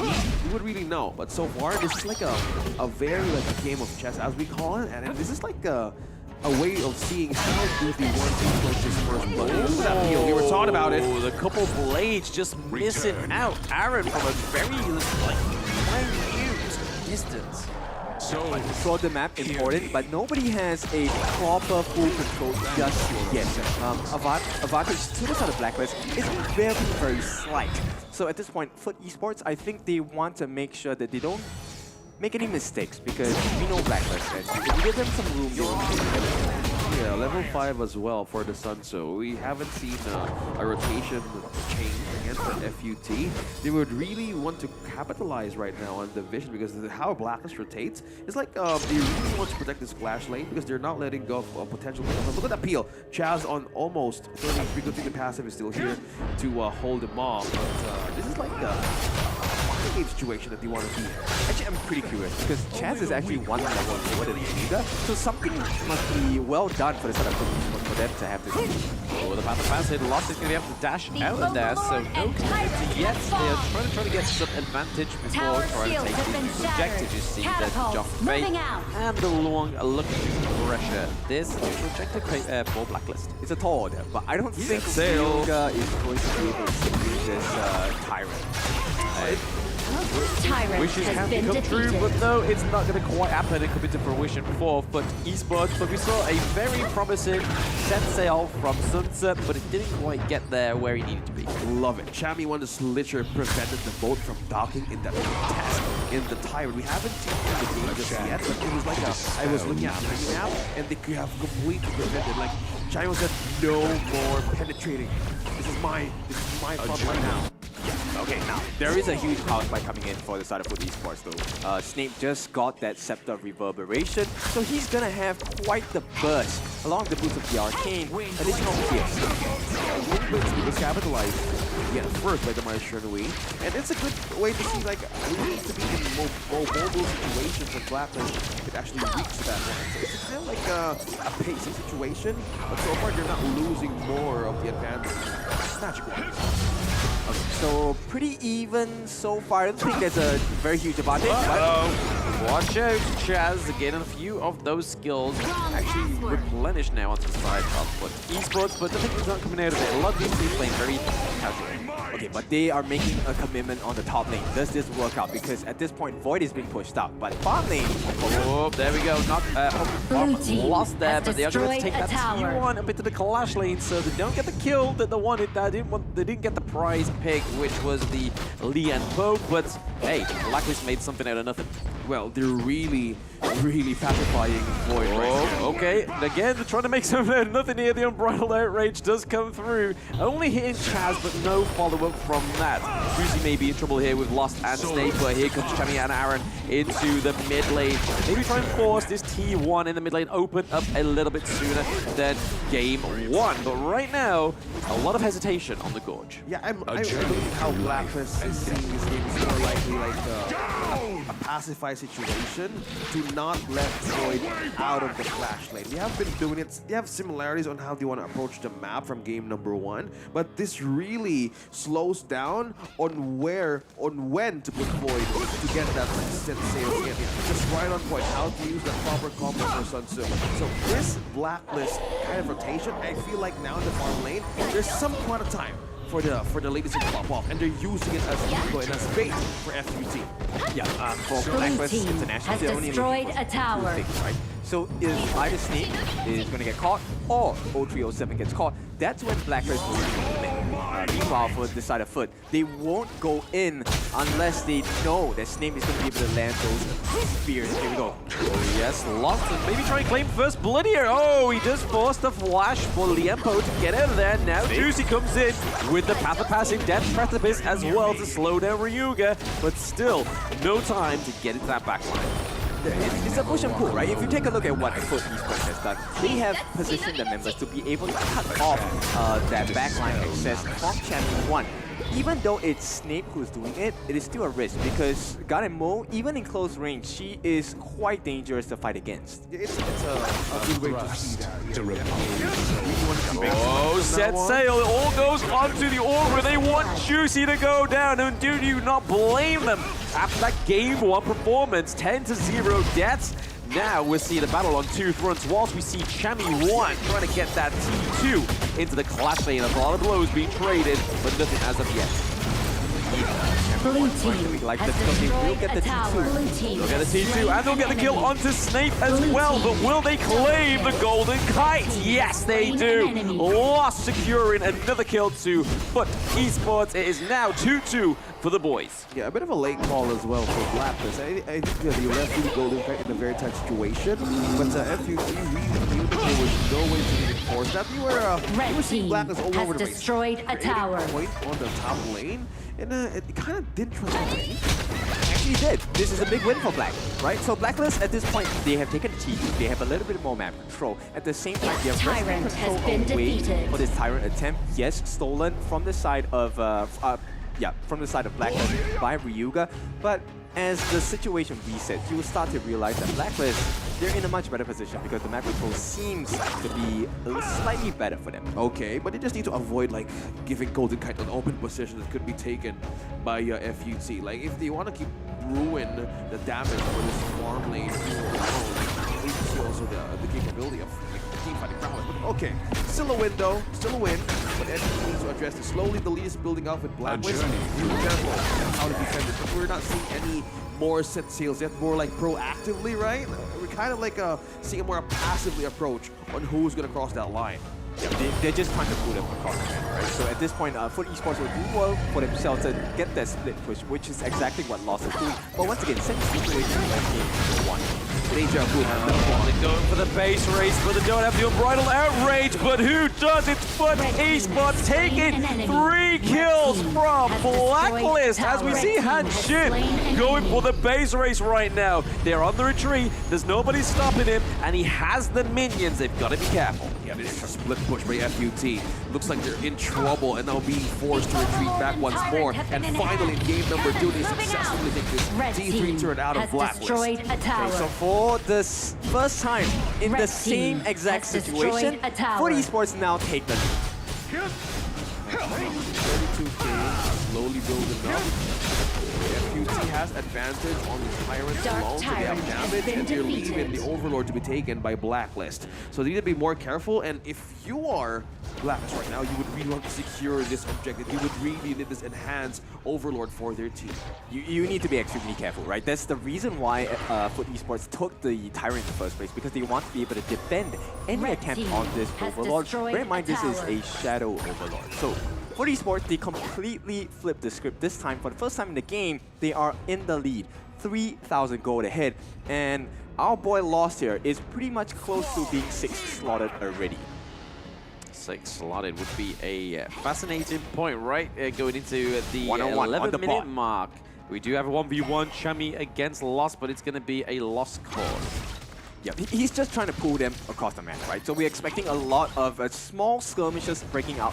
Yep, speaking of breaking up, that is the boat breaking up for Sunset and the leap in from the Zhang Fei. But right now, 0-3, 0-7 looking pretty low, but he still has the infinite vastness. He could be using this as bait right now for Golden Kite. Yeah, good thing Justy survived that. And I think FUT felt the damage coming in from Golden Kite as well, and they respected the fact that they need to not commit to that situation, because they could have been wiped out from that moment. Okay, now you see the benefits of having a super minion lane, right? So Foot Esports, they are able to really control that Overlord's pit. At the same time, Lost is able to free farm, get that 15, get that full itemization as well, while the rest of the team is going to chase in. Aaron, not going to be threatened at this point. They do have quite a bit of mobility on the side of Blacklist International, but right now it all falls onto Snape and Lost. Can they get those catches for the team? Yeah, Chami 1 needs to really see on where the map is going for FUT. Like the Overlord on half HP, really pushing them to the test. The passing comes through the Conductor of Souls as well. It is not going to be a crucial kill for Blacklist right now. It's Rugyard taking a lot of that damage, and we're going to see that Golden Kite was open way up thanks to that set sail. Chami 1 gets a kill onto Snape, so a lot of damage goes down. 2-1 trade so far for FUT Esports. Can they pick up any more? They do drop the Shadow Vanguard as well. We've been talking about this spiel from earlier from the draft, and it's been a problem now for Blacklist. We were like asking, why is the Sunset not really proactively rotating the map? Yeah, they were doing it in the different direction because they know as a Sunset, you know what's going to happen. Yep, Saint Cell is the aim of the game when you are Sunset. The Infinite Fastness comes through as well to save out 0307, but he's going to use it as a re-engage material because they are lower than they were at the beginning of that team fight right now. They take down the T2 in the mid lane. Currently, it's going into FUT's favor. Okay, communications definitely much clearer for the side of FUT Esports for the first time, right, since game 1. And the pacing, they have managed to recover that aggressive form of pace against Blacklist International. Now, just one lane, right? One lane of Super Minions, and look at the damage that FUT has done to the side of Blacklist International. Item check too, just right in time. I have the Phoenix present as well for in a Blazing Cape, so this would really mean a great sustain for the late stages of an Augur now for Just G. The gold lead is not too far just yet for Blacklist to really fall back in a situation, but the main growing problem here is how Lost is continuing this lane pressure. While the super minions on the bottom lane, it's really becoming a stubborn problem for Blacklist, leaving an open problem as well from the minions and as well as open objectives against FUT. Yeah, looks like we're going to have a bit of a dance around the Tyrant here. The Shadow Tyrant, that is, the set sail just come through. The boat does miss as well. It gets very low, but it is going to be lost. Claiming the Shadow Tyrant. And right now, Aaron's going to get claimed by Void. And that's not going to be just it. Chami gets a kill onto 0307. So still, he's doing his mission. He's be able to pick up them back lines like Snape, like 0307. But nothing else is coming out of it. It's really looking like FUT Esports is going to run this one down and get this to a best of 3.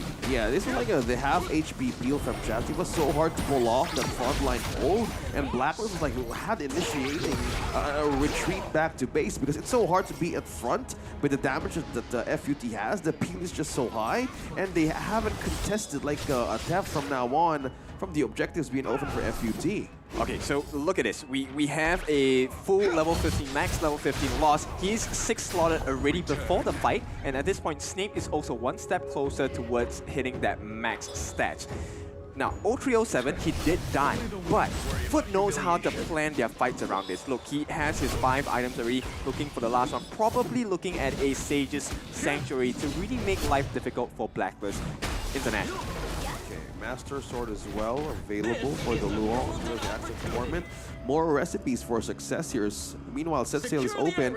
2 could actually chase down, but Chaz could evade there. Sidestep as well.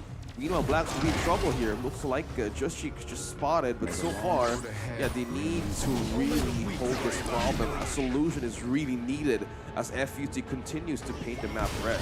That's a big set seal because they now know where the side of Blacklist International will approach them for. Yeah, for now, we're trading blows here into the part of the middle lane. But that's the thing that Blacklist's got to be careful of, is that minion wave down into the farm lane. It's really putting a lot of pressure onto them. There is the Ride the Waves, there is the Flaming Palms as well coming from 0307. Lost trying to go in to take out Aaron.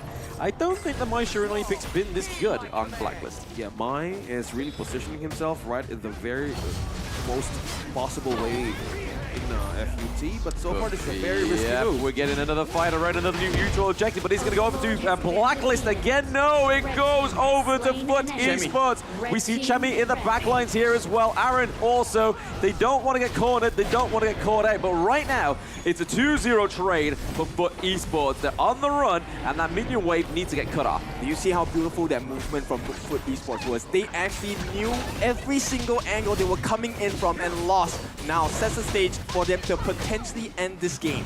Yeah, figure the set stage here is Lost, putting a little bit more pressure onto the Mayin as well as Auburn here, trying to just zone out the side of Foot Esports. But is it going to be enough for them to stop this attack on all fronts? They have the Vanguards in the clash in the mid lane. It looks like it's going to be a bit of a destined game 2 for Foot Esports unless we can see Blacklist come back right at the last point. Yeah, this is the question. How can they hold it? Will they go for a chase? Oh, they're going for it. They're going for it. The Tremor Smash just go through. It's a little bit too early with the connection. But speaking of connection, it is the boat coming through right on time and on schedule into the back line onto Golden Kite. He is going to get taken down once more. There's just too much harassment on the side of Foot Esports. But that is going to be a 2-1 trade.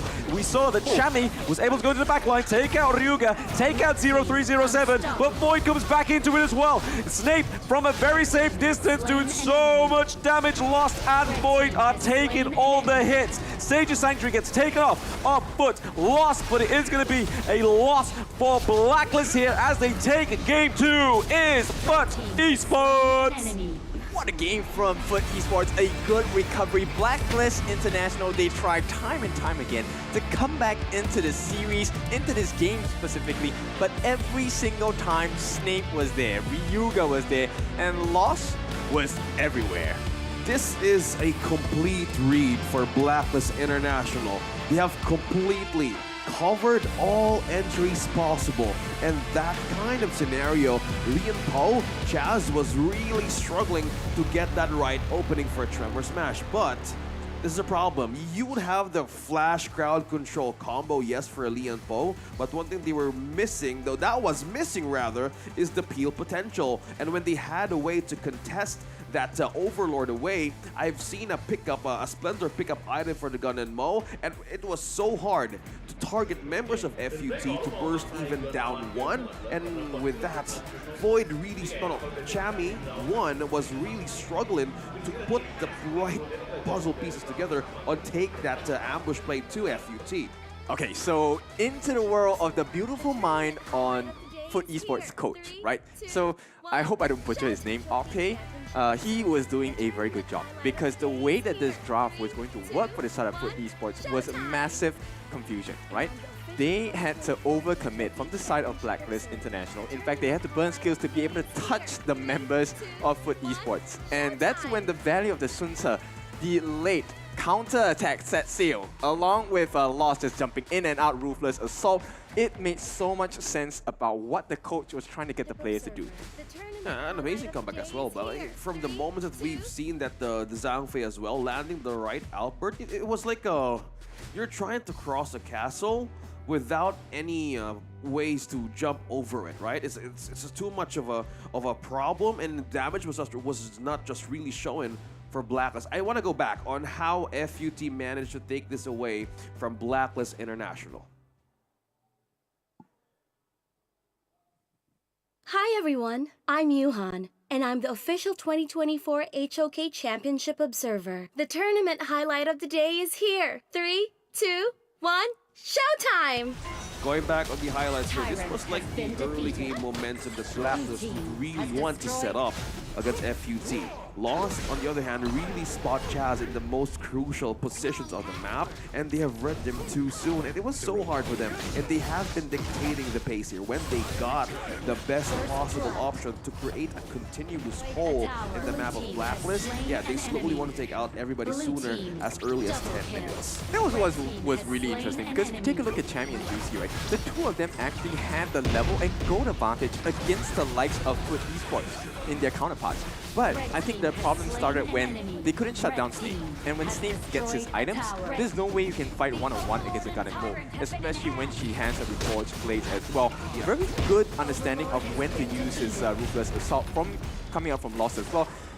Using the anti-CC immunity to really secure the major objectives and then turn the fights. Yeah, not just the items too. Like the fact that the Ryuga landed a perfect landing up top with the outburst Hanshin lost was completely pushing down bottom, and when they took a 3, it was like the major loss of Blacklist to retreat back. So from that moment, they kind of ride a tide, but since they have a boat, it was a great way to voyage through the base of Blacklist there. And then completely, everybody was trying to recuperate on what could be the possible scenario to win this kind of team fight. Yep, and they always had Chemi under control, right? Sometimes they left Aaron alone, but as a My Shiranui, Aaron, you do have the burst, but you are pretty squishy yourself as well. And Foot Esports fully exposed that fact.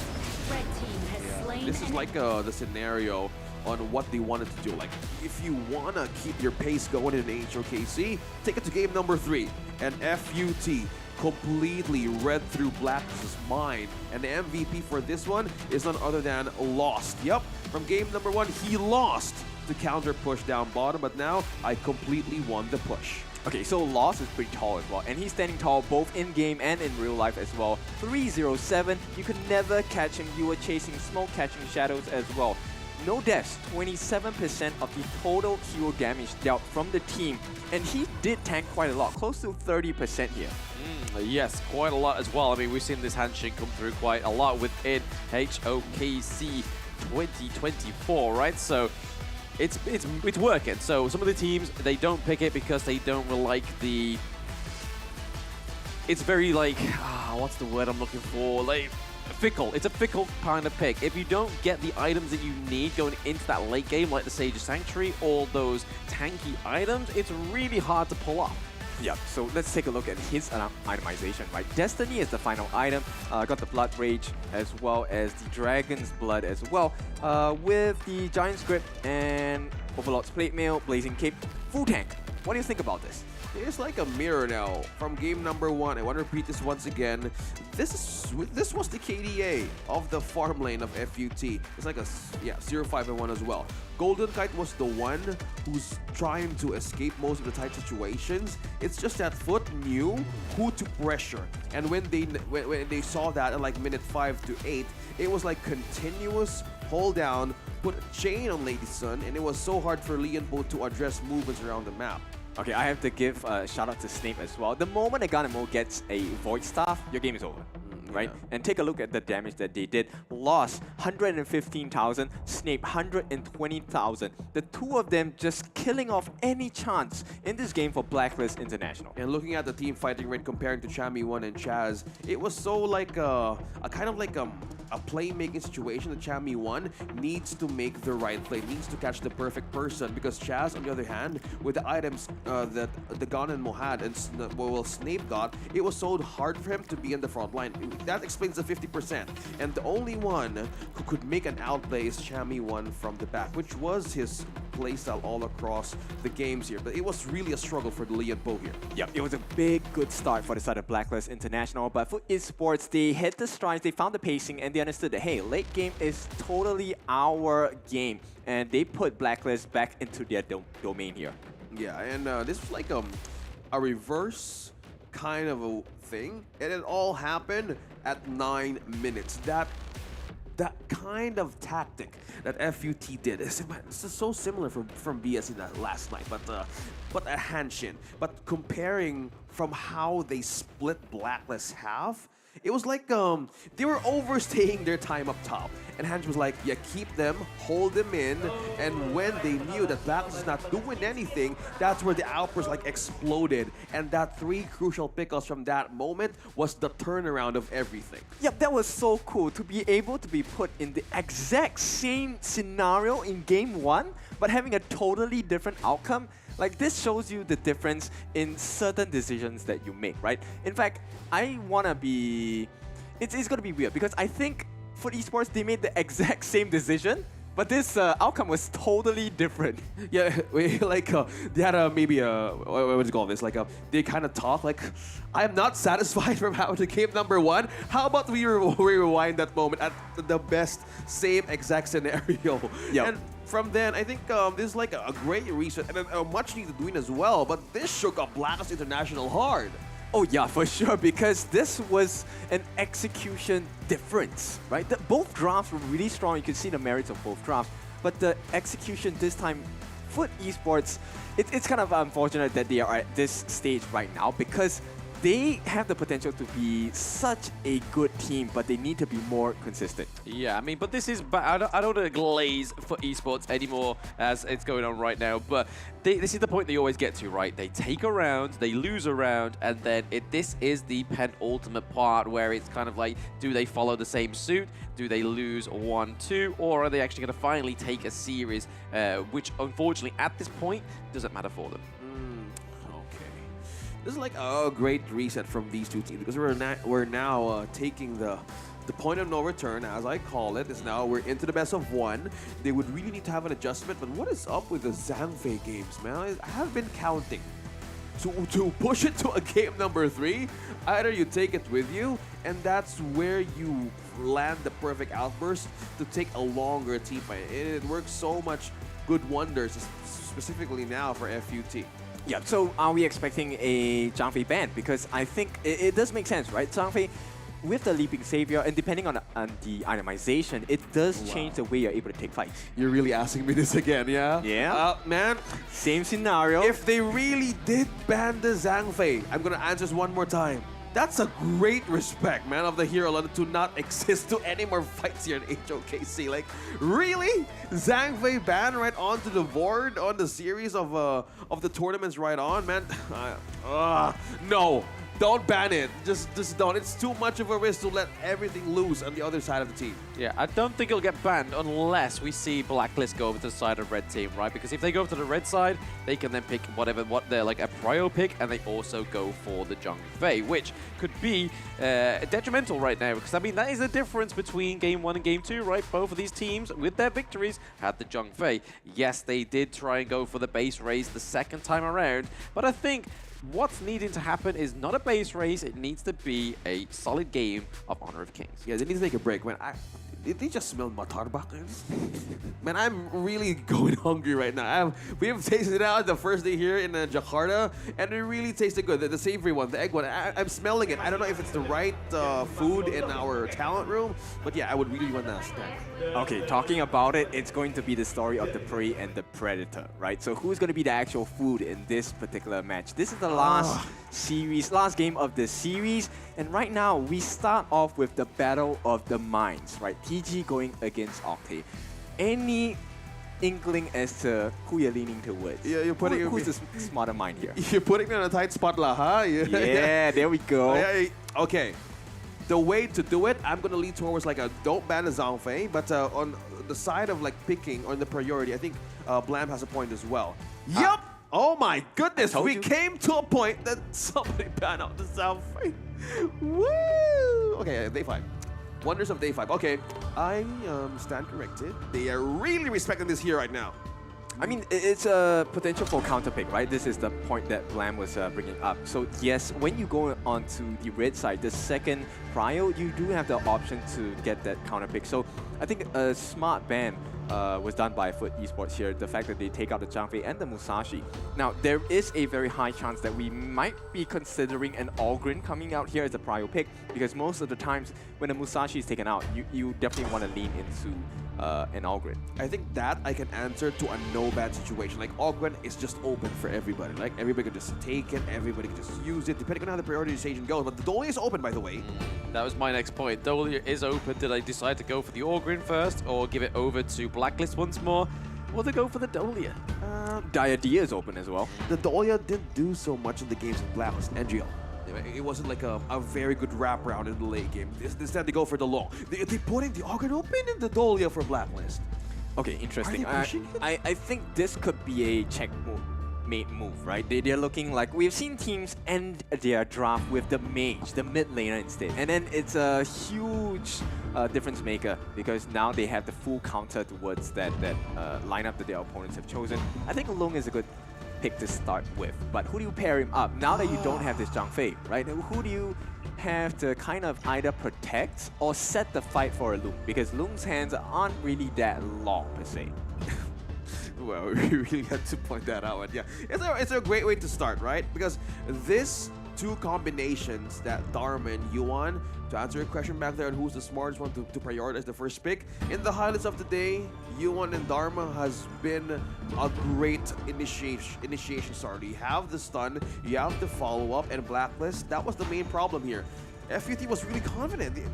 Blacklist didn't take the bait, and they take the Ogden and Dolly with them. So resetting the... It's a checkmate, dude. Yeah, Like, if you take a look at it right now, they have the option to take a look at two major heroes in the mid. Yeah.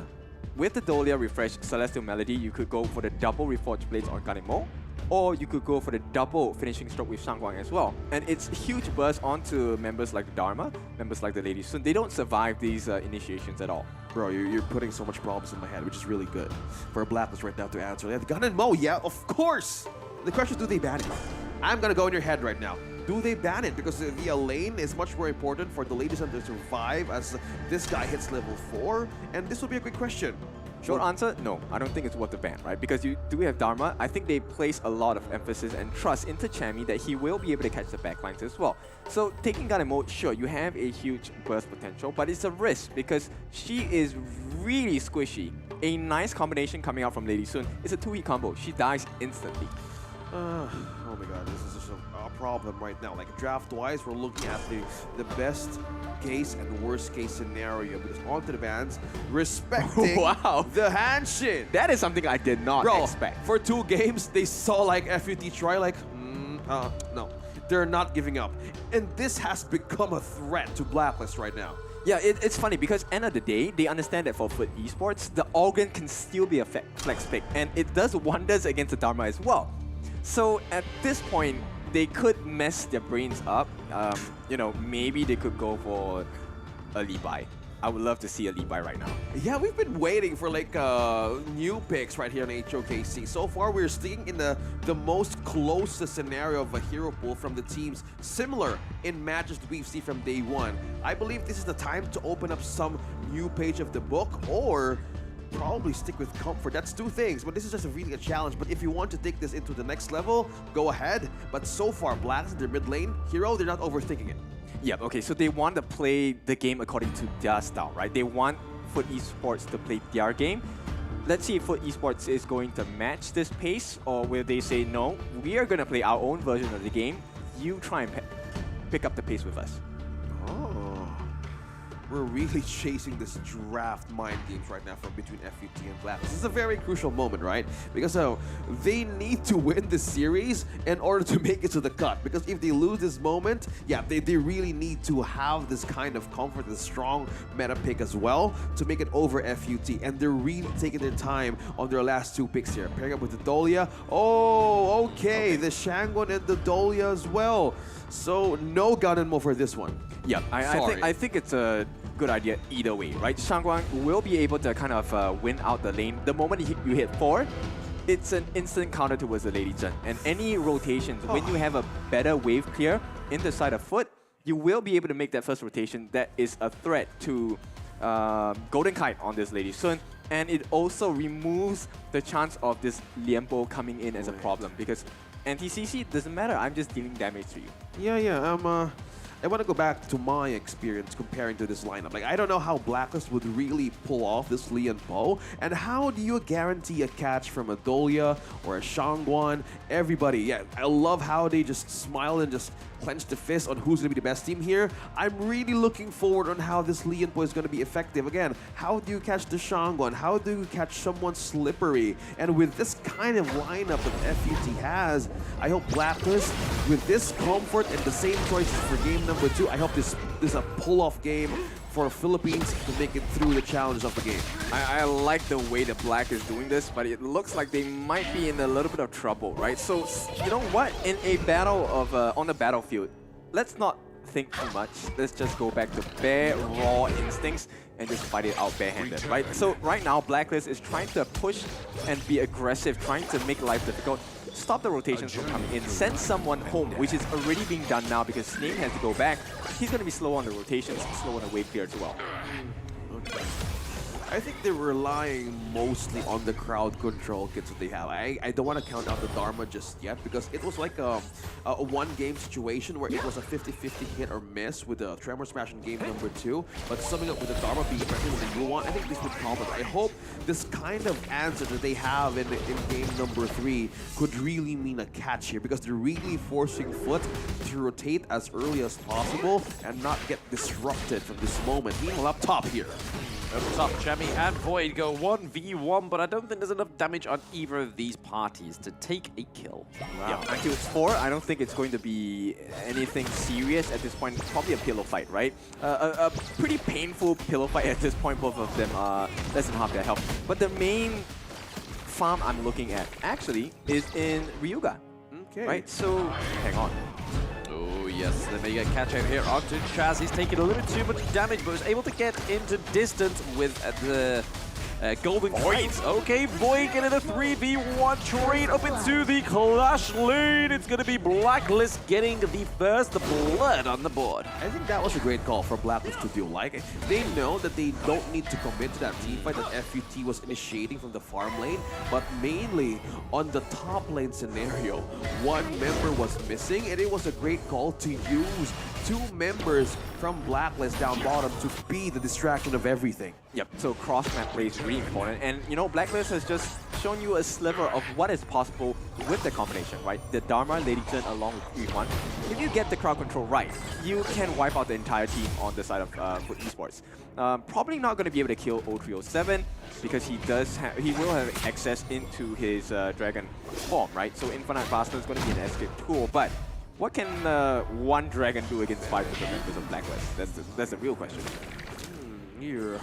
Actually, with that kind of question slowly building in my head right now, either the answer to damage, if they're building it up. Golden Kite in charge as well. He's not letting go of Golden Kite as soon as possible. Meanwhile, we have a pillow fight once more for 2 dudes who has a lot of life regen. Meanwhile, down bottom, it's just a complete slow read from these 2 guys. They might have made the wrong decision here because now they have to defend the mid and farming is being threatened at this point. 30 seconds to go. They don't want to lose anyone at this point. They have already accumulated a 1,000 goldie for the side of Blacklist International, and any mistake now by Foot Esports could be a deadly one. Yeah, that's where you actually feel Snape here in the farm Void! lane. Oh no. Oh, what's going on? Void's gonna fall down again. Chami 2 getting 2 kills. Wow, Chami 1 just went into the void. Yeah. Right now, it's looking a bit painful for the side of Foot Esports. This was not what they expected to happen. And once again, neutral objectives going in favor of Blacklist. But maybe there's a chance that Lost can come in and steal this. He does have the powerful passing fail. Yeah, they would need to really the damage as well. If you're Lady Sun, yeah, have the great setup of 2, half HP. Look at that.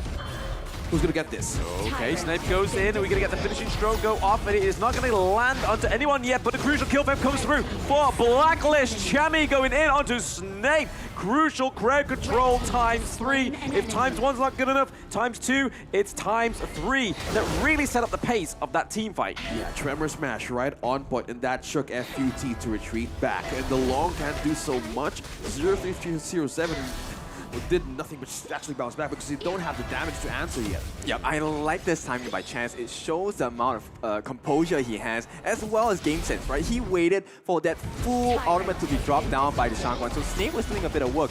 But at this point, he was waiting for all of them to expend their skills so they didn't have escape mechanisms. With the threat of the peel, right? I want to go back to the draft as well. How Snape is very deadly, it's because of the finishing stroke and the Dolia.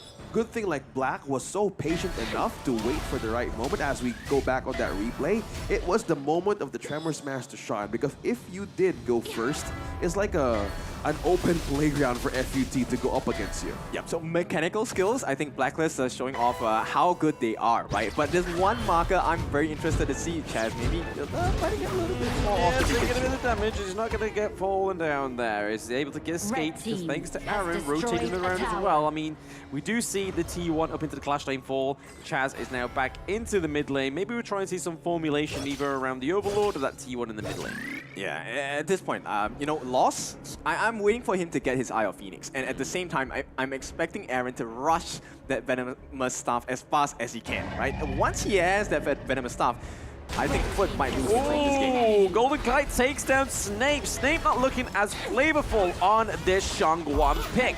The Gammo was definitely a lot better there. We do see Chabi going into the back, but he's not able to connect those true hits onto the Void. But T2 in the mid lane falling down at the 6-minute mark. A little bit of a base race going on once again. What is it with these two teams? Yeah, it's just a marathon, right? FUT here really is going to be in tight defense, but look, we're looking at 0-3-0-7 actually pushing as well. Okay, we do see Snape come back in, but that is going to be the high ground turret takedown once more for the side of Blacklist. So they do win the base race, meaning they get that priority in the mid lane. Girl, same thing as game number 1. At 6 minutes, Blacklist takes tier 3. Yeah, and for the first time, right, I think Blacklist, they want to make this statement true, is that greed is good. They want to be greedy. And every single time, but it's not them being greedy. They want Foot to be greedy, right? Foot Esports, they have overly committed time and time again. Snape jumping in, that's the correct thing to do. But nobody wants to force out that Tremor Smash from Chaz before they even go in. And I feel like that's a big opportunity that they're wasting, right? If you get rid of Chaz's ulti, there is a high chance you can turn the fight around. And he has been learning. Chaz holding on to the Tremor Smash and the Flash combo for Lee and Po really could change the moments of tides of how FUT could bounce back in the team fight. And yeah, they're not committing to any more of those mistakes, and they're really ready to keep on pushing in the base of FUT. All right, so you need to take a look at Chance, because what he's going to do is to open space for the Lady just to drop that Disruptive Deluge. That's a lot of mind share taken away. At the same time, Chammy 1 will have the freedom to pick and choose the correct moment he comes in with the True Mantra as well. Oh, he got Void here. Look at here, we do see that the force field suppression does come through for Void very early in that team fight, but he does have Dolly to give him another one. But there goes the T2 down into the bot lane thanks to Golden Kite. The Flaming Palms do come through but don't connect onto Blacklist. Right now, it's looking like another assault onto the high ground turret into the farm lane.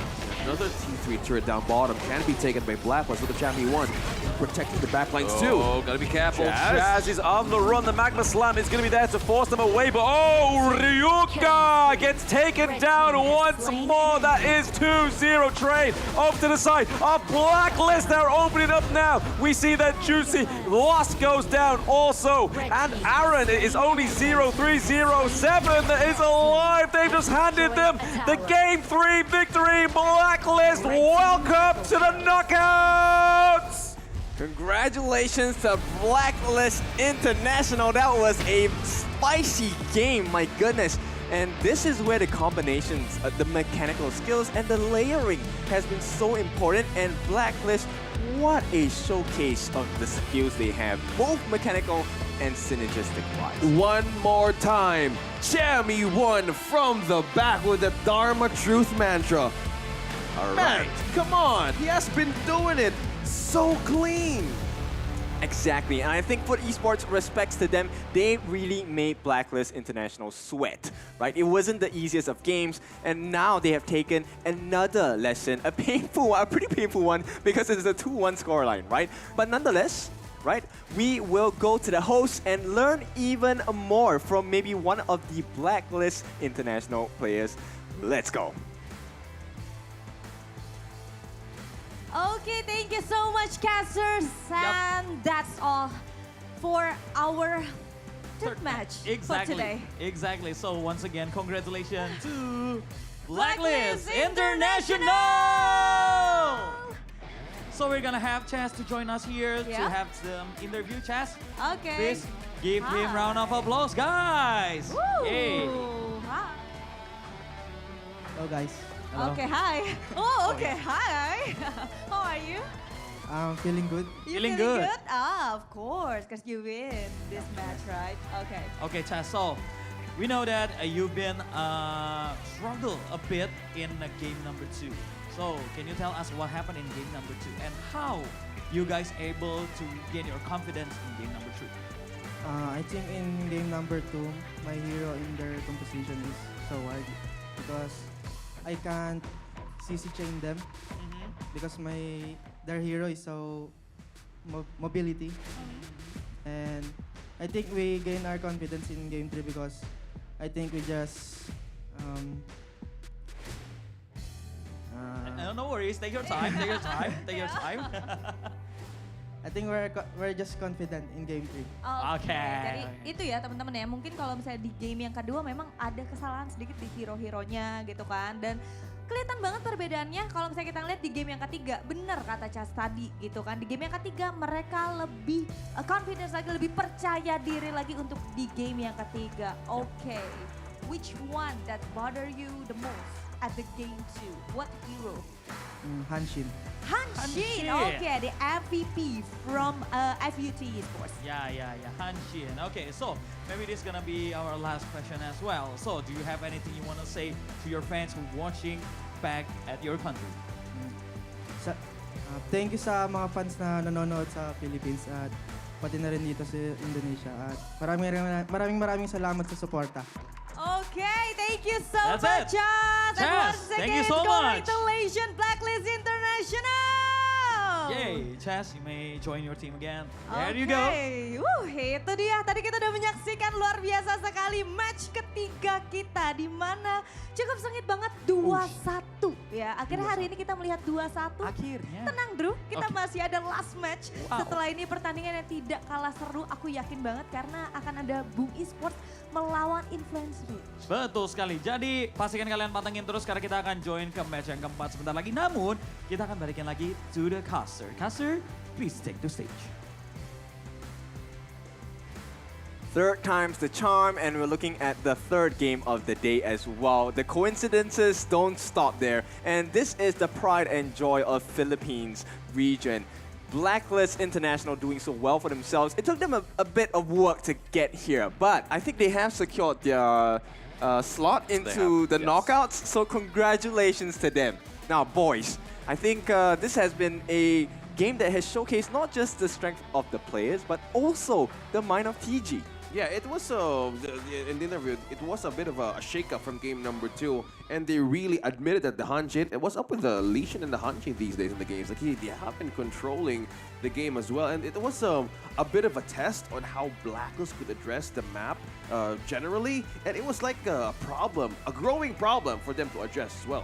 Yeah, I really like the way that they kind of fixed the problems they were given, right? And they had to do it in the space of around, 5-10 minutes after the games were ended. So that's a very short amount of time to recover. Now, what do you think is the best, who do you think is the best player for this last game in the third series? I mean, Chami, man, he did the Dharma, there was a lot of setups, right? But then even like into the mid lane as well, the Lady Jump was really well. But it's hard to call for, man. I mean, Blacklist Lang Malakas, right? Oh, okay. Wow, we have so many languages coming in. Of course, this is the World Championships. We were looking for all the big plays. But let's take a look at the highlights. Yuhan, please help us out. Hi everyone, I'm Yuhan, and I'm the official 2024 HOK Championship Observer. The tournament highlight of the day is here. 3, 2, 1, showtime!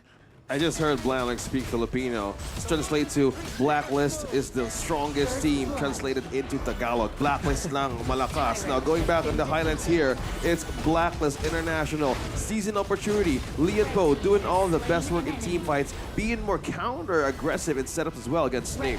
Yeah, I don't know if you noticed, but Aaron has used the passive of Ocean of Tears multiple times in this match. It wasn't really caught that much by us because there was a lot of action going on. But the combinations they pulled off with the help of Chaz, with the help of Chami as well, really set the fights up. And you can see, right, when you have the level advantage, Juicy is just a menace because he's able to properly aim the Monfu tempo because they have to move back. They cannot stand in the face of this V1. Yeah, it was an AoE problem, crowd control. You have to deplete of the HP as well. And this kind of sustain that Blacklist did against a lineup of FUT really turned out so great. The Lady Sun had enough items as well as the space, and with the Leon Bo being picked as well in game number 3, finally a much needed win for Blacklist to push through from all of their defeats as well. All right, so are they ready for the knockout stages. It is the knockout stages where we whittle out strong teams and we have the strongest teams that are coming into knockout stages. Golden Kite, strong performance today, 404 on that KDA, dealing a total of 29% of the team's hero damage. Yeah, like it's on a better position as well in game number 3. In game 2, not so much, but this really sums up that you really need to have a greater advantage of AoE as we continuously repeat it. AoE, frontline, Lady Sun, similar as Arlie, but she could just literally survive movements micro-wise. But if you have the right tools to push it further in the front line and gain so much items for you to dish out damage, it's a complete start of a snowball for Lady Sun Golden Kite to push it to the farthest stages of the map. Yes, and here we are looking at the itemization, and it was very well into this game, right? I feel like this was a much cleaner blacklist than it was in game 2, and a lot shorter in the game duration as well, at 8 minutes and 48 seconds. I mean, it was really quick, right? They took like towers at 6-minute marks. This is maybe the marker for a blacklist international team. So Indonesians, we know they take the neutral objectives at 4 minutes and 10 seconds. Yeah. Filipino teams, they take your tower at 6 minutes. At 6 minutes. It was like creating the most destructive point of a pillar on how do you protect your foundation throughout the game. And when they saw that from game number 1 against FUT, it was a continuous approach, not to continuously overthink rather. And then we go back to the team fight matrix here. It really pushed Void and everybody from FUT to really get into the team fight. It was really like a 0-3-7 really was pushed, and it was like he couldn't farm, right? Yeah. He was in the farm lane, but there was no farm to be had, right? At this point, 100% team fight rate. He was always forced into very uncomfortable situations. This was due to Chammy. This was due to, actually, you know what? Everyone on the lineup, because Chaz was consistently in the faces of all 5 members of Foot Esports, achieving a couple of things. Number 1, giving him vision, but number 2, helping to set the fight and knowing what skills are available, because he was getting poked out a little bit. Yeah, and it's a continuous problem as well for FUT. So Snape, on the other hand, mostly forced to use the finishing stroke as the first move. Yeah. It was like Lian Po was completely smiling. I was questioning, how will this Lian Po be a great catch for the Shangguan? And Chaz was like saying, yeah, OSX, wait, just wait. And it completely, in a passive approach, a counter approach rather, it worked. Yeah, with the finishing stroke, they wanted to finish the fight, but with every ending comes a new beginning, and this is the beginning of Blacklist International as they step into the knockout stages. So high expectations for our team and boys from the Philippines region here. Now they are looking to be joined by their counterparts Boom Esports as well. So congratulations, we do have some champions in the making, but the journey is far from over. We still have the 4th series, the last series of the day, and it is going to be a banger as well. Any expectations for that last series? The last series of the day. I mean, Influence Rage needs to do something right. I think that even if they do win this match, I'm not too sure what happens in that group, but I feel like it means more to Boom than it does to Influence Rage, but Influence Rage being such a prideful team, I don't think they're going to go out without swinging. Yeah, I'm expecting like a Boom to bring another book on the hero pool here. Kind of opens something out, because if you have targeted ban on a specific player and it really tested Azar to like what last option choices, it was like, oh wow, like it's a bit of a test on that game, and I hope heading to the last series of the day we would expect more. Me, Kin, and Blam has been thinking like, how out if they pull up a different kind of hero here? We haven't seen that much yet, mainly because of the group stage. But if Azar would really want to use the advantage of being banned out, a focus 4 ban out on him, maybe they need to adjust on who's going to be the playmaker in that series. Okay, so in this series, we have seen the replay of a particular situation so many times. So what if we see the 4 farm lane bans and Influence Rage takes up the Mengya again? Is it going to be, you know, PTSD for Azar because he's like, oh, I've been in this situation before? Oh, well, that's really a tight situation for Boom Esports to address. Like, I think probably on the break, you better be sure on which page to use, because if they target ban you again, it will be very difficult. And we see how it revolves in team fights. Yep, okay, so we have seen the utility Ho E. Maybe we'll see it again for Azar, but it's time to take a break. When we're back, we will get the answers we want. We'll see you soon.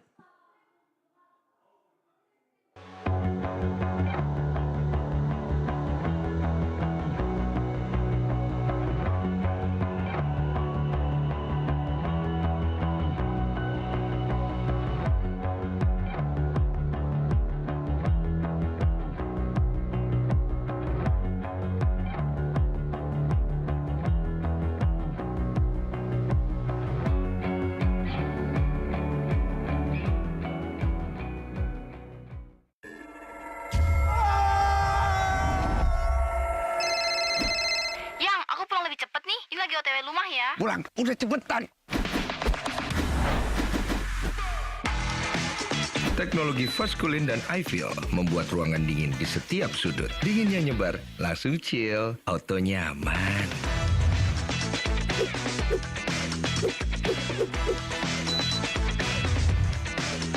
Dengan Edgarment, tumpukan cucian kotor gone, semua dan semua yang ada di dalam jadi lebih terjaga, lebih dingin, dan lebih segar dengan Power Cool. Nikmati gambar yang lebih real dengan Kilet Pro dan Dolby Vision. Rasakan pengalaman suara yang mengitarimu dengan Dolby Atmos. Sayang.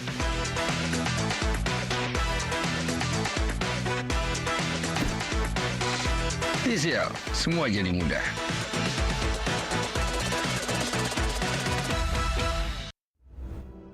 Chino ye beidama, akun yego, mie shapu nebade. Chino lashi boago, biangle naime, akun yebo.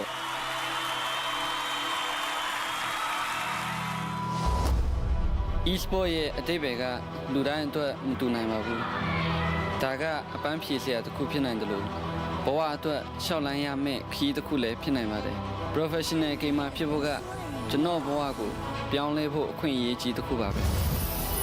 大家အားလုံးထက်အရေးကြီးပါတယ်ကျွန်တော်ဘဝမှာအခက်အခဲတွေအများကြီးရင်ဆိုင်ရပေမဲ့လည်း HOK ကြောင့်ဒီအခွင့်အရေးကိုကျွန်တော်ရခဲ့ပါတယ်အရာရာကိုပြောင်းလဲဖို့အတွက်ကျွန်တော်ဆုံးဖြတ်ထားပါတယ် HOK မှာကျွန်တော်လိုဘာမှမဟုတ်တဲ့တစုံတစ်ယောက်ကလည်း game ကိုစိုးမိုးနိုင်ဖို့စွမ်းအားတွေရှိလာနိုင်ပါတယ်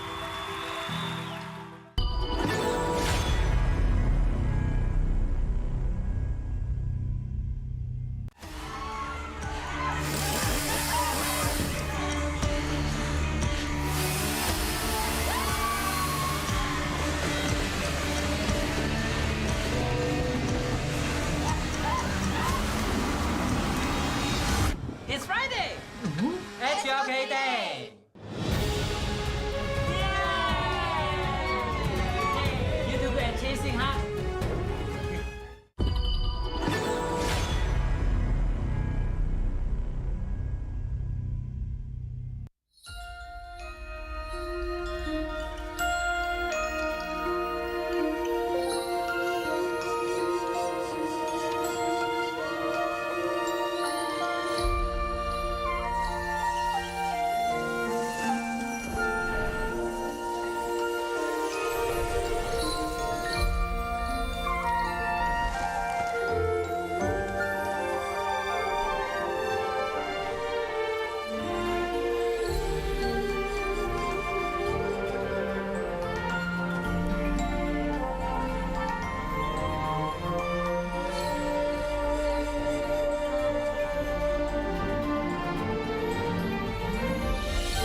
HOK Tech!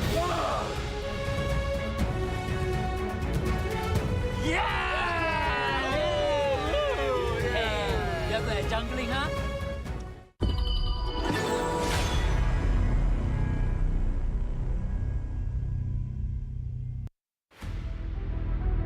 Hi everyone, I'm Yuhan, and I'm the official 2024 HOK Championship Observer. The tournament highlight of the day is here. 3, 2, 1, showtime!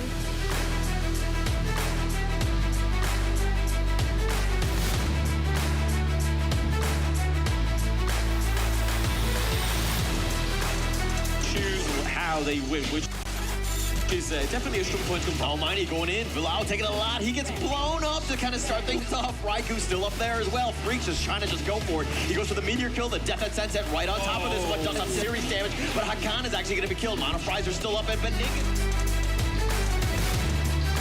As well, G6 spots Yeah, three. caught in the middle, but it's G6 turns the fight around. Shred taken down as well. G6 in the middle of 4. Can they do it? Sun gets the kill as well. And suddenly, Team Secret, they found a form to get the kill. 2 deaths in the space of 30 seconds. And it's a crucial crowd control. TNX doing so much for Team Secret.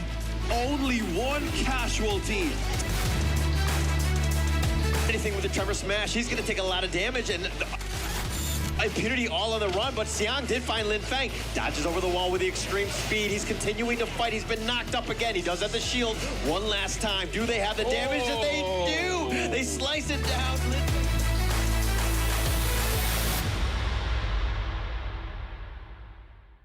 我常常在想，如果我不执着于梦想，我的人生将会如何？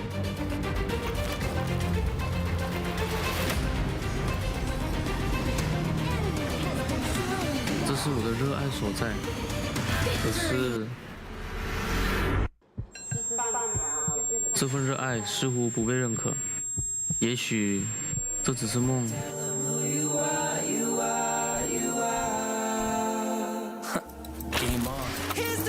就让热爱、勇气成为我追梦的燃料。要实现这梦想，就必须马上行动，做就对了。HOK 或许就是我实现梦想的地方。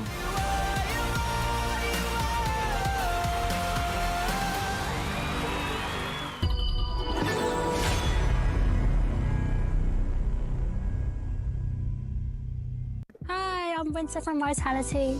Hi, I'm Yao Yao from Vitality. Winter, are you the main shot caller in the team? No, actually it's our mid lane and our top lane is the main caller. How does training dynamic work out in the team? Are you able to keep up with the boys? Yeah, from the start it's a bit tiring because we have to play in full focus for maybe like 4 to 5 BO3s a day, but then now I'm coping well with it. Coach Yao Yao, what are some unique values that Winter bring to the team better than a boy roam? I think esports is an industry regardless of your gender. So the reason why I choose Winter to be our starter is because she's capable of it. She is patient and is willing to communicate with all the players. That is really good. Do you think we are going to see more female players on highest professional esports stage in the future?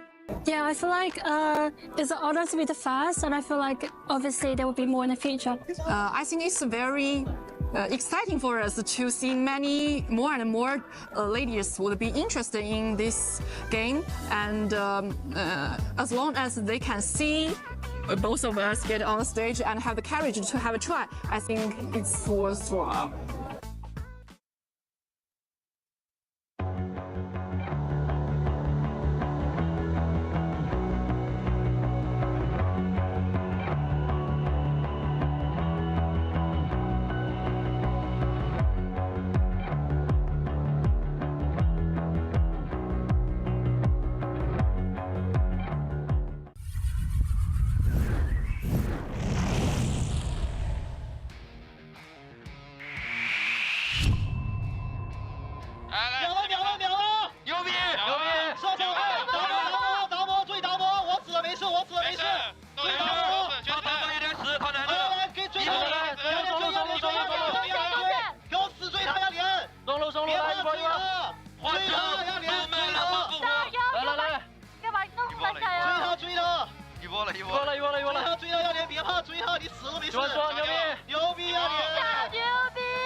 慢流，慢慢流。我可以下湖。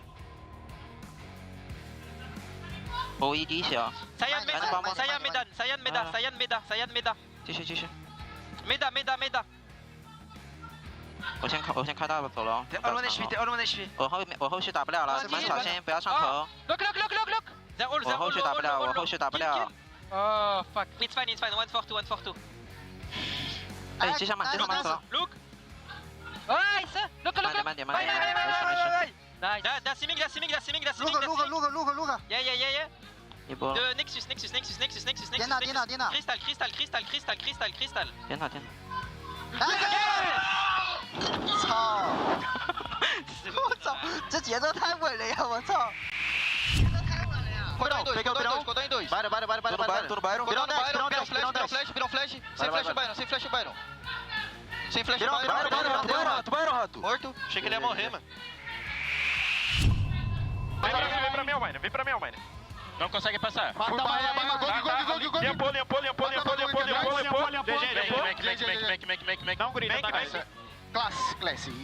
Não grita, tá, guys? Não grita. Nice. Não grita, tá? Não grita, tá? GG. Boa, porra. Nice, guys. Boa, rapaziada. Linda, caralho. Vamos. Chega, viado. Vou pra caralho, viado. Boa, guys. 我来。哎，来我这边。哎，推爆了，我战斗能力很强，不要注意好不好？过来。可以打，不要怕。我有推上嘞。没有鸟了，来，我送他。哎，打爆，没有鸟了，可以打。可以打。打爆没有打。我在。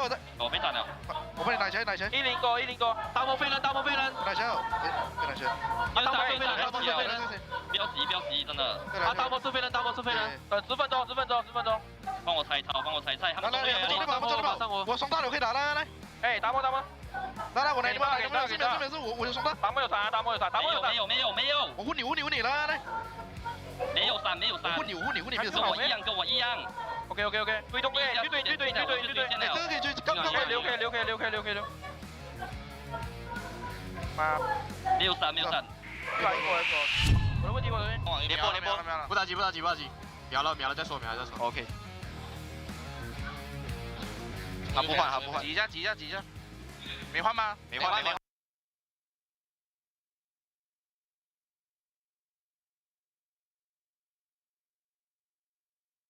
我没什么状态。安吉了！我操！来，顶住！动作！准备，中打！中队！我去过边。对。来！后没闪。接！我在搞。蔡文基没大，挤啊！这边过来，挤这边，不要给他情绪。一波了吗？乖。我还要干你吗？打。牛逼！来！来一波！哇，闪现点不出来了，这个直接秒了，懂吗？牛逼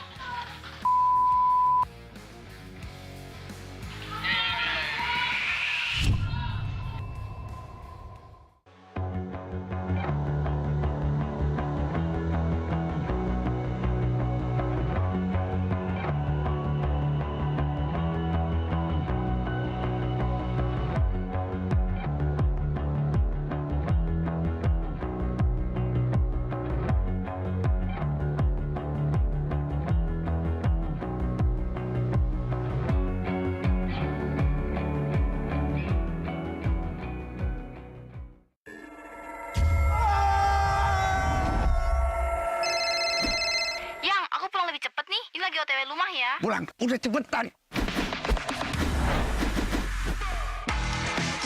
Teknologi fast cooling dan iFeel membuat ruangan dingin di setiap sudut. Dinginnya nyebar, langsung chill, auto nyaman.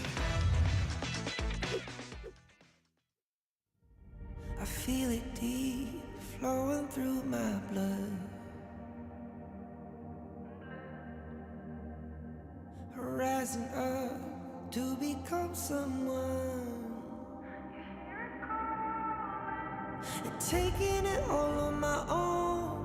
What a sweet victory. And taking all of my control. Awaken something deep in me. Like flames, feel it burning inside. Take a hold of pursuit of the prize. I've been told ain't no way to survive. Keeping all of this fire that's locked up inside. When this is the time, enter the ring. All those mental chemicals doing their thing. I got flashes of battles inside of my dreams. I was made for this moment. At least now it seems like it's time to come face to face with your fear. Been battling reasons for all of the years, and I learned how to fight them with style and grace no one's ever encountered. You say it's amazing. I'ma come out swinging when they open the gate. Go ahead, call passion. I'm calling it rage. I'm taking what's mine like I already own it. Watch but don't blink, going here to the moment. The sky rain down. Here's to the madness that's all around. Go on, tell 'em who you are, you are, you are. Go on, tell 'em who you are, you are, you are, you are. Here's to the moment. The sky rain down. Here's to the madness that's all around. Go on, tell 'em who you are, you are, you are. Go on, tell 'em who you are, you are, you are, you are. My name is honor, my name is king, my name is champion, my name is strength. Tell 'em who you are. My name is Pentakill, you think it's strange? My name keep ringing inside of your brain. I hear it every night. Here's to the moment the sky rain down. Here's to the madness that's all around. So tell 'em who you are, you are, you are. Go on, tell 'em who you are, you are, you are. Here's to the moment the sky rain down. Here's to the madness that's all around. Go on, tell 'em who you are, you are, you are. Go on, tell 'em who you are, you are, you are, you are. Here's to the moment the sky rain down. Here's to the madness that's all around. Go on, tell 'em who you are, you are, you are. Go on, tell 'em who you are, you are, you are. Go on, tell 'em who you are, you are, you are.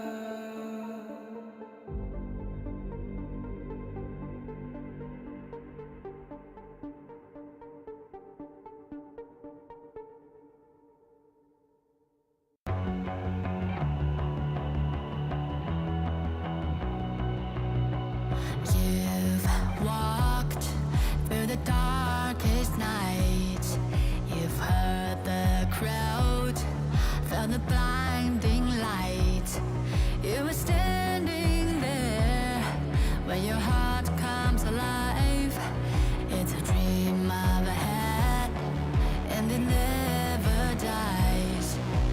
Right here, right now, give it all, get it out. Never surrender. I fight and never fail. I am a contender. A challenge I can feel. The smallest lies become the brightest enemies. Relentlessly. And even if you fall, you gave it everything to be a king.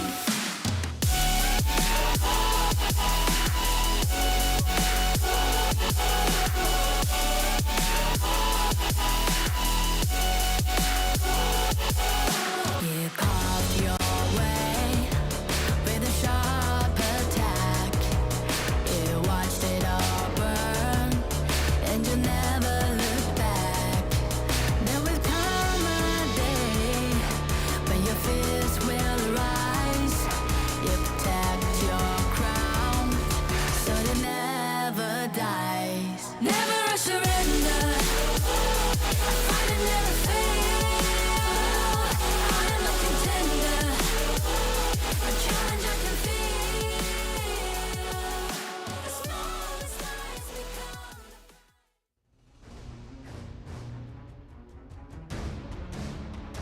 Hello everyone, back again in 2024 Honor of Kings Championship Group Stage Day 5. Exactly, and now we are heading to our last match, or the fourth match. Yep.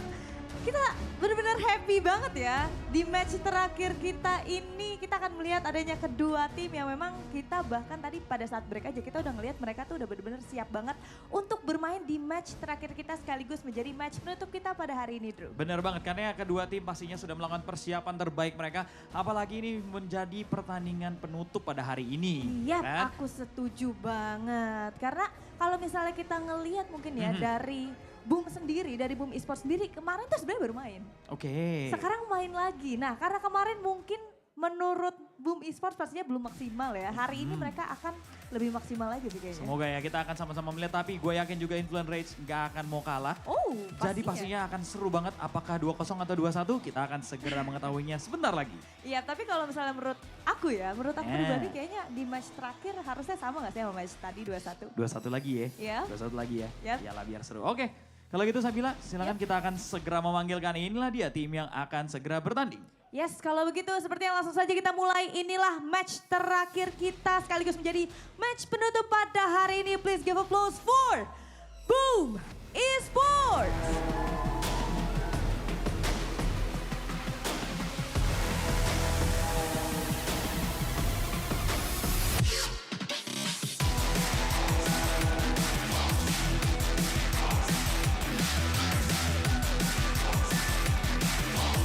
And the challengers, Team Influence Rage.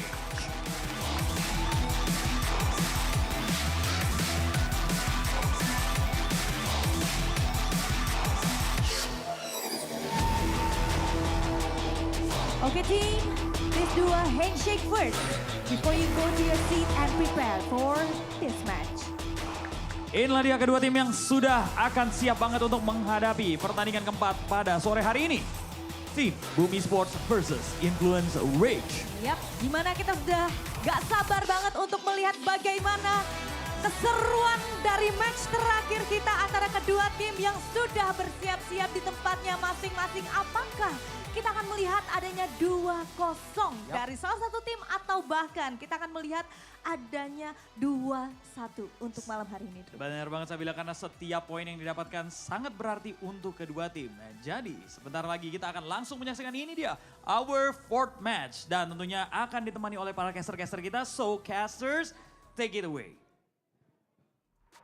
Welcome back to the last series of the day. This is still HOKC day number 5. So we're looking forward on these two teams on how to bounce back. I'm OSX, I'm with Holler here and with Ken. And we're looking forward on how Boom Esports would address the problem on their last series from that kind of situation. Everybody's completely banned the hell out of the farm lane. Yeah, this is something that they need to fix, right? Because right now, this is the closest they will get to the knockout stages and they want to perform well. Yeah, everything's just so crucial, man. Like in a do or die situation, I think this is where you put your best foot forward, right? Of course, of course. It's all about today, right? Just showing up, making sure that you do get that 2-0. Because, I mean, for Boom Esports, all they need to do is get the win. Influence Rage, they have a very, very minute chance of getting it, but they do need some help. They do need to start off today with a 2-0, though. Will the help come from Mangya? The new hero is now available on 588 and 1388, depends on the gold, or you have discounts. But this hero alone, it was the problem of Boom Esports. And it pierced through every possible bit of defense. Of course, not all onto Mangya. You know, it's a team game. Kind of like a team game. It was a great start, like for the Mangya, right? Of course. Yeah. Yeah, but guys, right now this hero, only few can actually use this properly. It has some good and bad games, but we need to check what is going to be the lineup for our series of the day. It looks like it's going to start with Influence Rage, the squad out of Brazil. Villau, Petroni, Raikou, Cozy, and Sony. This is a team that's very passionate. Unfortunately, that passion hasn't really turned into too many wins, and they're looking down, looking up at everyone else. But I think that they're going to really want to prove themselves in today's game. Yeah, and comparing to this kind of lineup you're about to see, this is the opponent, the team to beat as well. Yep, the team that wants to make it through, it's going to be impressive. Azar, Ajizik, Dragon, as well as Miggy. The 5 strongman from Boom Esports representing the Philippines region as well. Their counterparts have already made it into the knockout stages. They definitely want to be part of that party as well. Yeah, Blacklist International completely secured their slot in the playoffs. So this is the last representative as well for Philippines to push forward. We have been starting in the intro over there. Like for this series, they need to address who is going to be the playmaker. I know, sometimes I think about this as an advantage. They have a 4-man focus ban on Azar last time that they had an advantage of, right? What if this time will they use it as bait to just focus on Azar as well? Or maybe see the possible playmakers in a difference on Boom Esports? What do you think? I mean, if Influence Rage were watching the games, and they were definitely going up against Team Secret and what Team Secret was trying to do, and trying to ban out the 4, you're basically attacking Azar as a player, right? By limiting what he can choose. I think it's a good idea. They were clearly shaken up. They were not able to respond to that, and Azar kind of played heroes that he wasn't really top tier in. Yeah, the last pick Hui, it could have been work, right? But it was like there were some options of the table, and I believe Kin and me and everybody in the desk has been really like wishing like, come on, pick something up, pick something new. Will we see this time around? You want to see it now, man? You know what? I would like to see Influence Rage give it a try as well, right? Because end of the day, I think what makes Secret having that victory for them based on those draft patterns is the fact that they understood about Azar, but also about the rest of the team coming up from Boom, right? So they knew the answers they wanted to give to the potential problems that Boom Esports was going to present to them. And also it was a test, right? Like, how will Boom Esports adjust if the 1-win condition was completely held back to its will in minute 1? It happened. We saw them crumble. I know there were some points that they were trying to do something with the map as well, but it was like for Boom Esports, I see this team as a 5-man activated team to work really well. Yeah, and I mean, they're a very good team, right? I think that they were the #1 squad out of the Philippines for a reason. Blacklist International showed up today. Will Boom Esports on this one? This is going to be a huge one, but I think the other story to all of this is the fact that in Group C, there are the 2 Brazilian squads. Potentially, both of those Brazilian teams might not even make it to the knockout stage. Yep. Scary. That's a very scary notion, right? And definitely, so Influence Rage will be fighting for their lives today. Not only just to beat Boom Esports, but also to take 1 over Alpha 7 because they were handed an L the other time. All right. Oh my god. This series that we always cast it is always like a do-or-die situation. Like this team of the day really needs to perform well because we will know what will be the adjustment for this series will be. We've seen some games. Finally, a debate that has ended in the last series, a Zhang Fei ban. Will they consider this time around? Will Zhang Fei be the priority this time around between INF or Boom Esports?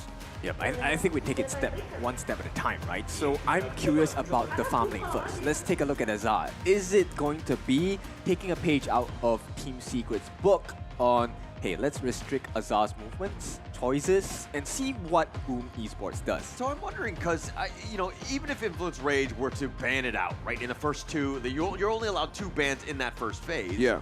Would Boom Esports look to prioritize something in that first phase? Because they didn't in the past, because they were looking for the best farm laner, but Team Secret was just like, oh, we'll shut down even more farm laners, right? So I think they're going to try to make them uncomfortable, and look at what we've gotten. A Marco Polo ban from Influence Rage. They, too, have done their homework here. It has been a thing, like the Marco Polo, when they know Boom Esports, and they have prepared so much for this day to happen. It's all about respect for this Marco Polo hero for Azar. So this is a question, like, we're trying to brew the answer here. Will they go for the straight ban once more? Because for Boom Esports, they've taken out the Long, they've taken out the U1. In some ways, in some series that we've seen, it's a great way to start team fights as well as sustain.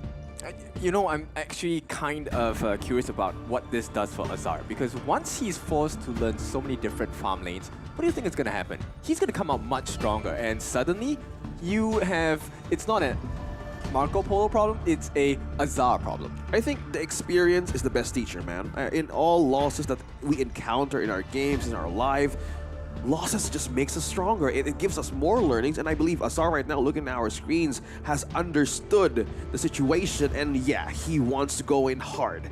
This is the Arlie. Yeah, I mean, this is the right way to do it. You don't want to go into the second phase with Influence Rage potentially banning out other farm laners and you need someone that can compete with the lady soon. She has a great win rate in the group stages thus far.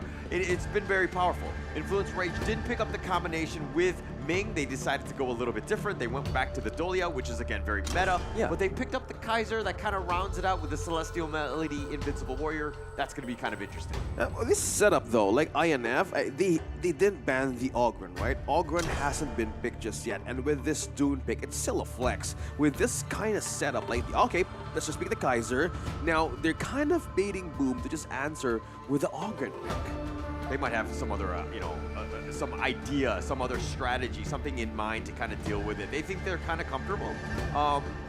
Is the Kaiser being in the first phase when that potentially could be flexed into? I'm not entirely sure, but I think that they're like, hey, we know Boom Esports. We do believe that Logistics will be playing the Dune. So I think that they're gonna you have to make some sort of assumptions as you go into the game. And I think they're doing a good job with that. Yeah. But looking like they're gonna Influence Rage is gonna ban out the modes here to kind of limit what crowd control could potentially happen for Boom Esports. The focus here is mainly on the Roamer and as well as the Diadia. So the Elaine, they kind of forgot about it. INF complete, we got the one important picture to protect the back line of the Lady Sun. And the Elaine finally shows up once more. And this adds more space. It adds vulnerability and it opens up defenses of INF in terms of team fights to protect this farm lane hero. Yeah, and I mean, it's going to be tougher to do, especially when, Boom Esports just picked up the Elaine. He's, Mickey's going to find ways to get onto the Lady soon. So you have to have some sort of answer to that. Now, Influence Rage, it looks like they've gone with the Byron and the Princess Frost. I think you have your answers. You have more ways to kind of control it. You have the Byron who's going to be out front. Potentially, if Elaine does want to go, Byron's going to be waiting. Princess Frost also has the winner is here so that you can kind of create these zones that, hey, if you're going to dive into, then at least it's going to be damaging for you. This is like a very open-ended backline that would really force the Byron to build defense as well. Like, oh man, this is like a very full-on trust lineup, as I always call it. This is the Dolia. Either they pair with somebody for the clash, either with a suit attack fighter, but a Byron can do so much, yes, for the damage, but against the Zhangfei last pick, this is perfect for Boom Esports. Space answering a lot of frontline invade from that kind of composition really would set up the pace for counterattacks as well. Yeah, and I feel like there's going to be a lot of pressure on Impressive. I mean, trust me, he's great. He's going to set it up. He's great on the Zhangfei. Should not have any issues, but ensuring that all the team fight go his way, and the team's way is by basically him getting off those perfect unbridled outbursts. We will know for sure on the adjustment of Boom Esports now. Both of these teams on the brink of elimination, and this is once more a do-or-die match. It's game number 1. Let's see who's the better draft here. Early game-wise, we will know for sure on who will have a better tempo. Yeah, it's all about pressure. Starting off strong, ensuring that the enemy team if they're down 0-1 and they're like, hey, our tournament lives are at stake, they're going to feel it, right? So it's one of those things where you kind of want to come out swinging, you want to be aggressive, and just kind of set the tone for this match. Yeah, the tone is much more important because Lady Sun here, we're seeing half HP damage to that BL. It really forced out Villa 01 to be in the farm lane quicker because the way of starting things in the mid lane, yeah, it grants you gold, but somehow between Azar and Impressive, they really know how to make these windows happen for them. Yeah, and, I mean, they're a great duo, and Bilal will kind of just push them away, just kind of harry them more than anything else, but Petroni will do some damage, and so you kind of need to respect that kind of going in. And again, Petroni doing a great job of just pushing out the lane, trying to get that XP lead, at least for now. Yeah, I think the XP lead is the most important thing in both of these teams. Like, 2 farm lane heroes right now really requires great tempo starts. As we go and check on what's happening around the map here, Azar and Petroni would really need to have a great way to start this one, because as we see new hero Mengya available in 1019, you guys can also experience what the pro players are experiencing here in HOKC. Go ahead and dominate your games. Be sure to share some stars along the way, because don't let the carbons. Yeah, please don't. Please don't. I mean, I feel like, the Mengya is going to be coming out on the 19th. Every single Mengya on my team will just be disastrous. Every Mengya on the enemy team will be amazing, and I think I'm going to lose a lot in this point. Okay, they wrap around. Raikou is running for his life, gets knocked up, frozen as well. I don't think they have enough damage at this point. So Boom, they have to make their way back. And at the same time, Cozy already coming in with the support as well. They're just putting pressure across the map here. They just want to keep an eye on how the progress is going for the clashing of INF. Meanwhile, in the farm lane, we see those two push and peel right onto their farm lanes. But so far, on the better hand, the early game protection, I'm really putting my cards on impressive here at how to protect this early. There's so much space, the below one. Yeah, you know what? Actually, I think both teams are really feeling the pressure. I've not seen such passive gameplay. They are pretty afraid to take the risk right now. I think it's more likely to respect as well too, because again, as we point out, the story of these two teams is more on the approach on how to address this do or die situation. This is a slot on the big thing in HOKC. So that's why right now they're currently respecting each other. But as we see the goal difference here, they're chasing everything in the best possible form. But for Azar, a bit of a slight advantage as well, almost hitting 2,000 here. And this is an advantage for early to spike up early. Yeah, it's still very early in the game. I mean, 3 minutes in, but to kind of put it onto, to add on to Kindoku's, you know, his comment is that, I mean, both of these teams are playing a little bit safe. You know, nobody wants to take that risk. Sometimes you're like, hey, we can look to invade, but in this case, it's all about not taking, you know, high risk, low reward type plays at this point because you don't want to give up first blood. Yeah, you don't want to give that open window for a hero who's like actually could be more happy to get those kills against you, because again, there's a Lady Sun and there's an early combining with the best possible roamers there is, but it's going to be a test. As they go and build in items, we will see how the poking damage capability will work here between these two. But so far, yeah, we're reading as much action as you are, but both teams are here, are really taking their time to be precise as well. Yeah, definitely being precise. Overlord Tyrants both spawning at the 4-minute mark. Looks like Raikou, though, is going to be looking to the Tyrants. Starting at about half-life. They will push them away. At this point, it's all about defensive, but it's a steal coming out from INF. So Influence Rage, they get the first blood. No, they get first blood instead. So they make a trade. One death on the side in the hands of Cozy as well. In the meantime, they want to jump on the back lines. Agistix makes it safely, and they make it out with a matter of inches at this point. Azar gets taken out by Petroni as well, and suddenly it's going to be a turnaround. Influence Rage looking like the better team in the team fight, but it's Boom who walk out 2-1. I'm loving the position of Petroni right now. He knows that they released the outburst right away, but when the moment he knew that there was so much space across that deadly map, he knew when to put those bullets in. Yeah, and I mean, it was, they lost 2, Influence Rage that was, but they did get the crucial theft and they got a kill on the Azar. So all in all, kind of very close, right? Petroni still very scary. Exactly what you were saying, OSX. And so you got to kind of respect it. You don't want to see Petroni just kind of free-faring on the outskirts of the fights. You got to be careful. You got to know where he is at all points. Yeah, that was the one thing that you need to look out for, like the basic attacks coming from a farm lane or a marksman. Yeah, you would think that there's no continuous damage in the early game. Yeah, you're wrong. Because if you have a Dolly with you and as well as a Princess Frost, it's completely amplifying everything up, even in the early game that you don't have any items. But it sums up like a continuous group effort approach to take down members of Boom Esports. So they need to be careful with that if you want to keep continuing this. Yeah, for sure. And I mean, look at these two teams. We knew that this was going to be a very evenly matched match going here, but Impressive is getting gone on here. Yeah, he's gonna be safe under the tower for now, right? Takes a huge hit, but here comes the turnaround as well. Agistix, he's looking in front. Here comes a fresh Celestial Melody, double Invincible Warrior. But it's gonna be a poke. At this time, I think it's too big of a risk. Influence Range, they know they are dancing on knife's edge. They will not take it. They're just being careful. As of that kind of scenario that keeps on happening between Boom and INF, they're really kiting everybody out. There's no commitment just yet. You see the items, slowly Massive Agony present for Dragon, and this will actually hit in team fights. Yeah, for sure. It's going to do some damage here. Raikou looking to invade, make it a little uncomfortable. Every single blue under attack. Yeah, but the backline's death at Sunset. Petroni is trying to run from Miggy as well. Miggy's going to chase, but he's going to be caught now in the middle of 4. And it looks like it was a mistake because Mickey might fall. Oh, he is so low. He's running away with a sliver of health. Here comes the backup though for Boom. They are falling low. It is going to be a knockback. Sony looking for the damage in. It's going to be a trade. Azar takes the kill as well. And Boom, this is a good sign for them. They double the lead. 5 kills. That's not really a double, but 5 kills to 2 for the advantage of Boom. That was a very risky move from Petroni, man. We were commending how the space was in, but that kind of commitment right into the turret, clearly Boom wins that one. Yeah, way too much.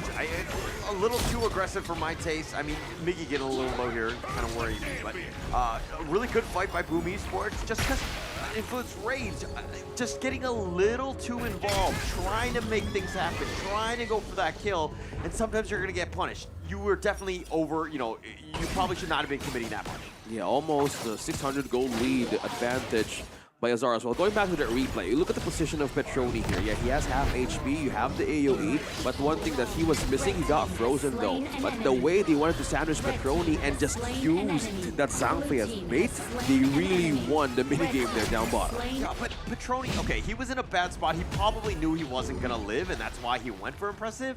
But it was one of those moments where they probably should have backed off a little bit quicker. I think the call was a little late of, hey, do we fight, do we go, what do we do? And they got caught in this no man's land, and unfortunately, they did pay the price. Yep, Miggy going God mode here, 1 against 4. He's starting chasing the Petroni as well. Here comes the Death of Sunset. Petroni will die under the tower as well. Miggy gets the kill. Credited for that. Raikou now in the middle of 3, as Miggy says, you don't even need me. Raikou uses the Invincible Warrior to try and run away again. Here comes the stun. The beast is unleashed. Even under the tower, they're not safe. Azar may be contemplating. He jumps in as well. Will not finish the job at this point, but the damage has been done. Boom Esports take a small but firm lead.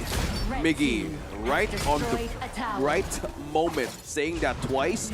Going back to the draft, we're now seeing the wonders of this lane alone, and this was the forgotten moment that INF really realized, really pushed the bans onto the farm lane or even to the roam. One thing that was missing in taking this lady son into safe distance is the lane, and Miggy knew what could be the scenario if that was really pushed to the limit.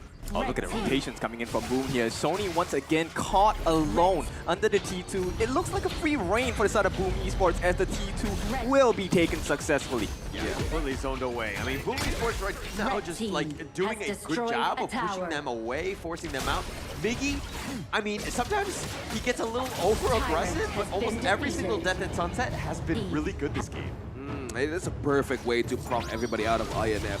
What's the protection here, man? Like, just for one people, you guys said it correctly. He's going God mode. He can take even 4 and just go sink in the soil, go back up. The moment you know it, everybody here from Boom Esports is saying hi to you with all these items in. Yeah, I mean, he's got 6,000 gold net worth, and he's got a lead. He's got a 1K net worth lead over Sony. If we're talking Clash Laner. So he's doing very well. Now, my only issue right now is that he's kind of pushing it, and he's kind of going a little bit solo. You got to be a little bit careful. You got to play as a team. Yeah, and 3 items already showing for Azar, having the blue and red buff as well. Yeah, this will deal damage. Yeah, they're going in. Azar's looking for a target. Death of Sunset onto 4. Here comes the Beast form as well. Unbridled Outburst. Impressive. Gets the kill onto Petroni. They are running out of damage, and Influence Rage will be torn apart. Boom looking for more. They will be rewarded as well. 2 deaths, 3 deaths. It is all going wrong for the side of Influence Rage as Boom Esports are just so good. They literally caged them in their own defense. Impressive. Landing the perfect outburst. 3 were completely taken, and that's how the reach of Boom Esports works. You layer everything out. That's how Azar comes in. We were talking about how the damage is showing. Yeah, he has the 3 items of TDs as an early, and they're completely shining with damage. Doing a ton of damage. But I mean, the setup has been amazing. Miggy going in, finding Petroni, providing that vision. And if we're going to check this replay, look what happens. They're going in, the Death at Sunset, boom, slams into 4. Impressive on the backside with the Unbridled Outburst, pushing them under tower. That is nowhere to hide. Cozy gets picked off, Petroni is as well, and they kind of line him up. Bilal actually survives with the skin of his teeth. Yeah, this is now the problem, a growing problem for INF. With all lanes pushed, and all lanes as well, they will really leave the base here, really vulnerable. The last 3 tier turrets here, 3 turrets for INF to defend. There's no way that they would really contest an objective right now. Yeah, no way to contest. I mean, look, Boom Esports has every single one of their towers out. They are as front forward as possible. They have that fortification. It's going to be very difficult for Influence Rage to sort of make it, make their even way to the Overlord here, especially since Impressive is providing all that vision, and he's that forward scout. So again, Boom Esports take a good neutral objective, and they have this AK lead. Yeah, they can summon now the Shadow Vanguard. And this is the lead, 12 minutes in, 10-2. Looking at this item as well, this is a lead that they want to keep on giving in this game. Like for this kind of scenario, somebody needs to be up front here. This is the challenge of the lineup of INF. Dahlia can't really defend that much, but look at that. They're zoning everybody out. Yep, it's a bit scary because Azar is just one item shy of being a 6 slotted. This T3 on the mid, going to be threatened at this point. It is going to be taken successfully. Boom, looking for an opening. Here comes the unbridled outburst. They do get the stuns, not going to overcommit at this point. Dragon is falling a little bit low, but Influence Rage, they have lost too much. 2 lanes gone, and they're looking for more. The Beast will be caught in the middle of 5. But boom, they're just too strong. They're going to just walk them back into the base. Quarantine order in your face because T3, the last lane, standing, but maybe not for long. Yeah, Vanguard as well, ready. Oh, Dead and Sunset. Yep, it is going to be going in. He catches one. Will get that invincible state, but it's not going to work out because boom, they've gotten what they came for. They take everything from the base on the side of Influence Rage. It is going to be a retreat for a moment because they're looking for more. Azar goes in one-on-one. The teammate does not get the help in. It's a double kill. And Azar, you can ban whatever you want, but Boom will just take everything. And game number 1 goes to Boom Esports. A very dominating control across the map and completely seals the game of this one. I mean, controlling from the first minute, right? Really good game by Boom Esports. Really wanted it. This is the aggressive team that we expected from the Philippines. They were the #1 team for a reason. This is a team that really showed up, and now with their backs on the wall in a must-win situation, Boom Esports hit it in game 1. Very well played. This is how they set the tempo with all recipes and even tools available on this game. They really taken advantage of everything that Elaine, we've called it so many times, Miggy being on the right places, poking everybody out. As you said, on God mode, like how do you address that kind of problem? All of your resources can be drawn out by just one person. I mean, his initiations were so good. He was able to find the right moments, and he didn't play scared, right? He knew what he was going in, but the fact that Influence Rage were grouped up, he had like multiple 4-man Death at Sunsets, right? That is more on the enemy team more than his good play, because of the fact that Influence Rage were all grouped together. I think there's a very thin line, right? Which is where do you define confidence and arrogance? And at this point, I think Mickey really identified the correct line, blurring the lines actually, because he was going in confident, but he was not too arrogant because he knew his team was going to back him up. And the timing by the support of the team by Boom really shows that this is the correct result for game number 1. Yeah, we can't go back on what happened in that game because in some moments we've seen INF would actually shine, but let's go back on what happened. Let's go back to the highlights of that game.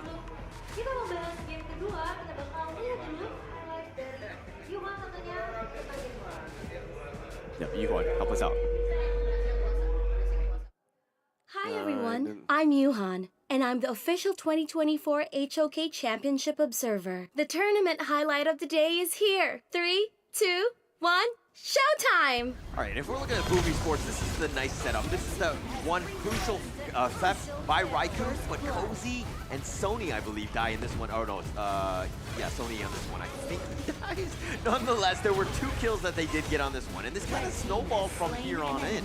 Like, Boom Esports is just taking it away, and Influence Rage, they're fighting 3 versus 5. Yes, they get the pick off on Azar, but this is kind of a risky situation. Azar had an amazing game. Yeah, He did die now. Yeah, this was the second kill, like, that they wanted to take against Petroni. He has been in great position, but this was the main reason that they wanted to use against them. Yeah, and I mean, as the farm laner, not to say that I'm even close to where Petroni is in terms of skill level, but as the farm laner, the priority should be you need to stay alive. The second thing is then get some kills. And it looked like he was actually prioritizing kills over his own safety. Sometimes he got out of position, but this Death at Sunset, so good, all 4, and then impressive, just shutting the gate down, not even letting them go home. Really well played by Boom. Yeah, I mean, this is impeccable performance, right? At the same time, it provides a lot of room. Dragon was never under pressure, right? He was free to aim all of his skills at the right people at the right time as well. Yeah, and I think this is a great compliment for the Zhangfei as well. Like, yeah, you can land in the perfect outburst. Again, it requires so much angles, great angles to make that outburst work. but how this layering that Boom Esports is doing with their own lineup, it worked wonders for the Zhangfei to use the outburst correctly. And thanks to the Death at Sunset, yeah, you could really see a great way of sealing that kind of borderline team fights. Yeah, and it seemed like Miggy, I mean, he's just so good with this Elaine, understanding the limits of the hero, going in and just like the maximum threshold that you can get to, and of course, we'll get the MVP because of that. We already knew from before, right? Which is why we kept talking about Miggy. Like, Deserve. Yeah, I mean, obviously, right, it's going to be easy for that one. 405, 21% of the damage, but man, he was in your face initiating. Like, the control that he had was just so good. I love it when we see kind of like this kind of combination for Zhangfei. We know that it's not easy to land or initiate with the outburst once more for those of you using Zhangfei. Nonetheless, you have a great complement to make it work. Again, Gun Morse as well can be too good, but that's damage. But if you want to put them in a very tight spot, like a sandpit of a trap, this is the hero can do. But in the hands of Miggy, they work so well. Yeah, so now the questions, many more questions for the side of Influence Rage, right? What do they do now? Is it a ban? Is it an execution problem? Itemization-wise, how do they do for Boom? Yeah, they kind of forget, like, what could be the ultimate kryptonite of Lady Sun. In some cases we see in the games of HOKC, it's more, when you pick the Lady Sun, we knew that the ban coming from the Elaine was the biggest clue. Yeah, and okay, I kind of go back to the draft on this one because you had the Lady Sun and you picked it first, but then you picked the Dahlia in the second part of that first phase. I feel like the Ming is just a better combination. Lady Sun, I mean, yeah, she can have perfect positioning and you can do that, but just in case you might get gone on. And that's kind of where the Ming really would shine. You have that heal and you have that tether to kind of just keep yourself onto the next level. I think that that's going to be probably a better meta pick. But if we're going to talk a little bit about the stats here, I mean, 94,000 from Dragon, just softening them up, tenderizing them for Miggy to just kind of knock them down or get those 4-man Death at Sunsets. Yeah, we were trying to understand the draft for INF. Like, the British Froster, we're clearly seeing a 0% in team fight rate because she's just so vulnerable against one member alone, the Elaine. We will keep on repeating this because this was just a perfect answer to every possible threat from INF there is. Because if you look at this, like a layering of a kind of team fight that could start from Boom Esports, from Miggy to Impressive, a perfect landing for every umbrella that Arlie has to make it work with the ladies. Look at this. Like you're like sliding in the park.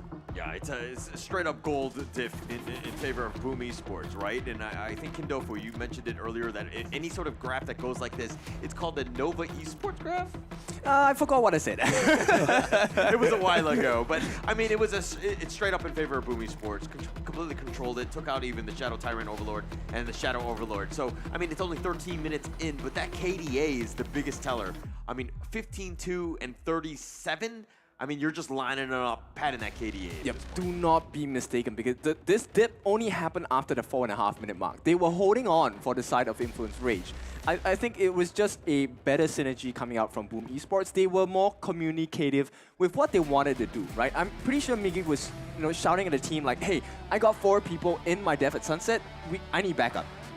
Yeah, and we kind of bumped into one of the members of Boom Esports last night, right? He was getting a box of chicken, and then he said like, we're not gonna do that again. We need to bounce back. We need to be more serious. And thanks to the chicken in the practice, looks like it worked wonders for them today. All right, I feel like I need that chicken for dinner tonight. Maybe that sounds very appealing, but go ahead.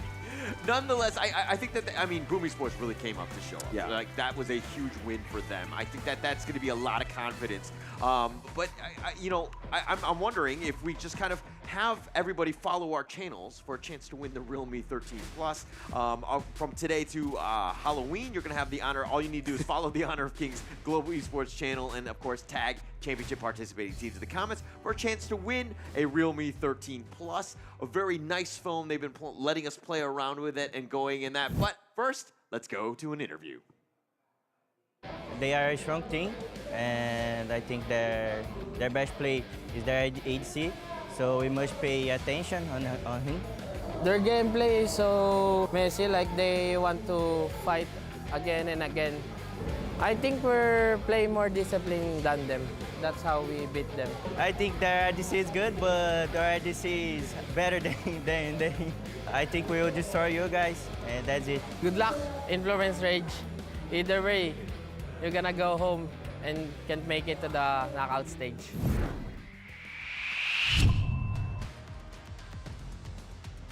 Okay, so that was a spicy comment coming in from both teams actually. So Boom Esports says you won't even make it out into the knockout stage. That's quite painful. I love what just Miggy just said there. Like, they fight messy, and we saw it.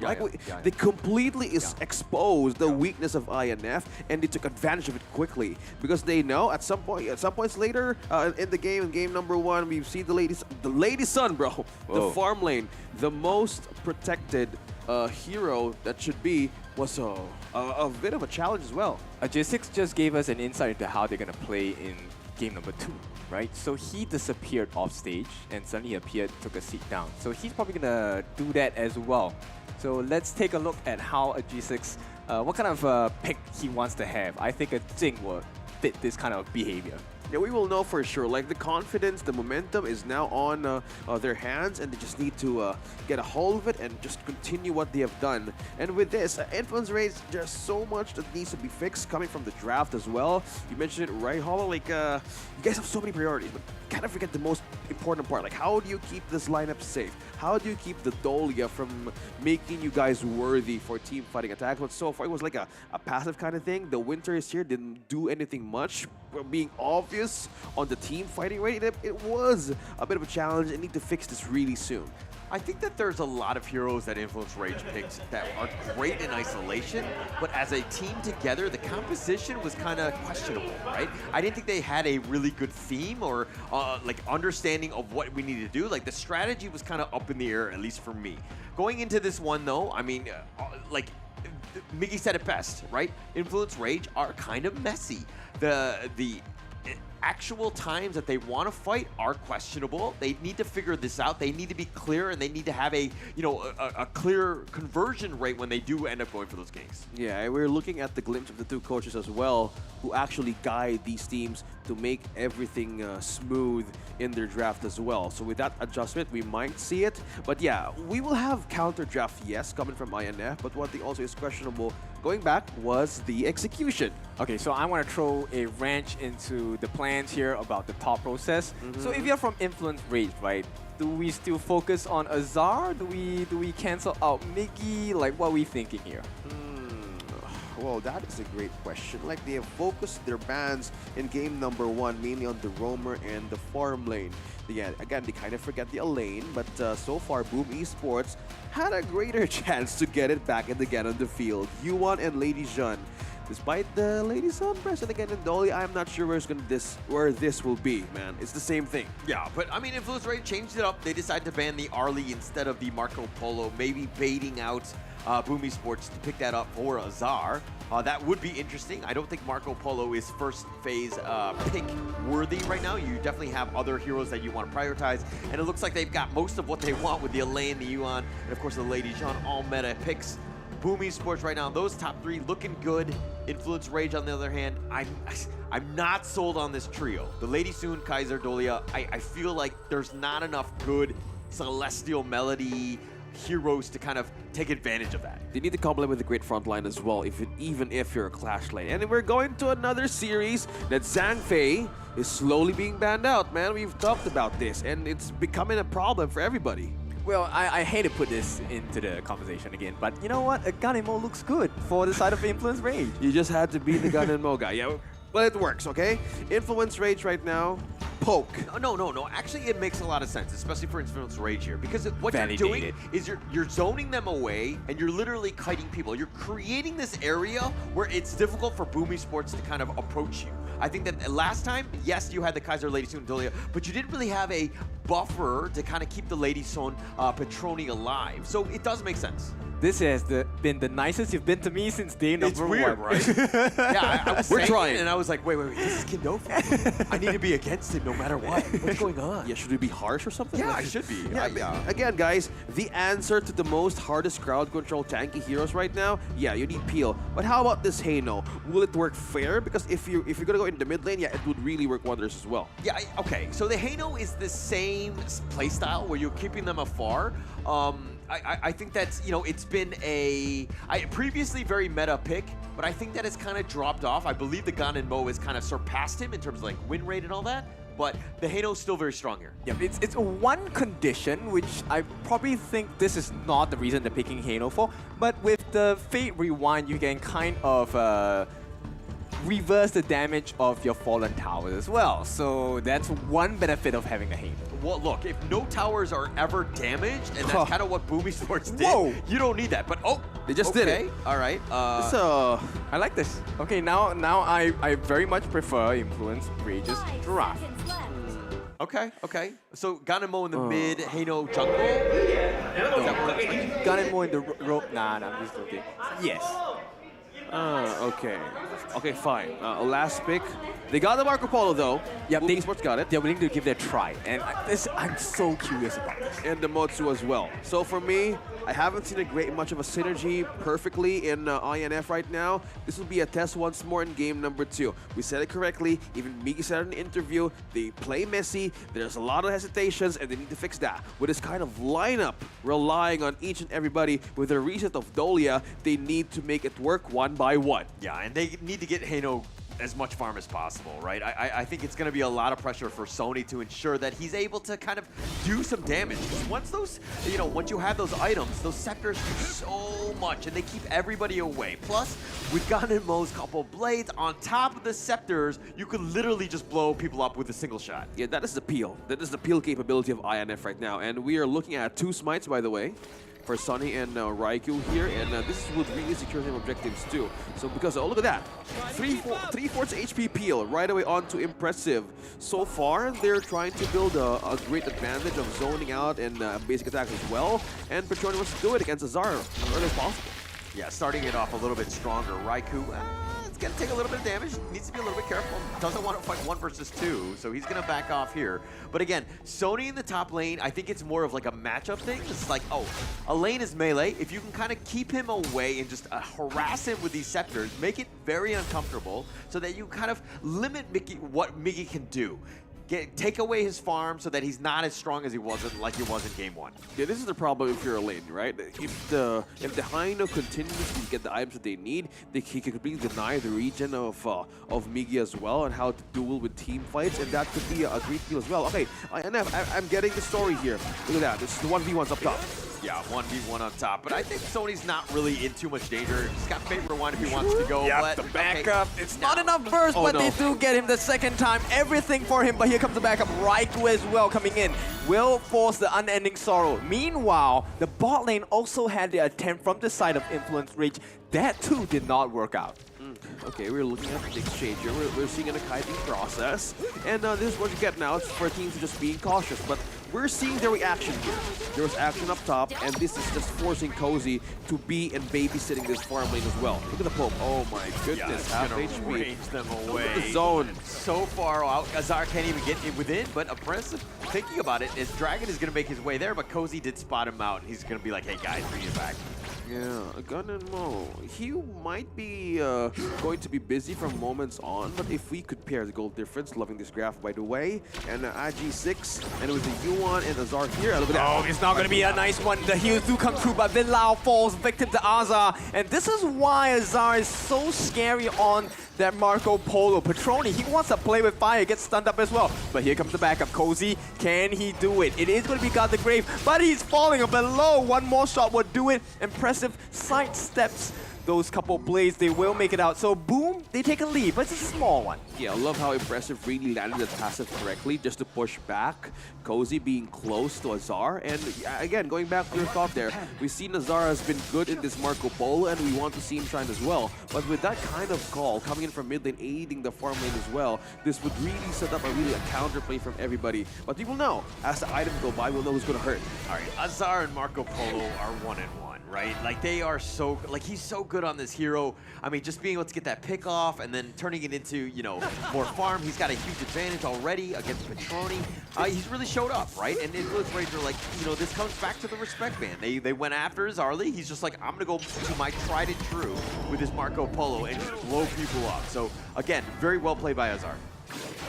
Focus now continues to follow in the farm lane. 1v1 to the farm lane heroes though. Yeah, that's, the fight hasn't even started, and G6 is already less than half his health. There might be a steal, but Azar, he gets a one-on-one against the Patroni. This might be a bad fight for the side of Influence Rage, as boom, Dragon will help secure, but Raikou, he wants to look for more. Invincible Warrior against 3. Nobody's able to stop him, but they will surround him, and this should be the end of Raikou. Everything in the box for him, and somehow he survives. Boom, they are getting turned upon. At this point, Miggy is looking for more, but Influence Rage, Sunny as well, Bilal will make it out safely. Miggy needs to chase this. Raikou is falling, and nobody's able to get the kill. They escape, but it's still Boom with the lead slightly. 3 kills to 2. No kill! No kill! Boom Esports literally was diverted. They didn't know who to target. And with that kind of sustain that Sony did, through 2 people alone, man. Boom Esports, they were like all over the place on who to get at. Their HP was so low. He's so low. And I mean, Raikou was all up in front. He was in the face. I mean, he the Invincible Warrior. He was just chasing down after them, just making it very uncomfortable. Boom Esports right now, I mean, when you're being threatened like this giant Terminator who just walks in on you, you're going to be scared. You got to figure things out. You got to let him go, or you got to, you know, find out the priority. And it seemed like the team wasn't on the same page because they were attacking all different heroes. Is this the look at middle Terminator you're talking about? Because that is what is scary. Yeah, I would say so. Yeah, because if you look at the the hand operations right now on these 2 guys here. Oh, okay. It looks like INF is seeing the better picture of this lineup here. Yeah, but bot lane, that's the one. Azar, this is why you don't give him the Marco Polo. Gets another kill. Nice stun as well by Impressive. And Influence Range slowly being torn down by the side of Boom Esports. G6 looking for that Morn for tempo. Does not get the stun and will sidestep all of the couple blades as well. And Influence Rage, I'm not sure. Is this the best draft possible? Okay, we can start with the gold comparison. Bleed slowly building with the G6 and Azar as well. They know they gotta kill, yes, but just don't negate the fact that the gold is slowly building up as well. Yeah, right. He's gonna dive in as well. G6 will commit the ultimate as well. The knockback coming onto Raikou. But Raikou, while he's tanky, he's against 4. The miss on that thing inside the box, not gonna work out for them. Impressive, unfortunately, will not be able to secure a good start to the fight. In the backlines though, Azar, he might be curious to start another fight, but at this point, Patroni will be backing the team up. 4 different members on Influence Rage looking to make the pressure for Boom. The stuns come in, Impressive, falling a bit low. Yeah, the sustain. I am seeing this draft once more, right, for INF. It's all about the outlast, the outplay as well. Yeah. They know the damage here in early game. They know they can actually tank everything. And with that, this really pushes Boom Esports to build those aggressive items early, but now it's not the moment to strike this yet. Yeah, I mean, this is the Hano, Kaiser, Celestial Melody, like Fate Rewind, and like Invincible Warrior, like the double whammy, right? And then you just let the Ganon, Mo, Cozy, Patroni on the Lady Soon just blow people up. So that's the strategy, that's the MO. Now, how does Boom Esports figure out a way to get onto that? I think it's gonna obviously come down to Azar. He's definitely very squishy, he's definitely a glass cannon. You gotta be super careful with how he's done it. But Azar has done a good job of limiting Patroni from having a really good game. He has a level advantage, definitely has more gold. So again, Azar needs to figure out how to find Patroni and Cozy on the back line so that the tanks in front don't do as much damage. Yeah, that's very important. And we're seeing wraparounds as well for INF, and that has been their own possible source of frontline aggression, and they need to be aware when to place it, because right now Boom Esports, in my kind of observation, they're waiting for the right moment to strike. That's the most basic thing that you guys can understand, because with this kind of lineup, they don't need to commit to any possible scenario there is that INF is dictating. Yeah, they need to be a little bit careful here, though, and G6 and Dragon kind of zoning them away. But look, if a team fight is happening and they happen to be grouped, obviously you have your Miggy, and it looks like right now Influence Rage are kind of spreading themselves out. We haven't seen too many good Death at Sunsets or even Cannon Blast, and Impressive has been fishing for them, but he hasn't really found that money one where literally he hits it with like 2 or 3 members and like the rest of the team are just able to clean him up. So Influence Rage understanding the limits and the power and the strengths, of Boom Esports. Yeah, I think money is the most important thing for the Marco Polo right now. We've seen the switch. He's now on the top lane. There's still one turret to be taken by INF. Oh And no, the eye Raikou on this. Yep, he's all alone in the backlines. The backup does come from Influence Rage, but I don't think they want to take this fight because right now it's a better position for Boom Esports. And as such, here comes the Death of Sunset. Cozy in danger, uses a flash as well. Miggy will dash out, and it's going to be a stalemate once again, but the T1 in the mid is going to be threatened at this point. Azar working hard on it, will commit. Takes a couple of shots, but they do it. So Boom, they have that vision control in the mid.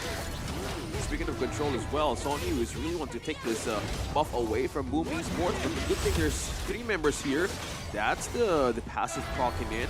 And looking at this, just oh, Azar, he commits the Fever Barrage, but right now Sony just negates everything. And Raikou, he's going in. It is going to be the ulti. Unending Sorrow, Sony's falling a bit low. Here we go. Falling side. That one hit the mark for sure. And this time it looks like Boom, they want more. It is the back on a backline. Death at Sunset, but he's falling low. Miggy might give his life for the cause. Impressive. Trying to find his son. Will not do so as Raikou. He's still alive. Walks away.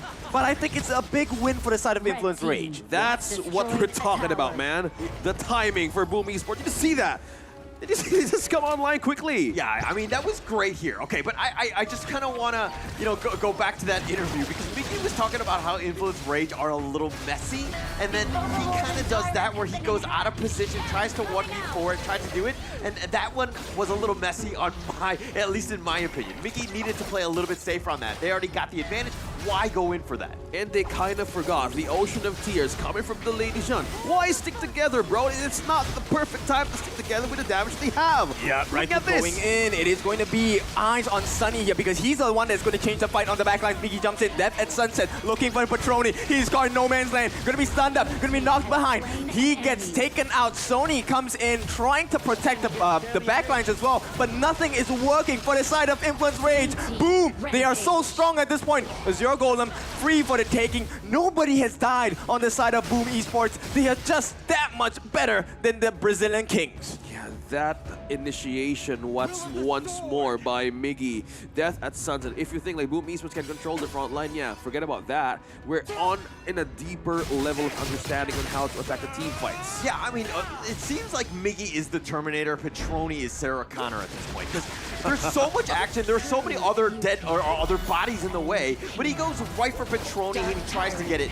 but it looks like it's just will pick up the Tyrant here, and it looks like the Invincible Warrior. Yeah, it's a good idea though. They do get him down right now. Azar in danger. They might have to sell Impressive. At this point, they will not walk too far forward. Raikou very cautious about the way they approach this fight because Cozy is falling low as well. Miggy on the wraparound. Can he get the big entrance? He will. Death at Sunset. Eyes on Cozy.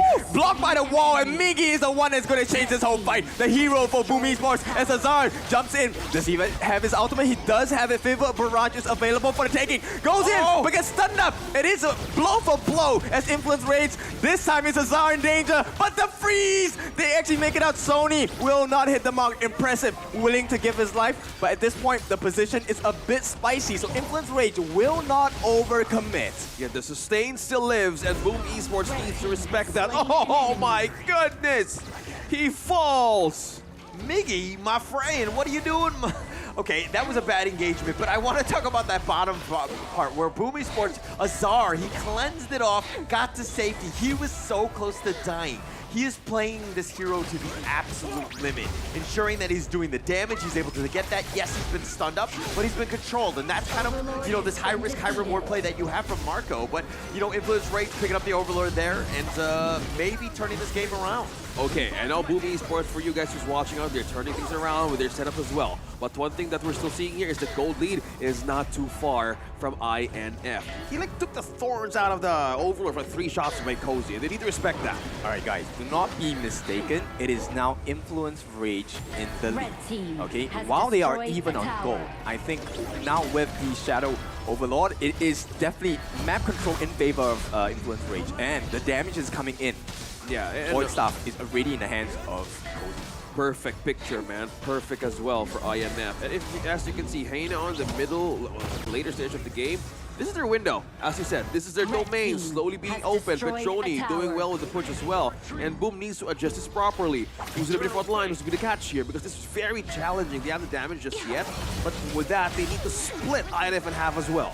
J6 forced the ultimate early at this point. Impressive. Trying to run away, gets caught out. Will be forced to use the flash on the backline to Miggy. He's trying to make it work. Petroni once again caught in no man's land. Miggy is the one that makes it big in this fight. Raikou gets stunned up, but there's not enough damage coming out from Azar as well. On the backline's Cozy, unable to hit any of the couple blades. And at this point, could this be the mistake that cost them this fight? It will not be. But boom, they lose that T3 on the bottom lane. My goodness.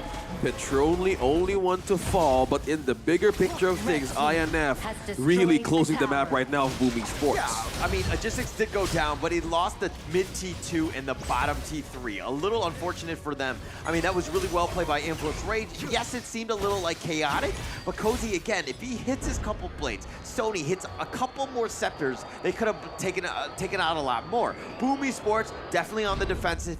Yeah, that kill score looks like it's in their favor, but it's all about that net worth, the objectives, and it looks like Influence Rage are definitely in the lead.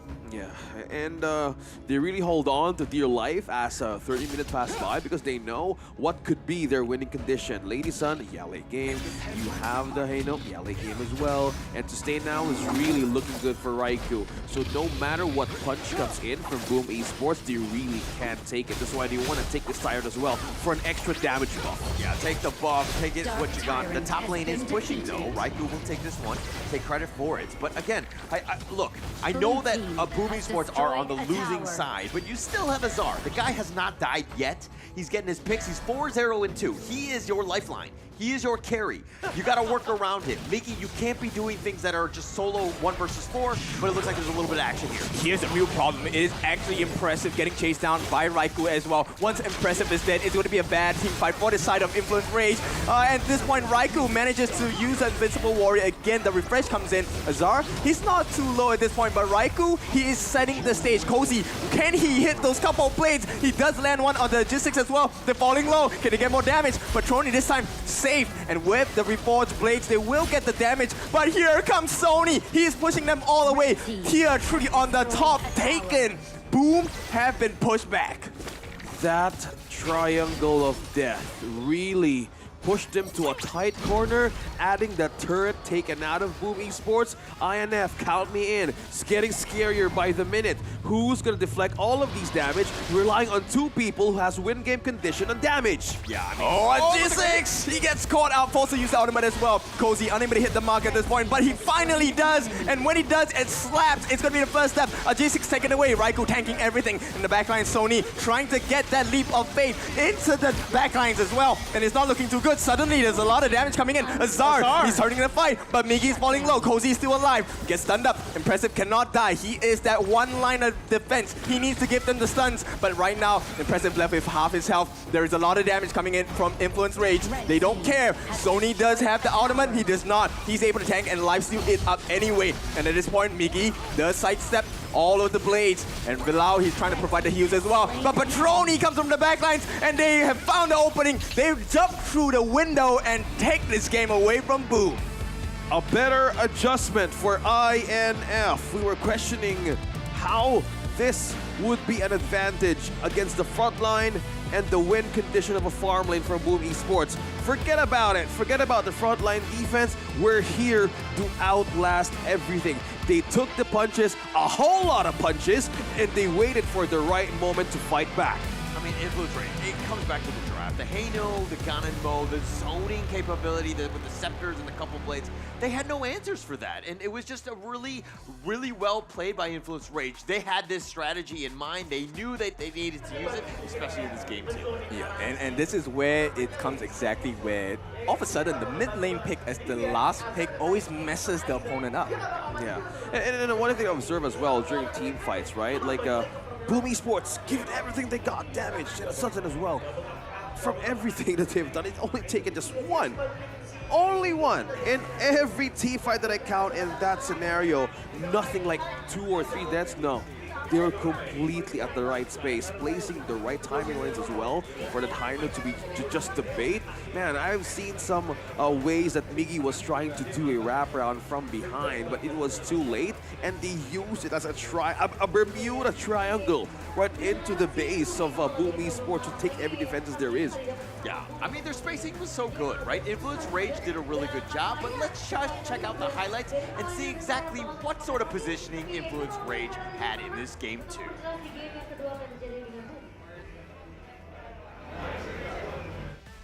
Hi everyone, I'm Yuhan, and I'm the official 2024 HOK Championship Observer. The tournament highlight of the day is here. 3, 2, 1, showtime! All right, this is going to be the Influence Rage highlight reel, but Azar tried to do as much as possible. I mean, the guy only died once and then at the very end, and that's kind of where they crumbled. But, you know, Raikou all the way up in front, having that Invincible Warrior, uses Celestial Melody to do it yet again, but it was just like constantly up front. Raikou did a great job of pushing everybody back. Everybody was so squishy that Raikou was actually able to do a decent amount of damage. They literally pushed the Marco Polo to be taken in the draft because they know they had a better page to counter the best possible pick of Azar there is. Going back on his highlights, back at 11 minutes, they were looking for avenues for wipeout. Miggy was trying his best, yes, but for the moments that Petroni knew when to place the right timings for basic attacks, it was too far for Boom Esports to wrap around everything. It was so hard. Look at that, 3 hits from the Overlord, from Cozy alone. Yeah, like he had to pick up on Petroni. That was really nice, and I'm sure Petroni's a little bit bitter by that because of the fact that he was kind of being targeted quite a bit.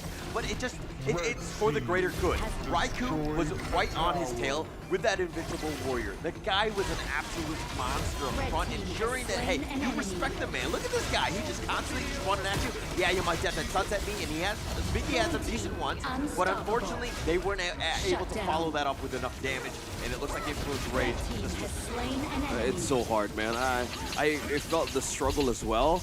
Damage, physical, magic wasn't just enough, and it really pushed Boom Esports once more in game number 3. And we're still with Gin! I just realized something, wow! Yeah. Oh my goodness, who's the MVP by the way? It's Raikou for INF. Yeah, for sure. I mean, 3-1 and 4, 26% of the total hero damage by the team. But he took 33% of it as well, so he was an absolute monster. Again, this was first phase picked. Maybe you look to look to ban out this Kaiser because the team is very well aware of how to play around it. Yeah, I'll be honest, I was kind of questioning the Kaiser pick because I was not sure about the function and the use and whether he was going to be able to tank it up. And the fact that they left it open for the Marco, it was a bit worrying at the start. But here's the truth about the matter is, Boom just didn't have enough damage. Yeah, that's the perfect way to put it. And I think this pick, right, the Kaiser pick alone, I know you were questioning it, will it work? I think from the most cases that I see today that teams pick the Kaiser, it's a psychological saying no, and yeah, go pick the Ogren if you can, but we have the Kaiser. You noticed Ogren wasn't even part of the option here. It was always like a, yeah, leave him alone kind of hero thing, but if the Azar is just like, hey, I'm standing here, go ahead, try to pick it, and they really baited out Boom Esports to answer the most possible options for their draft to be taken out. I mean, they went with it in the first phase. Like the Dahlia Lady Sun Kaiser in the first phase. But then the Ganon, Mo, and Haino are two similar peas in a pod. Like they kind of want to do the same thing. The amount of damage that they do and they just push people away from like afar, it's just so strong. And that just kind of caught off guard by Boom Esports here. But if we're talking about damage, look at this. Azar. The dude was a monster. He was 5-1 and 2. He had 167,000 damage, 30% of his team. He tried to do everything in his hands to kind of give his team a chance. Yeah, but it's nothing, right? If you take a look at the damage taken by Raikou as well, you know, Miggy and the G6, if you add the total up, it's still less than the damage he took. So Raikou essentially rendered the fight useless for Boom because they were fighting 3 versus 5. He could eat up 2 members worth of damage and still fight. It's just they have so much recovery, like from A to Z. Look at this. We've seen some yellows and then some teals, and this was the moment of INF. Yeah, you're now entering in our house. Yeah. Don't make yourself comfortable. Yeah, for sure. And it was really back and forth. That was a closer game. We knew that, I think Kindofu, you said in like, hey, if Boom Esports doesn't win in the first 15 minutes, they're gonna have a hard time. Well, it went to about 17 minutes and they ended up losing the game. So that extra 2 minutes was just enough for, Influence Rage to kind of really get into that late game and just carry it to the end. Yeah, and for a better understanding of things, plain and simple, you were lacking the damage. That lineup of Boom Esports has a window. You need to make it work. You need to stretch it. But if you continue to stretch it, everybody in the late game dudes are saying, "We're just here." Yeah, it was a bit scary because only after the draft was completed, then you could really tell, oh, perhaps they have messed up against Influence Rage, because if you take a look at the tankiness that they have on the side of Influence Rage, you already have difficulty dealing with Raikou, but now you have Sony on this Hano who's able to soak up so much damage as well. And pair that up with the amount of damage that this Ganemo is able to do. Let's be honest, Cozy wasn't the most accurate on this Ganemo, but even with so many missed shots, they won the fight completely against Boom Esports. I think he was hitting more couple blades than you did in our ranked game the other day. Just saying. Yeah, with Cozy, right? The mid laner. With all of the things that Cozy done in that game, all of the members of Boom Esports was like gun and whoa. Yeah. I mean, look, I think that Boom Esports got caught off guard a bit on that one. I think that they're going to be a little bit better prepared. They've kind of shown the magic trick, so to speak. Influence Rage of kind of, I'm not going to say cheesed it out, but that was definitely a pocket strat that they had waiting for this moment to make sure that, hey, if our tournament lives are on stake, we're going to bring it out and we're going to have to put our best foot forward. And I'm loving it, man. I'm loving it. I know we were asking like, go pick something new, pick something great. Yeah, you're forgetting the most common things. Yeah, but only works once, right? Now that this information is in the books of Boom Esports, I don't think they will allow the same kind of strategy to really follow through. It'll be surprising if it happens again. Let's see. I know Boom Esports right now has a little window to reset, and we would know for sure what would be the priority here.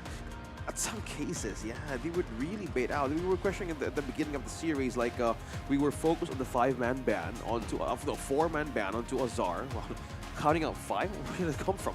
I mean, with everything this hero or this player alone can do, they really respected the hell out of him. But Coach Cian here would really have an advantage if they would do something different in game number 3. Again, not to overcomplicate things. We've seen teams use the same draft once again.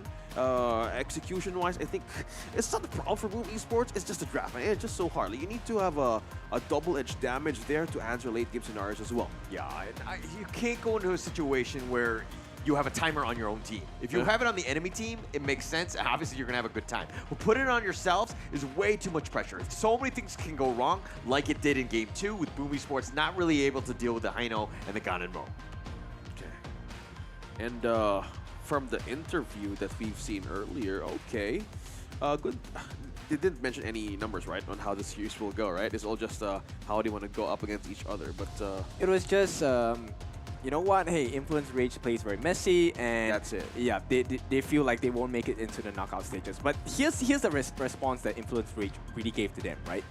Maybe we truly are messy, but we'll force you to fight messy with us, and we're gonna beat you with experience. Okay, I will be on the same page as you are.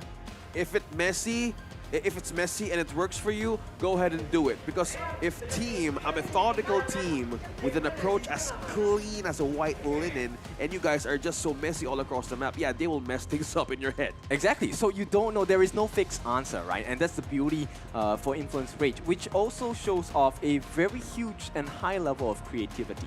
And I think at this point, you're gonna need more than just knowledge to kind of win games from here on out, right? You need a stroke of luck. You need a lot of creativity, maybe looking at things from multiple perspectives, which is what Influence Rage has just done. Yeah, and I mean, Cian needs to kind of pick that out. I mean, not to put blame on him. I think that he put his team in a bit of an awkward position where they weren't really able to deal with that. I think going into this game 3, they need to just iron things out, settle down, understand what the options that Influence Rage might throw at them so they're not in that same situation. Wow, they really pushed out the priority of this lady soon. And, well, this worked wonders for them. Go ahead with the priority of taking it. But I think they still have eyes on the same bans, Arlie and the Mai. Yeah. Okay, maybe it's Boom. I don't know. Are they looking to try the same thing? It's looking mighty similar to the first few picks that Influence Rage had in game number 2. This is Dolly and the Lady Show. Yeah, but on the Boom side, right? Influence Rage picked up the ladies soon themselves. So, you're trying to, because the Dolio was integral of that last strategy, right? The double Fate Rewinds, the double Invincible Warriors, all of this stuff that's just super annoying to deal with.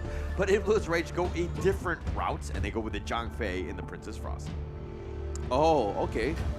Similar to game number 1, they kind of forgot the Elaine. Well, it's a lady song, right? I don't want to be so sour about this, but yeah, they kind of forgot that part.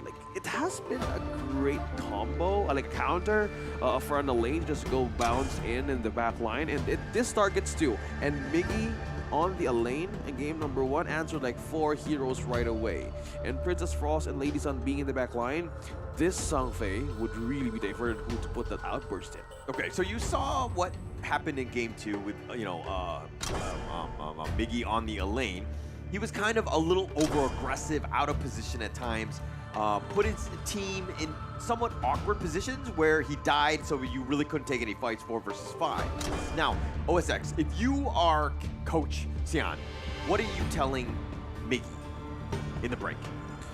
You want that in the Filipino language or whatever? Yeah, whatever. Probably in English. Kumain ka ng maayos. I mean, eat. That means eat well. Maybe, right? I think Miggy, on the other hand, in the LA, he has been amazing in game number 1. He know where to pop off and poke every inch of hell possible in INF. Maybe at moments that he alone can actually take it in terms of damage, maybe he would know, I think he would really tell him not to overextend things. There were some moments like that, but so far Miggy has been the one doing the plays as well. Yeah, but I want to just point out that Miggy didn't do anything wrong. He actually chased down Petroni pretty hard. Yeah. But I think the difference maker was that Influence Rage was counting on Miggy to actually make that play. Because if you take a look at it, Petroni was the bait. Every single time Miggy came in, that's when the fight changed. But while it changed, it didn't change the end result. Because end of the day, Boom still got wrecked. Yeah, okay. And the reason why I bring this up, because I feel like Miggy is the type where he has some amazing play when he's able to be aggressive. He's creative. He hits those 4-man death at sunsets, especially in game 1. But game 2, Influence Rage had kind of, they reacted. They countered on it, and they changed it up so that they kind of dealt with it. They were never really grouped up, and they played it so that, Miggy might not have had the greatest of games in that last game. So I'm wondering, it's where do we balance in terms of this aggressiveness that he might bring? Well, with that, speaking of aggressiveness that Boom Esports had, Liu Bang and Dun is now present. We all know how the Liu Bang right now is just so good with map control. Mid to late game situations, if INF could capitalize on how they want to control this hero in the clash lane, they will really dictate where Boom could actually go. I like this. The strategy seems to be similar from Influence Rage. Let's play to the late game. We're tanky. We're going to turn fight. But Boom, they said, you know what? You want to have the late game insurance? So do we. The glass cannon comes out. Mengya is going to be on the gorge. Yeah, like Coach Xian, he just literally look at Azar. It's time. Yeah, it's time to show it. I mean, there's so much at stake right now, right? Boom Esports in a must-win situation. Control your destiny. Get yourself into the knockout stage. This is, of course, game 3 going into this one.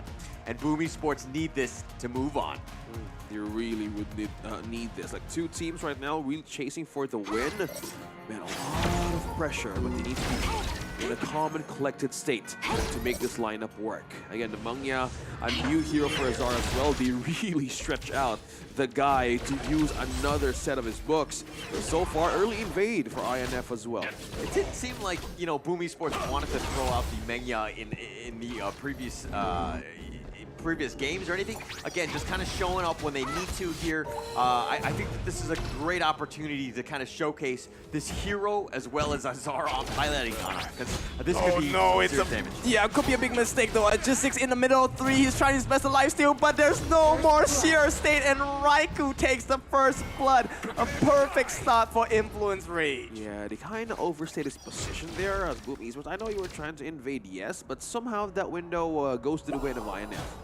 Yeah, and then Six again just trying to latch onto somebody. Nobody wanted to get near him. And yeah, unfortunately, when you go aggressive, sometimes that kind of stuff happens. Not a great start for Boom Esports. They need to find a way to get things back on their feet as well. So Cosmic Song, Furious with Bright Discount. Yeah, go ahead and take it for the new one. Stellar Song, because again, it's still available now as you watch the HOKC. Yep, be sure to secure it because Yuan is our official observer. Gonna be a 2-on-1. Sony will expend the flash. He buys a little bit of time for the team. At the same time, once again, Azar is under tremendous pressure from the side of Influence Rage. Look at the pressure down bottom though. 4-man? Yeah, Sony might be the first blood. He is going to give his life for the cause. Dragon. At the same time, they say, it's okay. We will try to get the kill for you in exchange. And they do it.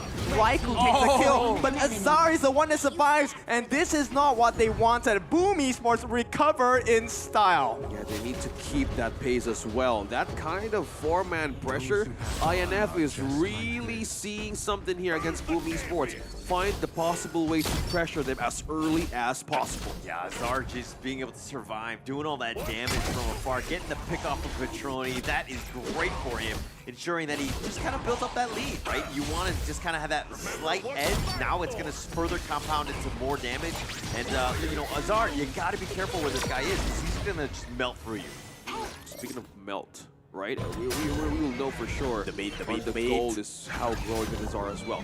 Early game. Oh, Petroni gets baited, and that's going to be a secondary kill. Azar finishes the job here, and boom, suddenly they're ahead. Yeah, that's the space that you want for your Mengya, for Azar specifically, and he's really enjoying that, amplifying more of his passive and HP regen. Thought about the Fountain of Youth with bullets. Imagine that. Scary, right? Yeah, very scary. Okay, but look, Petroni here down a level, actually just hit level 5, but this net worth lead is just shifting in favor of Azar. He's been able to get that pick off, which has been great. His positioning has been on point. This is the guy you want to be riding out. Even in the games that they lose, Azar usually has a good game.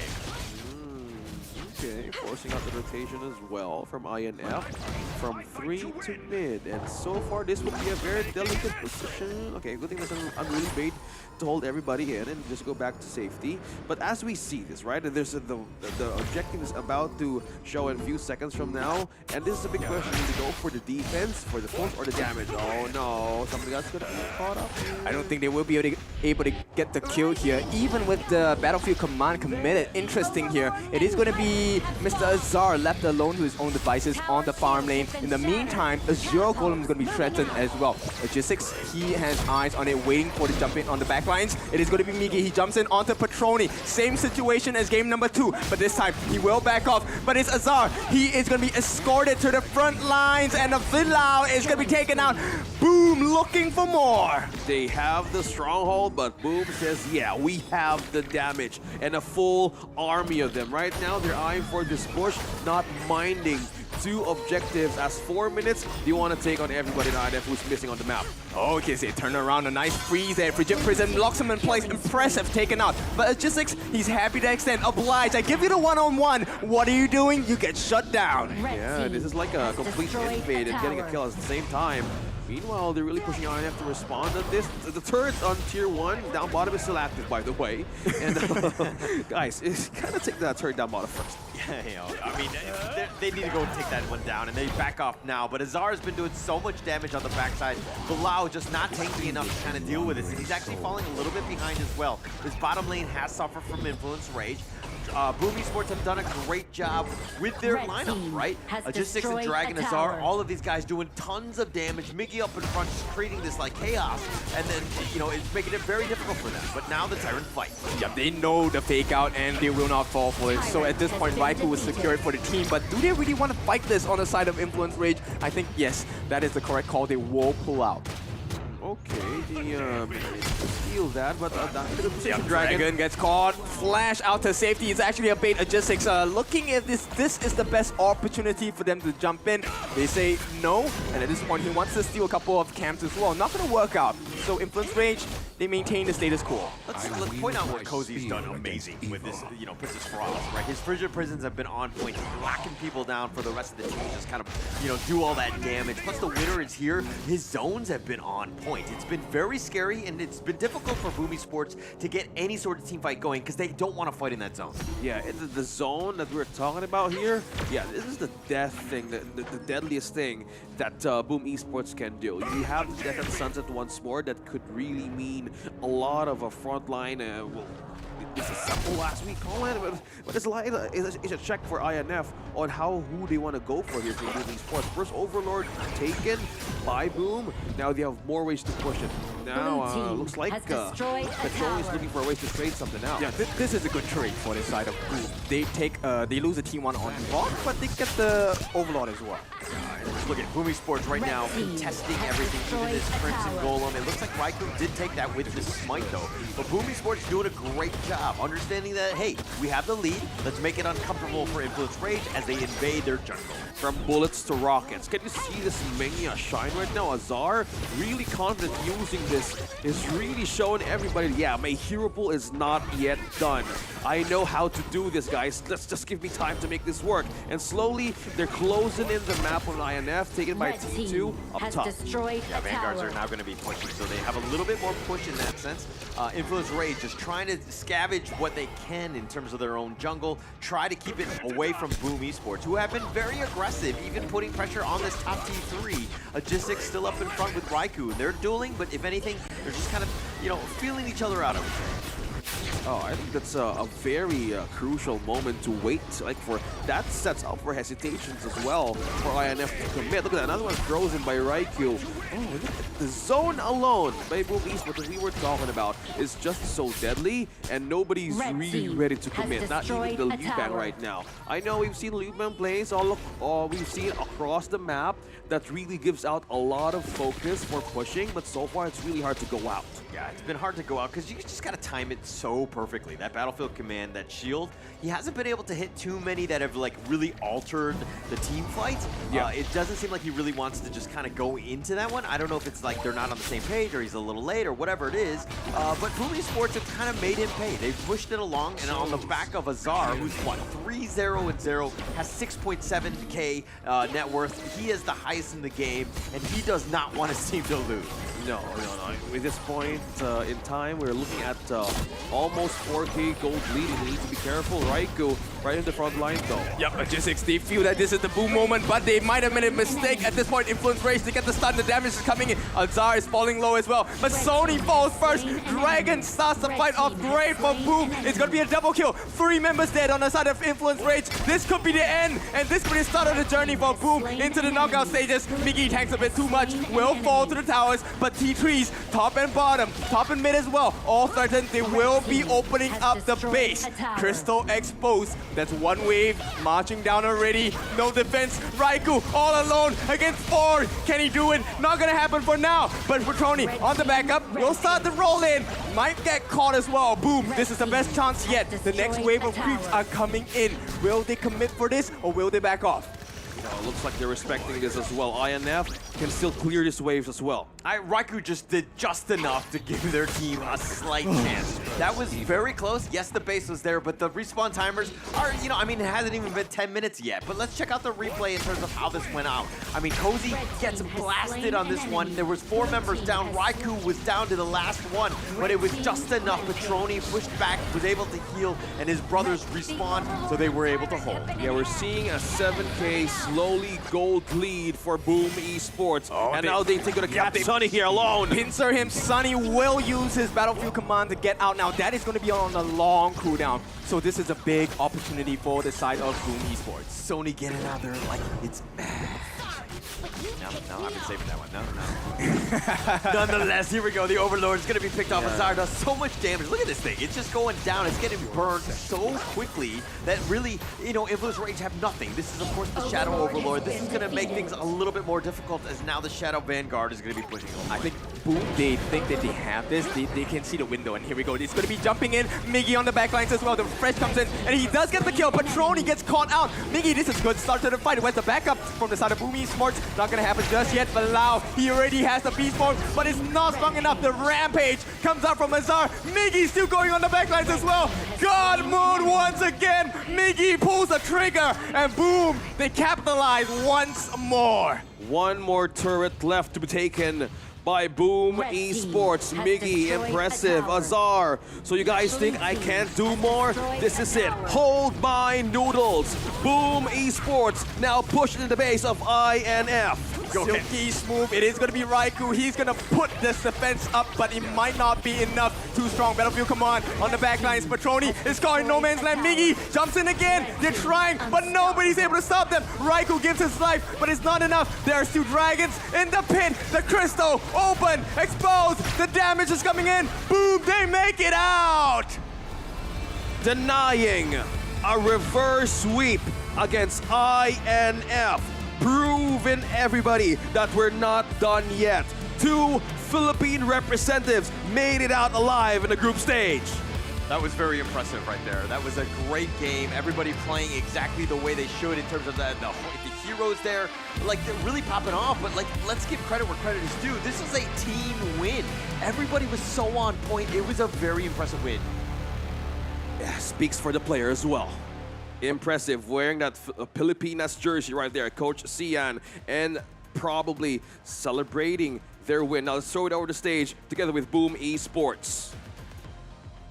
Okay, thank you so much, casters. And Wow. what do you think, Drew? Wow, it's a very, very remarkable action. Whoa. Wow.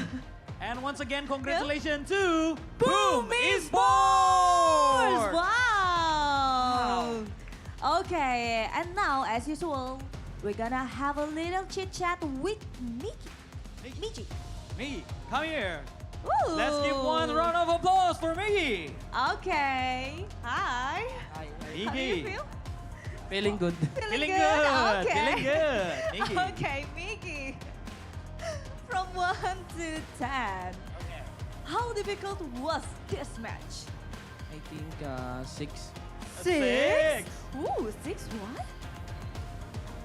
Explain. I think it's not too difficult if we didn't get chased by their comp. They are easy to defeat. Oke, baik. Jadi pas tadi aku tanya nih ya teman-teman, dari 1 sampai 10, seberapa susah sih match-nya? Katanya 6. Jadi sebenarnya katanya nggak susah banget katanya. Karena tadi nggak susah banget sebenarnya gitu. Okay. So Maggie, whom do you think are the most influential people in your team that supporting the whole team to be able to do the best performance today? I think Dragon, because he has the one who got the chill guy in our team, like giving us comfort when we're going too hype or we're going too low. I see. Oh, oke. Jadi katanya yang paling menginfluence mereka dan paling nge-support mereka itu Dragon. Oke. Katanya orangnya paling chill. Katanya paling chill, terus pada saat mereka lagi agak sedikit panik, lagi low gitu kan, dia yang bisa kasih support gitu dan dia bisa Drew, nenangin. Tenang. Sabar, pasti bisa.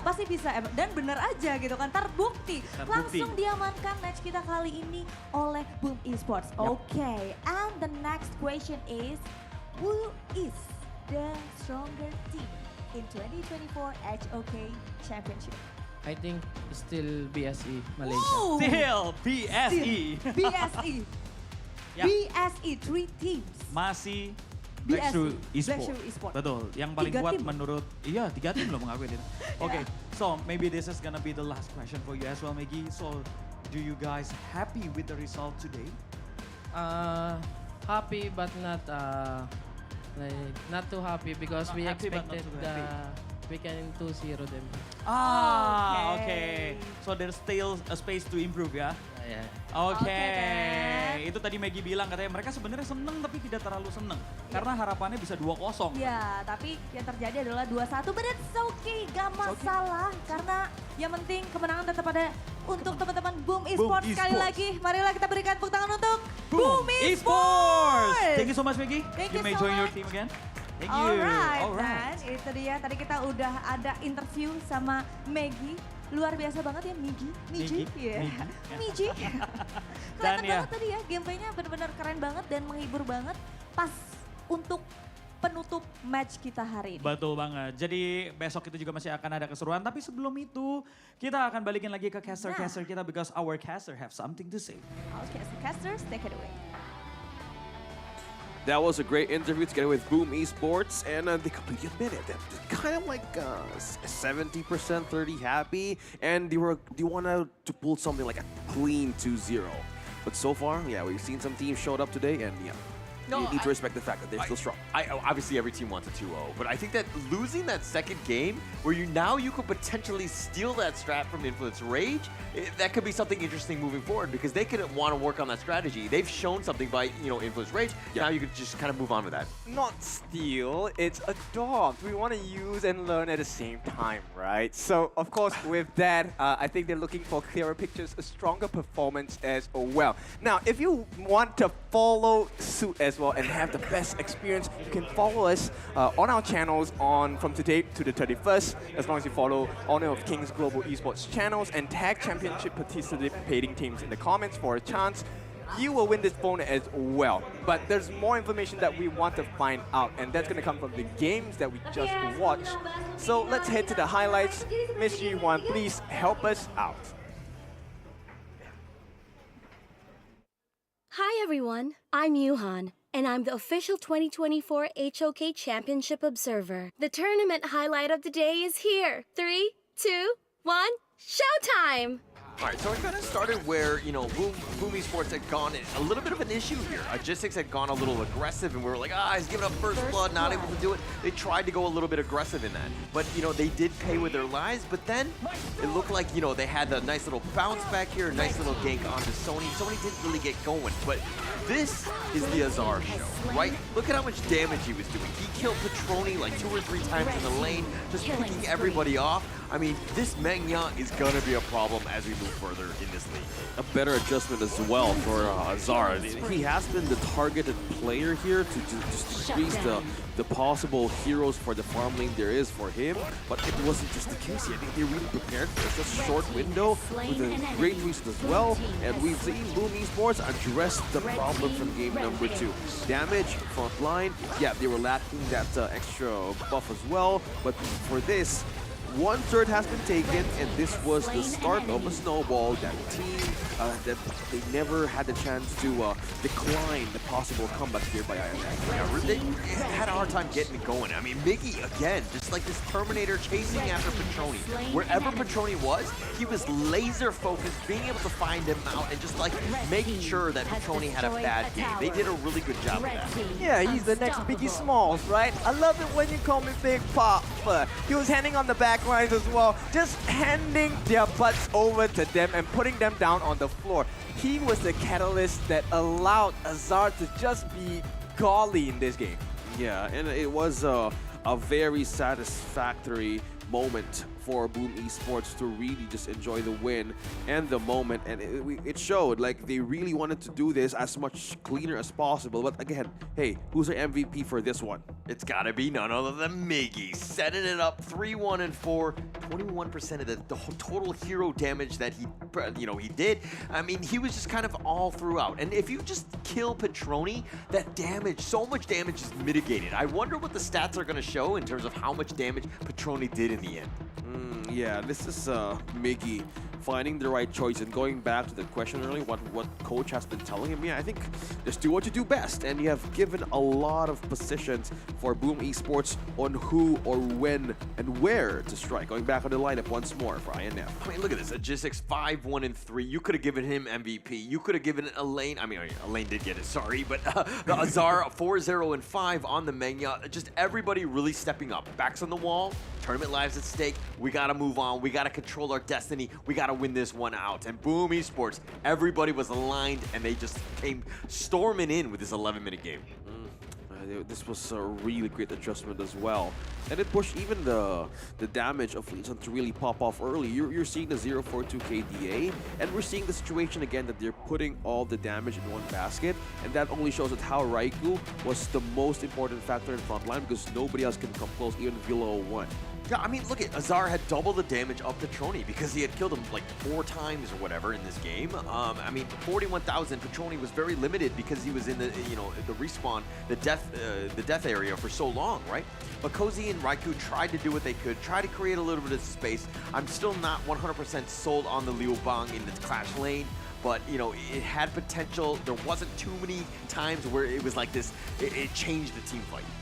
Yeah, you know what? For all the comments, you are a pretty frequent Liu Bang user. Do you have any comments about Sony's gameplay? Yeah, I do. I don't think it was that great, to be honest. But I don't play him in the Clash laner. I play him as a roam, which is probably not optimal in and of itself. But I have a lot of fun with him. Probably didn't have it. I would not have had as much damage in this game as he did. Yeah, you guys, both of you need to talk about how you want to win your games, yeah? Because Liu Bang, we've seen great advantages of this being in the Clash lane, but in that match alone, it was very hard to move around. It was very hard to respond. It was very hard to reinforce. And you see those moments, right, Kin? Like, why did he just completely just transport himself back there at the most not needed moment, you know? I mean, regardless of all of the small instances throughout the game, there's one thing that's really clear. The Filipino region teams are really quick at learning. Sure, you can hand them 1L, they will come back and make this series in their favor 2-1. Yeah, right? Both teams have done it. Yeah, I think that both of the teams, they have, I mean, we need to do the math on this and to count these up, but I think that they had some of the most game 3s throughout the league, right? There were just so many and they were able to just bounce back. Just really, that you have that fighting spirit. Yeah, I think that's the most important thing, right? Reset. It's not easy, like being in the shoes of the players right now with all the pressure, right? Being in that seat requires a lot of like focus and preparation as well. And it wasn't like the easiest journey too for the two representatives, as you mentioned. I think from the beginning of the storyline that we want to put up this series, it requires a lot of sacrifice, a lot of like adjustment. Because if you keep winning, as you said, it's not you don't need to it doesn't need to be a perfect game. But if you did lose some couple of times, you learn along the way. Yep.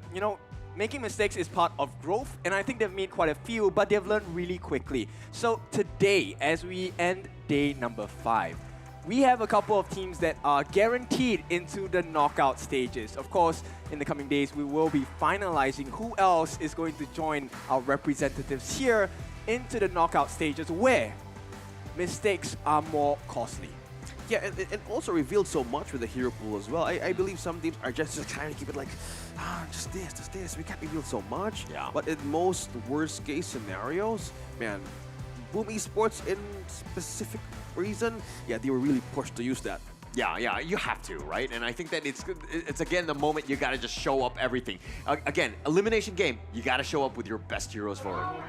Yeah, we expect more teams to perform so well, and we're excited to see all the teams bounce back from this. But only some has showed up at a very good situation. But guys, that has been us for day number 5. We will see you again tomorrow. But before everything else, let's throw it over to our stage for our host.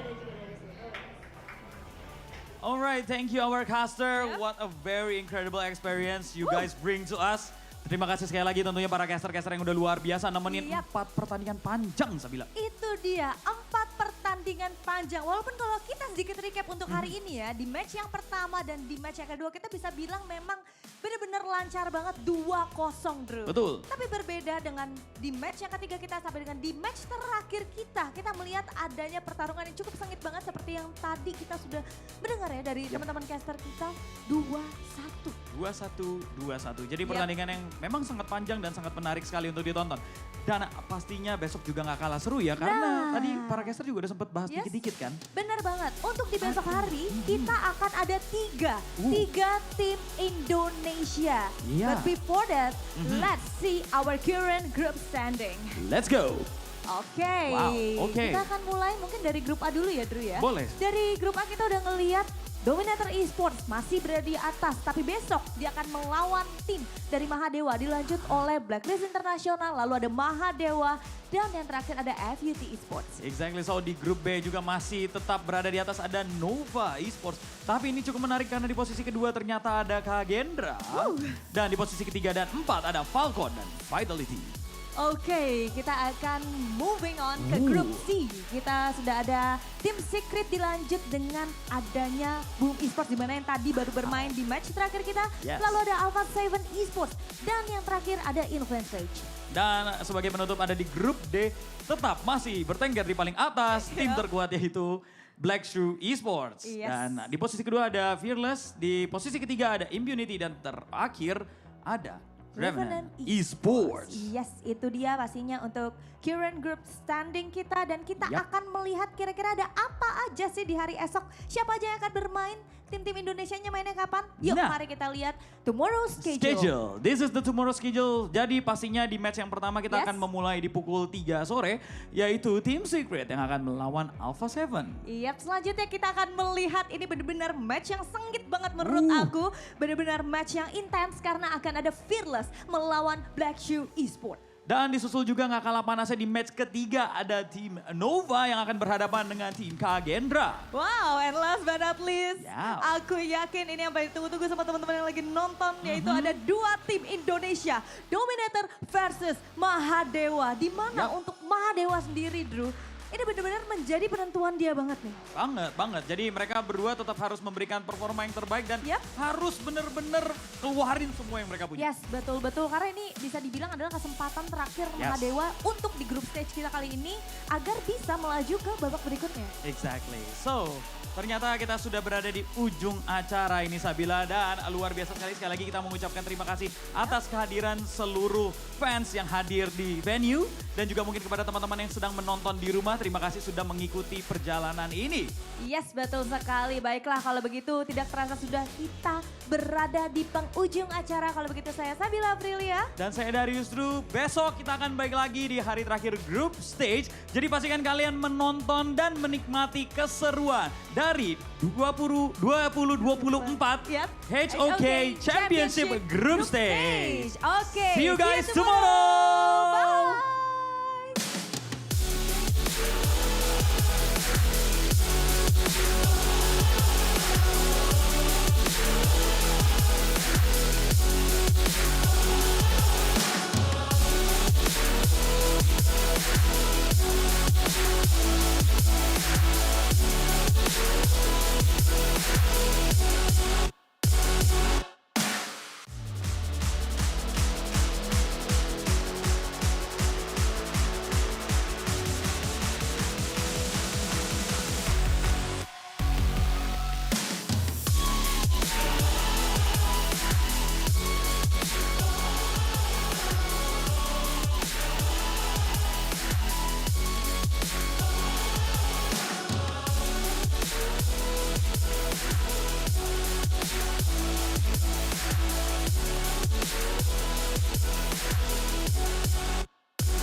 fail.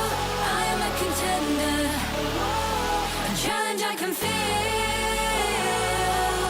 The smallest lies become the brightest enemies, relentlessly. And even if you fall, you gave it everything to be a king.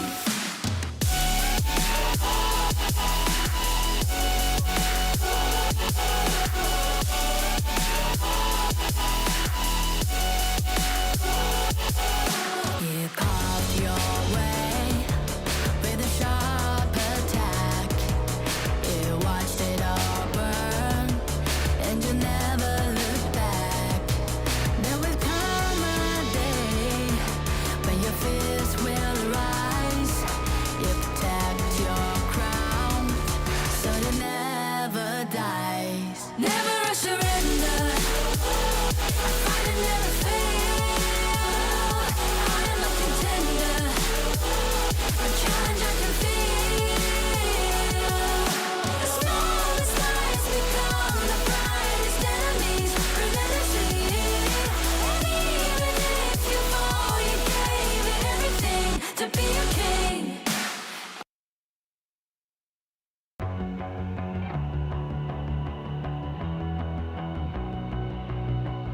You've walked through the darkest night. You've heard the crowd, felt the blinding light. You were standing there when your heart comes alive. It's a dream of ahead, and it never dies. Right here, right now, give it all, get it out. Never a surrender. I fight and never fail.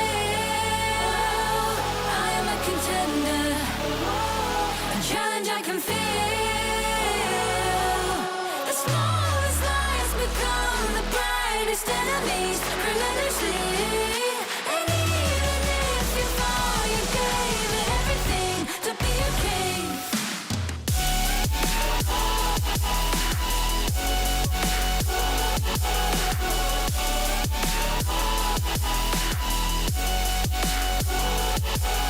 You carved your way with a sharp attack. You watched it all burn, and you never looked back. There will come a day when your fears will rise. You protect your crown, so it never dies. Never a surrender. I fight and never fail. I am a contender, a challenge I can feel. The smallest lies become the brightest enemies, relentlessly. And even if you fall, you gave it everything to be a king.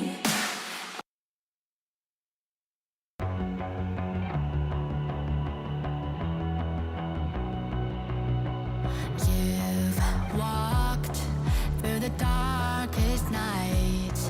You've heard the crowd, felt the blinding light. You were standing there when your heart comes alive. It's a dream of ahead, and it never dies. Right here, right now, give it all, get it out. Never a surrender. I fight and never fail. I am a contender, a challenge I can feel. The smallest lies become the brightest enemies, relentlessly.